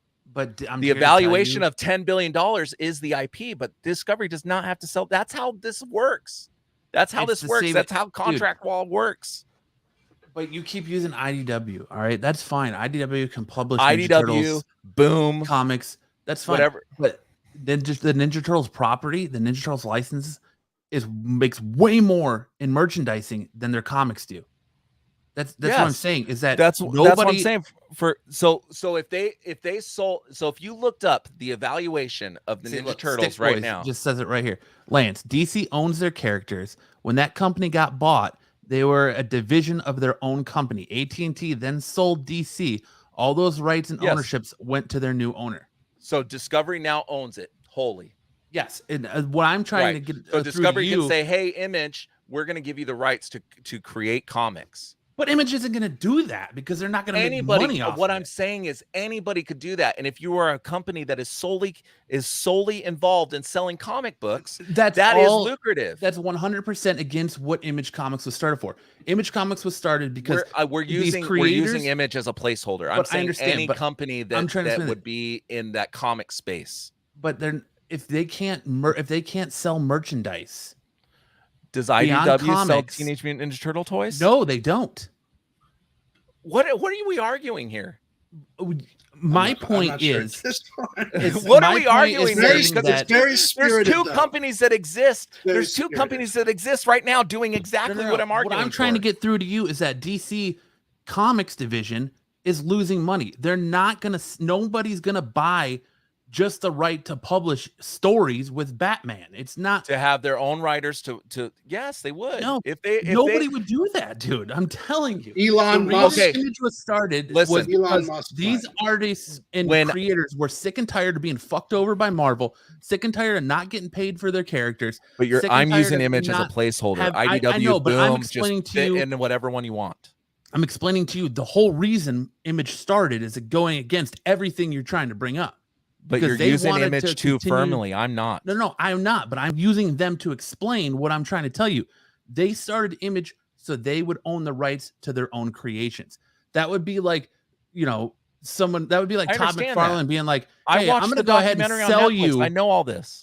I'm going to go ahead and sell you the rights to print Spawn comics, but you can't make toys. You can't make movies. Sony did it with their movies. You can't Spawn on anything else. All you could do is publish their comic books." That's exactly what IDW and Boom do. So remove Image. So you made the argument. Image is not that company. You made that argument. So what if IDW does it? IDW doesn't make toys for Ninja Turtles. Boom does not make toys for Power Rangers. Hasbro does. Boom does not make T-shirts. Hasbro does. Boom only owns the rights to produce Power Rangers comics. That's it. And they make a Power Rangers is owned by Saban. No, it's not. It was bought by Hasbro last year. Saban sold it to Hasbro. Yeah. Hasbro? Power Rangers has changed more hands. Power Rangers has changed more hands than any other Saban franchise. sold out. What the fuck? Okay, so get this. Saban That dude had an empire, a serious empire going. Saban bought the rights from he utilized some footage from a Japanese company that was making this show in Japan, right? Yeah. Then he sold the rights of Power Rangers to Disney. Disney said, this isn't working, sold it back to Saban. Saban then sold the rights to Nickelodeon, I think. Nickelodeon said, this isn't working, sold it back to Saban. Then Saban sold to Hasbro, and now Hasbro currently holds the rights. And that's why Bandai is not making the toys for Power Rangers anymore, which is a travesty because Bandai's been making those toys for decades. But now Hasbro is. Saban always buys back. But Saban has owned Power Rangers on 3 different occasions. But all I'm saying is that the argument that I was trying to use for Image, and you're right, Image developed their company in a way to where the creators own their content. But that does not stop somebody like IDW who does see the value in producing just comics, no merchandise, no t-shirts, nothing, for Ninja Turtles, or Boom for Power Rangers, or all these other companies. You know, I saw a comic, or Transformers, right? Who's losing Transformers right now, Ish? IDW. Yeah, but Paramount makes all the toys and all the t-shirts and stuff. Paramount owns the IP, sold the rights to IDW for a limited amount of time. Any company that currently is in that comic space, and only that comic space, it is lucrative to start developing comics for Batman, Superman, and all these characters. Batman, Superman, and Spider-Man are the 3 most well-known superheroes in the world. It is lucrative for a company that only deals in comic books to but write their comic books are not lucrative right now. Right, exactly. That's because DC has spoiled it. But if a company thinks that they can come in and do better, well, that was our original premise. Was what if Discovery, Warner Brothers was like, we're tired. We love DC movies. We're tired of the comic books. That was our original premise. What if could someone step in and buy just the comic books? And my argument was nobody's going to step in and buy just the comics without owning the IP. Warner Brothers. But there's several companies that operate that exact way. Warner Brothers would still own the film rights, but the IP and the distribution rights and all the comic stuff is going to go to whoever's buying them. Sticks. I'm not saying that DC would do that. I was saying, what if they were to do that? I don't think they would.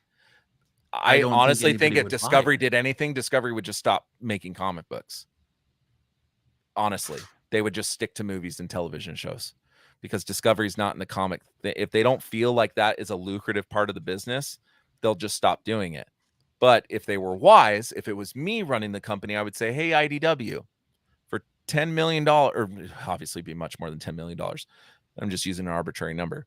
But for $10 million, you can hire your own writers. You can make your own stories. We'll sell the merch. We'll make the movies. But you guys can have this small little nugget, right? It's essentially the same thing as Funko. Small nugget. well, when you look at movies, when you look at the movies and then comics for 80 years, and suddenly IDW can do a better job than DC. That's crazy to even fathom. They're not even in the top 50 right now. It's not that's true. It's not the company that makes the comics. It's the writers. It's the talent. Yeah, they would hire their own writers. They would get complete autonomy to do that. Well, a publishing house controls their talent, controls their content. You know.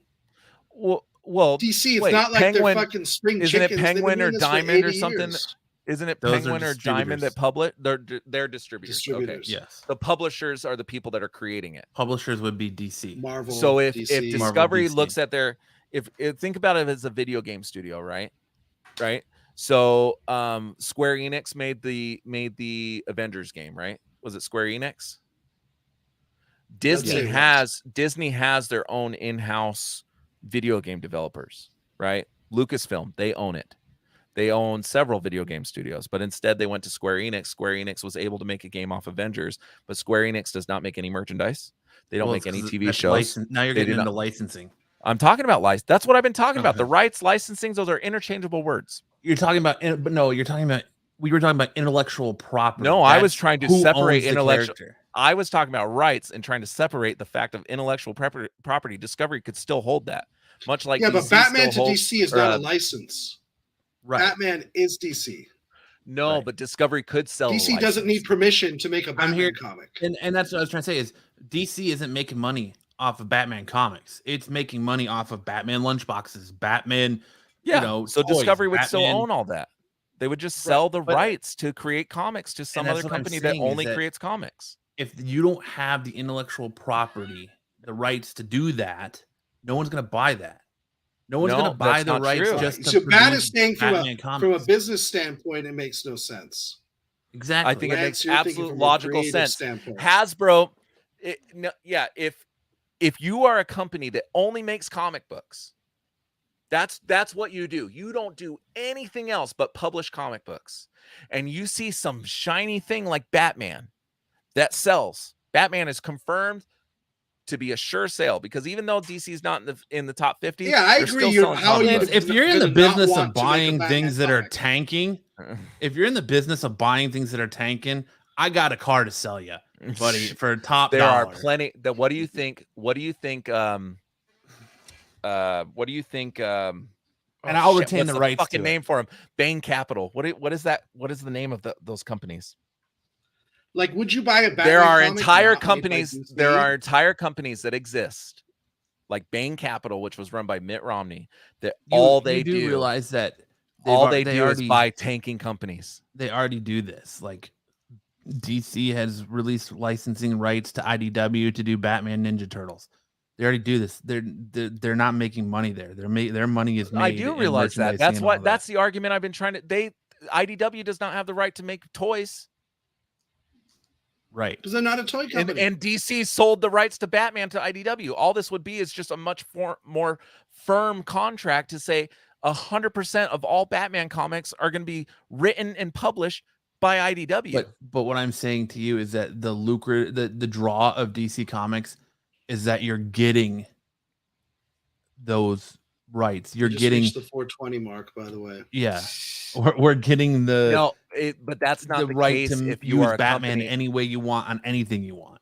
Yes, for $10 billion. But if a company like IDW wants to come in for $3 billion just to print the comic books, that is incredibly lucrative. You're telling me that if they purchase a company a 10-year contract for $3 billion to just make comic books, that they don't think that they can make that money back? No, they're not, because you're not making $3 billion in comics. So how much? I want to know how much DC Comics made in just comic sales last year, in 1 year. Everything I'm seeing here, as far as comic book sales go, is they're in the low millions. In the low millions. Yes. So if they own it for 10 years, and they're making what is low millions? 40 million? 100 million? What is low millions? Low millions. Hold on. I'm looking at something right here. Or it could be something like Sony did and bought Spider-Man indefinitely. So right? Here, until they sell. Right. Spider-Man has made Marvel $1.3 billion in global retail sales in 2014. Okay. The only one character the Walt Disney Company bought Marvel in 2019 or 2009 for $4 billion. Today reported in 2018, judging from Spider-Man's 2014 sales, numbers alone, $4 billion was a bargain. Yeah. So licensing revenue, like Marvel, DC makes a hefty sum for retail sales. Batman is the most licensed DC character and made the company $494 million in retail sales in 2013. Look, right there. That's where the $10 billion Spider-Man comes in, but you're not buying that. 1.3 billion. Here's my point. Spider-Man is 1.3 billion. Batman is 494 million. No, read that statement again. You said that was 2013, though, right? Yeah, read the statement that you just read. That does not talk about comic sales. That talks about merchandising. Right, I understand. Like leasing. That's talking about super Spider-Man. low for Batman. Second, movie sales. Low. DC Comics makes an average of 224 million per film release. And let's see, what is Marvel's? It doesn't say Marvel's. Wait, DC's. You said DC's movie average is 220 million. So Diamond. Yes. So that's a loss because the movies cost around 250 to 300. Right. Exactly. On average. But you're talking about just DC Comics, not DC's film division. Right. No, he just said DC movies. DC's movies. How much did it say it made? DC's movies 224 million per film release. Was this 2013? No, that is current estimated value. No, that's impossible because the new Batman movie was a budget of like 200 million and made like 800 million or something ridiculous. That's worldwide. Matt is talking. Yeah, so that's what I'm saying. All that is revenue, right? After you pay publishing and all those other things, like worldwide, it's still revenue. Well, that gets split amongst all the international distributors and stuff. If your domestic is over your budget, that's the true profit. With worldwide, it gets more complicated. So, of course, once you hit like $1 billion, you're making money, but still, 225 domestic is not as strong, nowhere near as strong as probably Marvel. Well, no, like Venom, for instance, it sold 850 million or something ridiculous, right? They made incredible gains off that. That's why a sequel was greenlit. Most movies. So let's say they made 800 million. You take half, 400. If the movie costs 300, the problem here too that we're not calculating is that no, but you're looking at budget. There's no such thing as just a comics division anymore. It's entertainment. So you have Marvel Entertainment and Marvel Cinemas. So that's Marvel true. Diamond even did that too. Diamond is not a comics publisher; it's an entertainment distributor. Marvel Entertainment has a forecasted net worth of $209.6 million. Are you looking at Comic-Con right now? Is that the website you're looking at? No. Hold on. Comic-Con is the stores buying from Diamond and the publishers from Diamond. Oh yeah, I want to know full-on sales. All I'm saying is that you're looking at $10 billion for DC Comics. And DC Comics right now has the ability to sell toys or whatever. They have the ability to make shirts and toys and posters and everything else. But if a company, you gotta consider that Discovery owns the whole damn thing. So yes, no, I know, but I'm saying I think your numbers are skewed because that's not DC Comics. That's DC's entire net worth across their film division and their entertainment division is $10 billion. Okay, so all we're talking about is just selling the rights to the comic division. Which now, if the entire film division, everything DC Comics related is 10 billion, then you probably could consider that the comics division is probably worth 1 billion, right?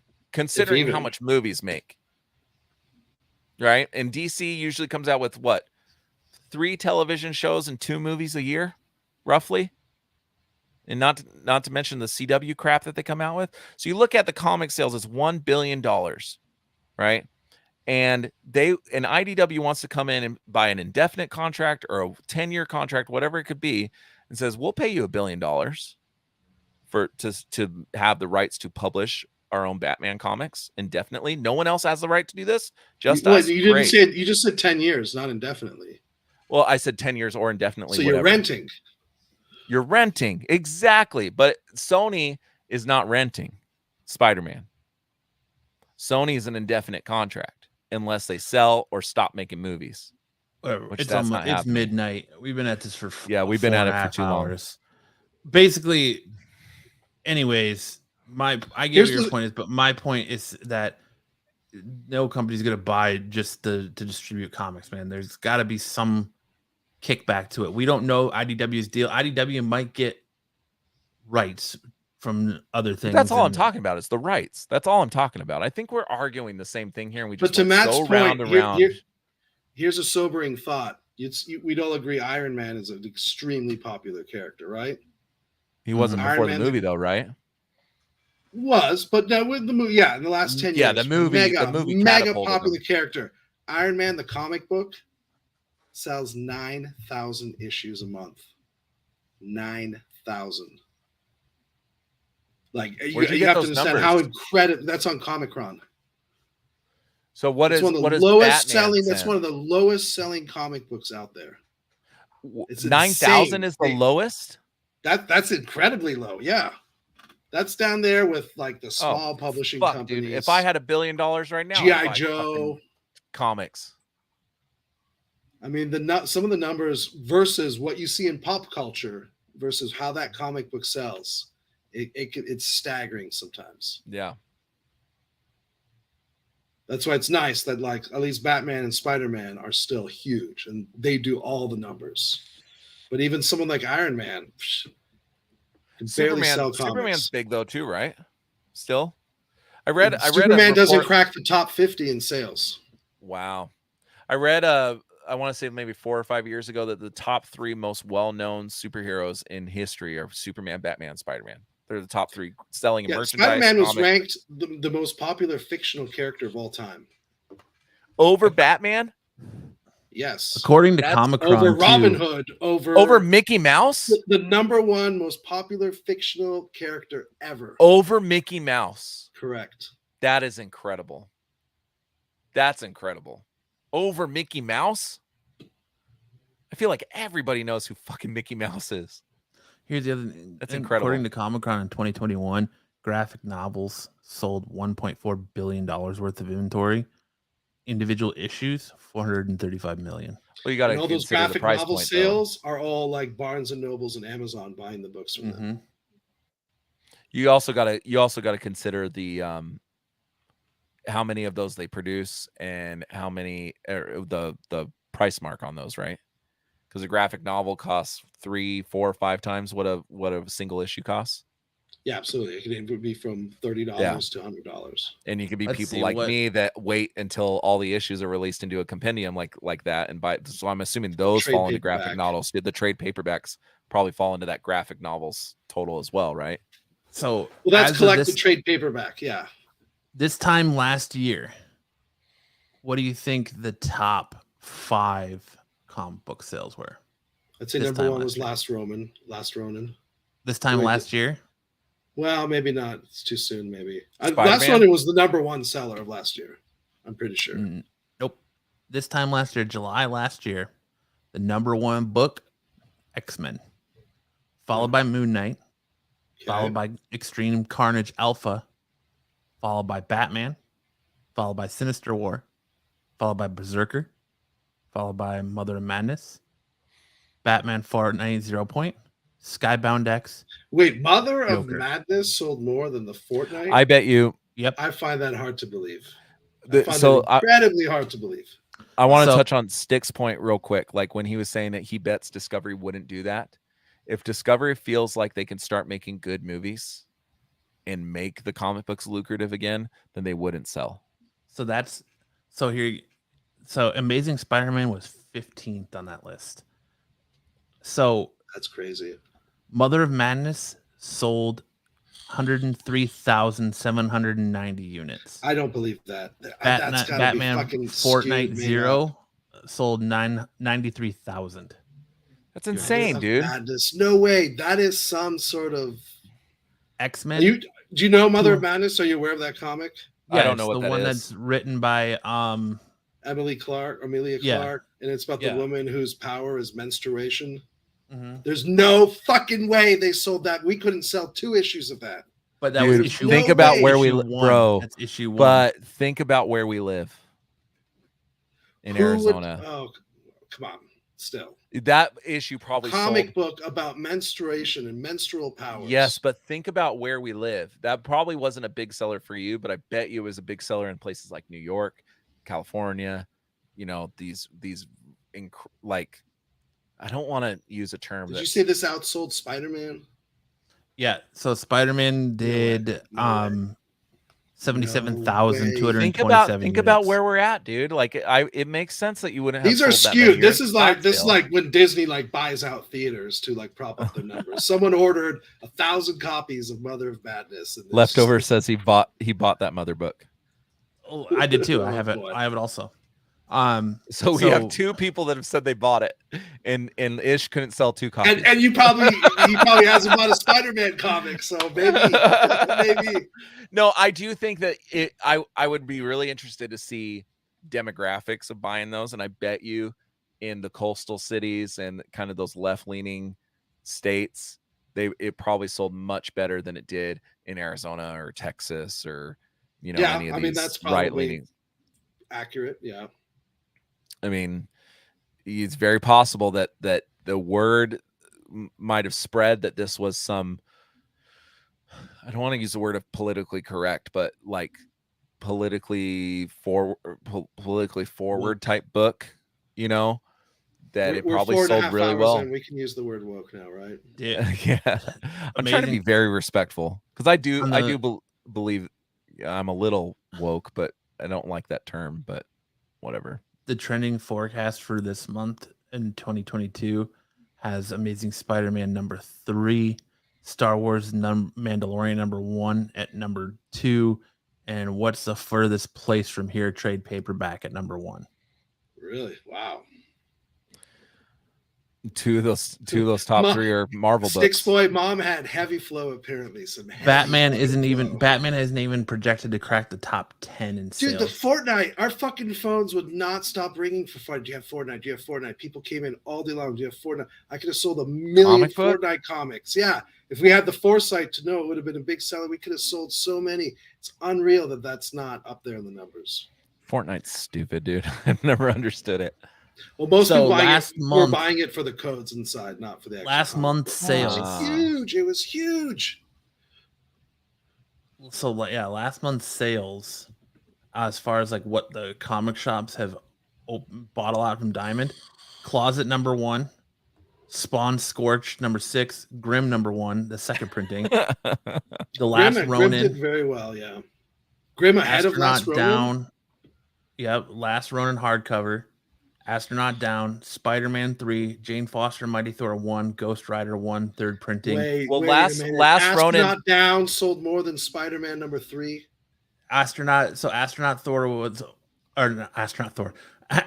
Down was ordered more than Amazing Spider-Man 3. Yes, I find that so I can't. The Last Ronin though, the Last Ronin wasn't allowed to go on sale until the 7th, right?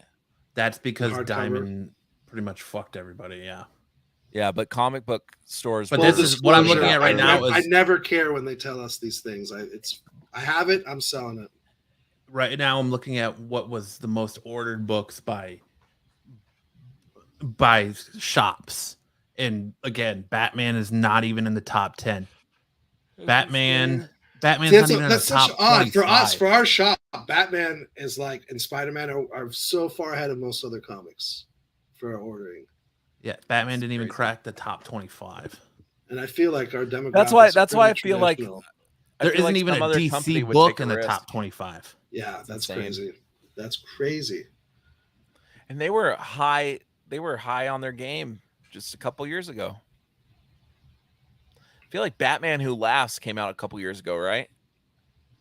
Yeah. And that book sold like crazy. It's still like 3 or 4 years ago, wasn't it? Was it 3 or 4 years ago? Something like that. Yeah. Well, then he's reappeared in like Dark Knight's Death Metal and that stuff. Yeah. I really do think though that if Discovery thinks they can start putting out good content like, with the movies, because AT&T just screwed the pooch on that, that they probably think that they could turn around the comic book division too. Because I think 2018 Batman Who Laughs came out. I think that it really, like, you look at Marvel, and Marvel, probably a big part of it is that their movies do so well. Yeah. Sticks Boy's asking me what's our average age to regularly buy comics. So I'd say the regulars, people who have the subscriptions and come in regularly. I'd say it's like 22 to 65. And I know that's a pretty big margin, wide gap. But it is. 22 to 65. Yeah. That's what I'm saying. Like we have a lot of college. We have a lot of college kids come in. We got a lot of older dudes who are just like dedicated diehards, still doing it. And that's my thing. Like, they need to start doing things to get these 16-year-olds. Like, you make money off of selling to kids. Like, that's just a fact of the matter. Like, because we sell kids more don't have Pops to kids than comic books.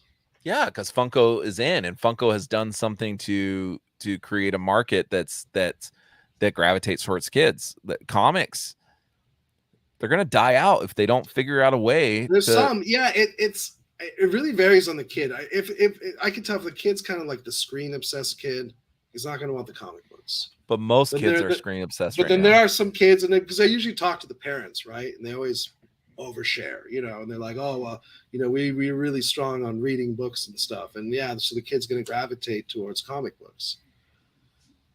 Parenting is a big part of it, is from what I'm saying. Yeah, I've tried. I know, and I have parents also tell me they struggle. I show him the books, I buy him the toys. He's just not into it. All he cares about is Pokemon. And yeah, but leftover, I would say, yeah, tweens don't read much besides nerds. I agree with that. But comics, manga, tweens love manga.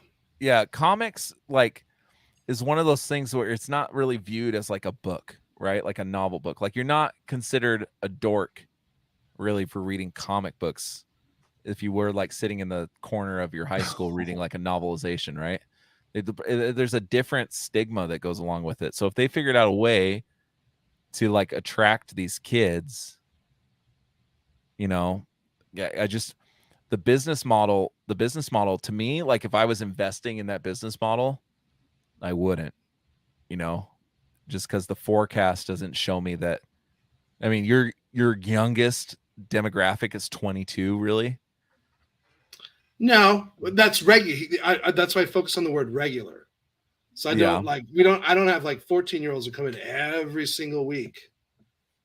They'll come in, every couple months, when their parents give them some money and then they come in and buy stuff. Yeah. But there's all exceptions. We have a customer.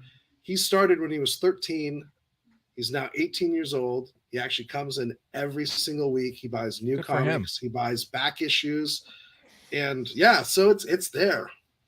It's really up to each kid and how, some kids are just happy. They've seen the movie. They don't need more. Other kids see the movies and they're like, but I still want more. Okay, I play the video games. I still want more. Comic books. Yeah, I feel like that's where my oldest son is right now. He's watched Spider-Man No Way Home at least 30 times already. Like he goes to sleep with it every night.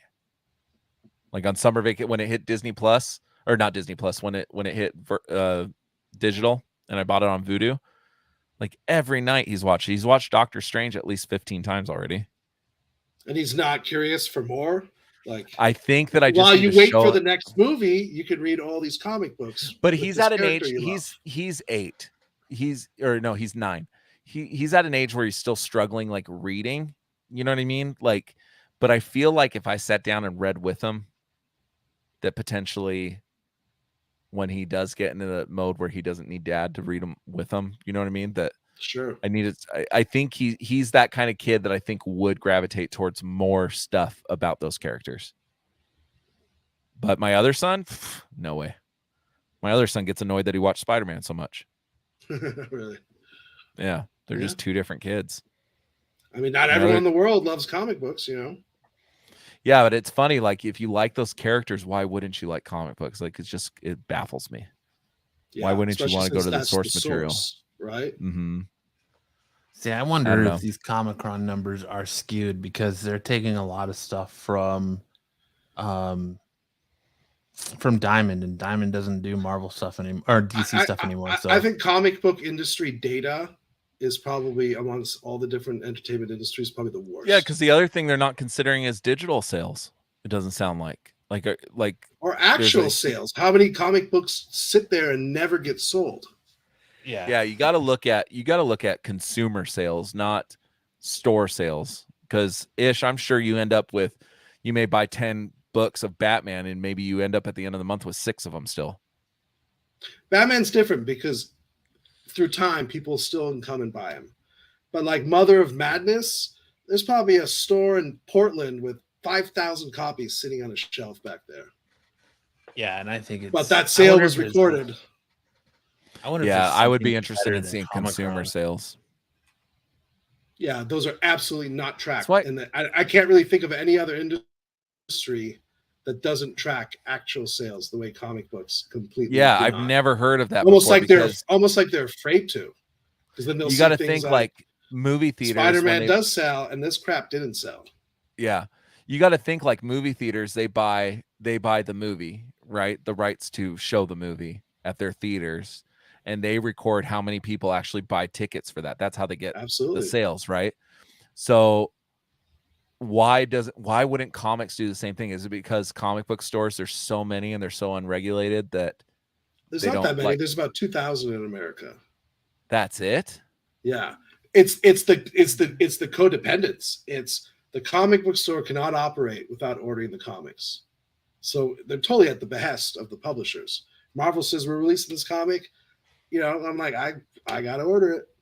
We don't obviously order everything, but I just think it's probably the fact that these comic book companies don't want to put out the figures of who's actually buying the comics, right? Jesus Christ. So yeah, we got to call it a night, huh? Well, hold on real quick. Batman's one of the most iconic DC comic book characters, has so far sold 474 million issues in 2022. I still think it's lucrative. If you're a One company Piece, that's all you do is sell comic books.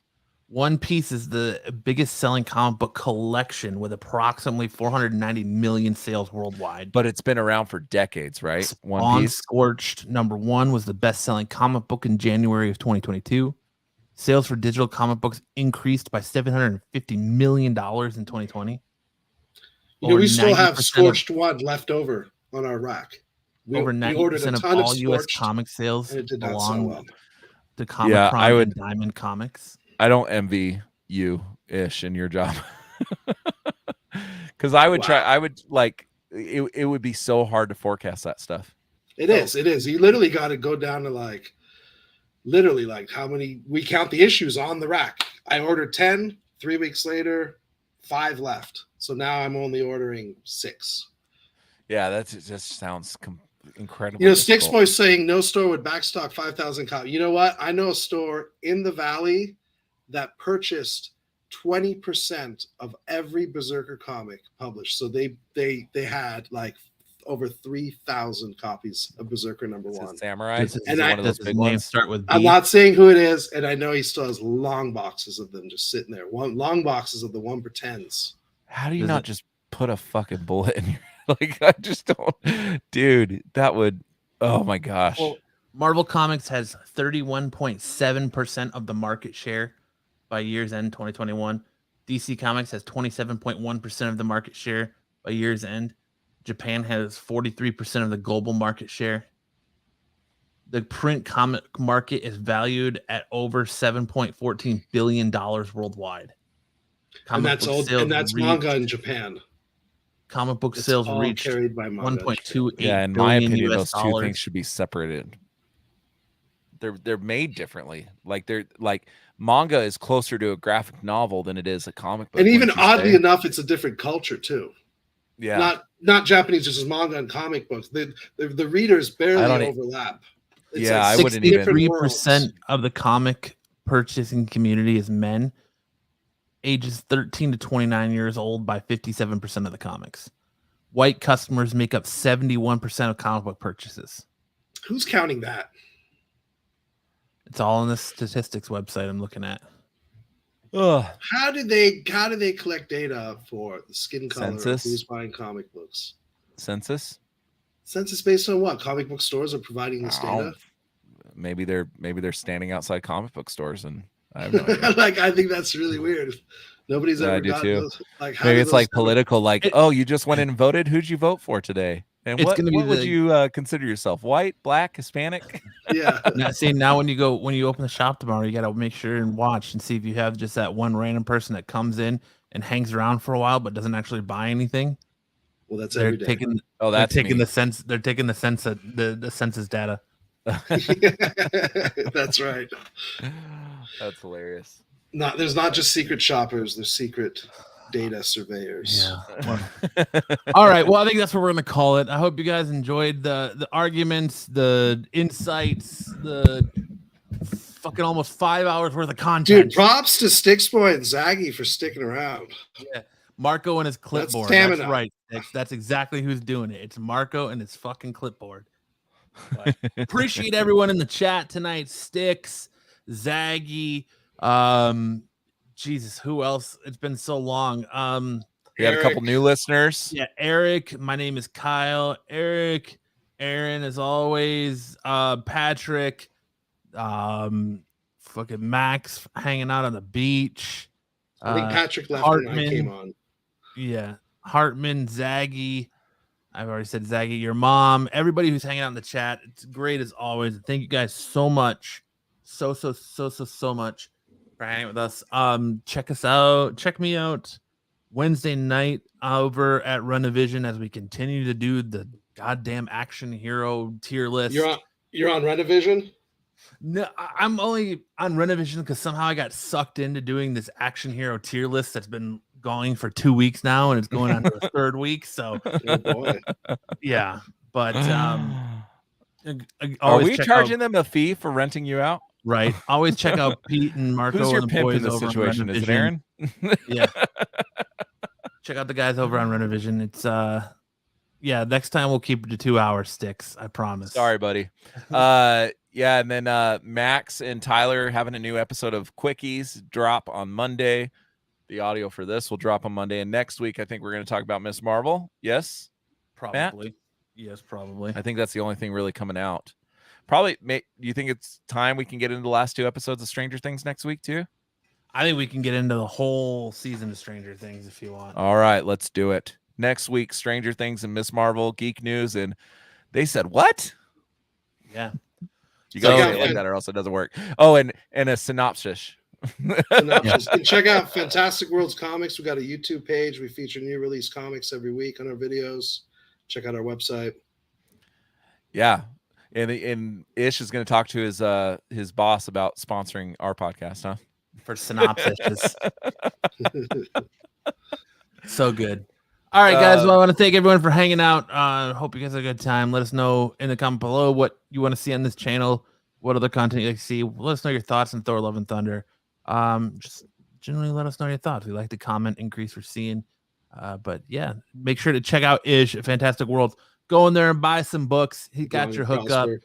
Yeah, live long and prosper. Stick Boys is talking about wanting to do a Doctor Who segment, so we're gonna try and get him on there.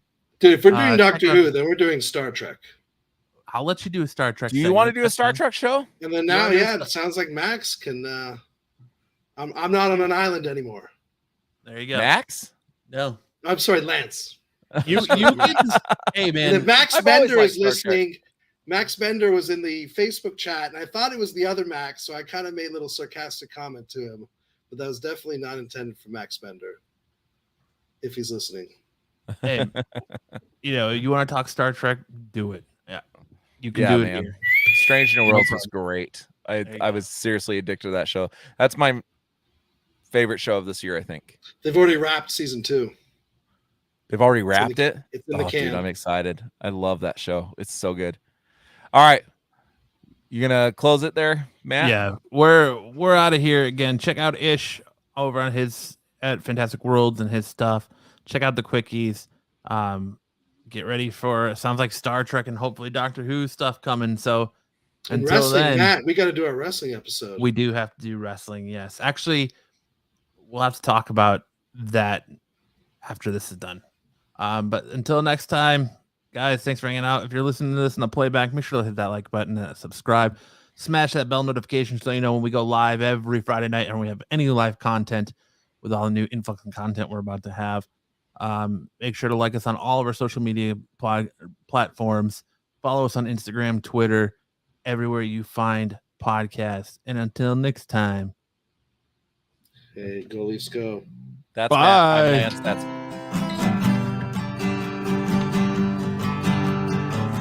all you freaks and geeks.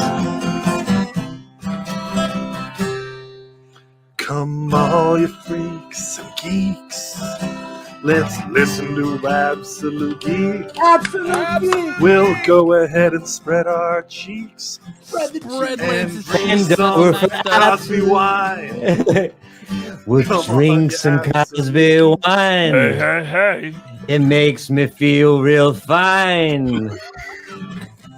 See you next time on the Absolute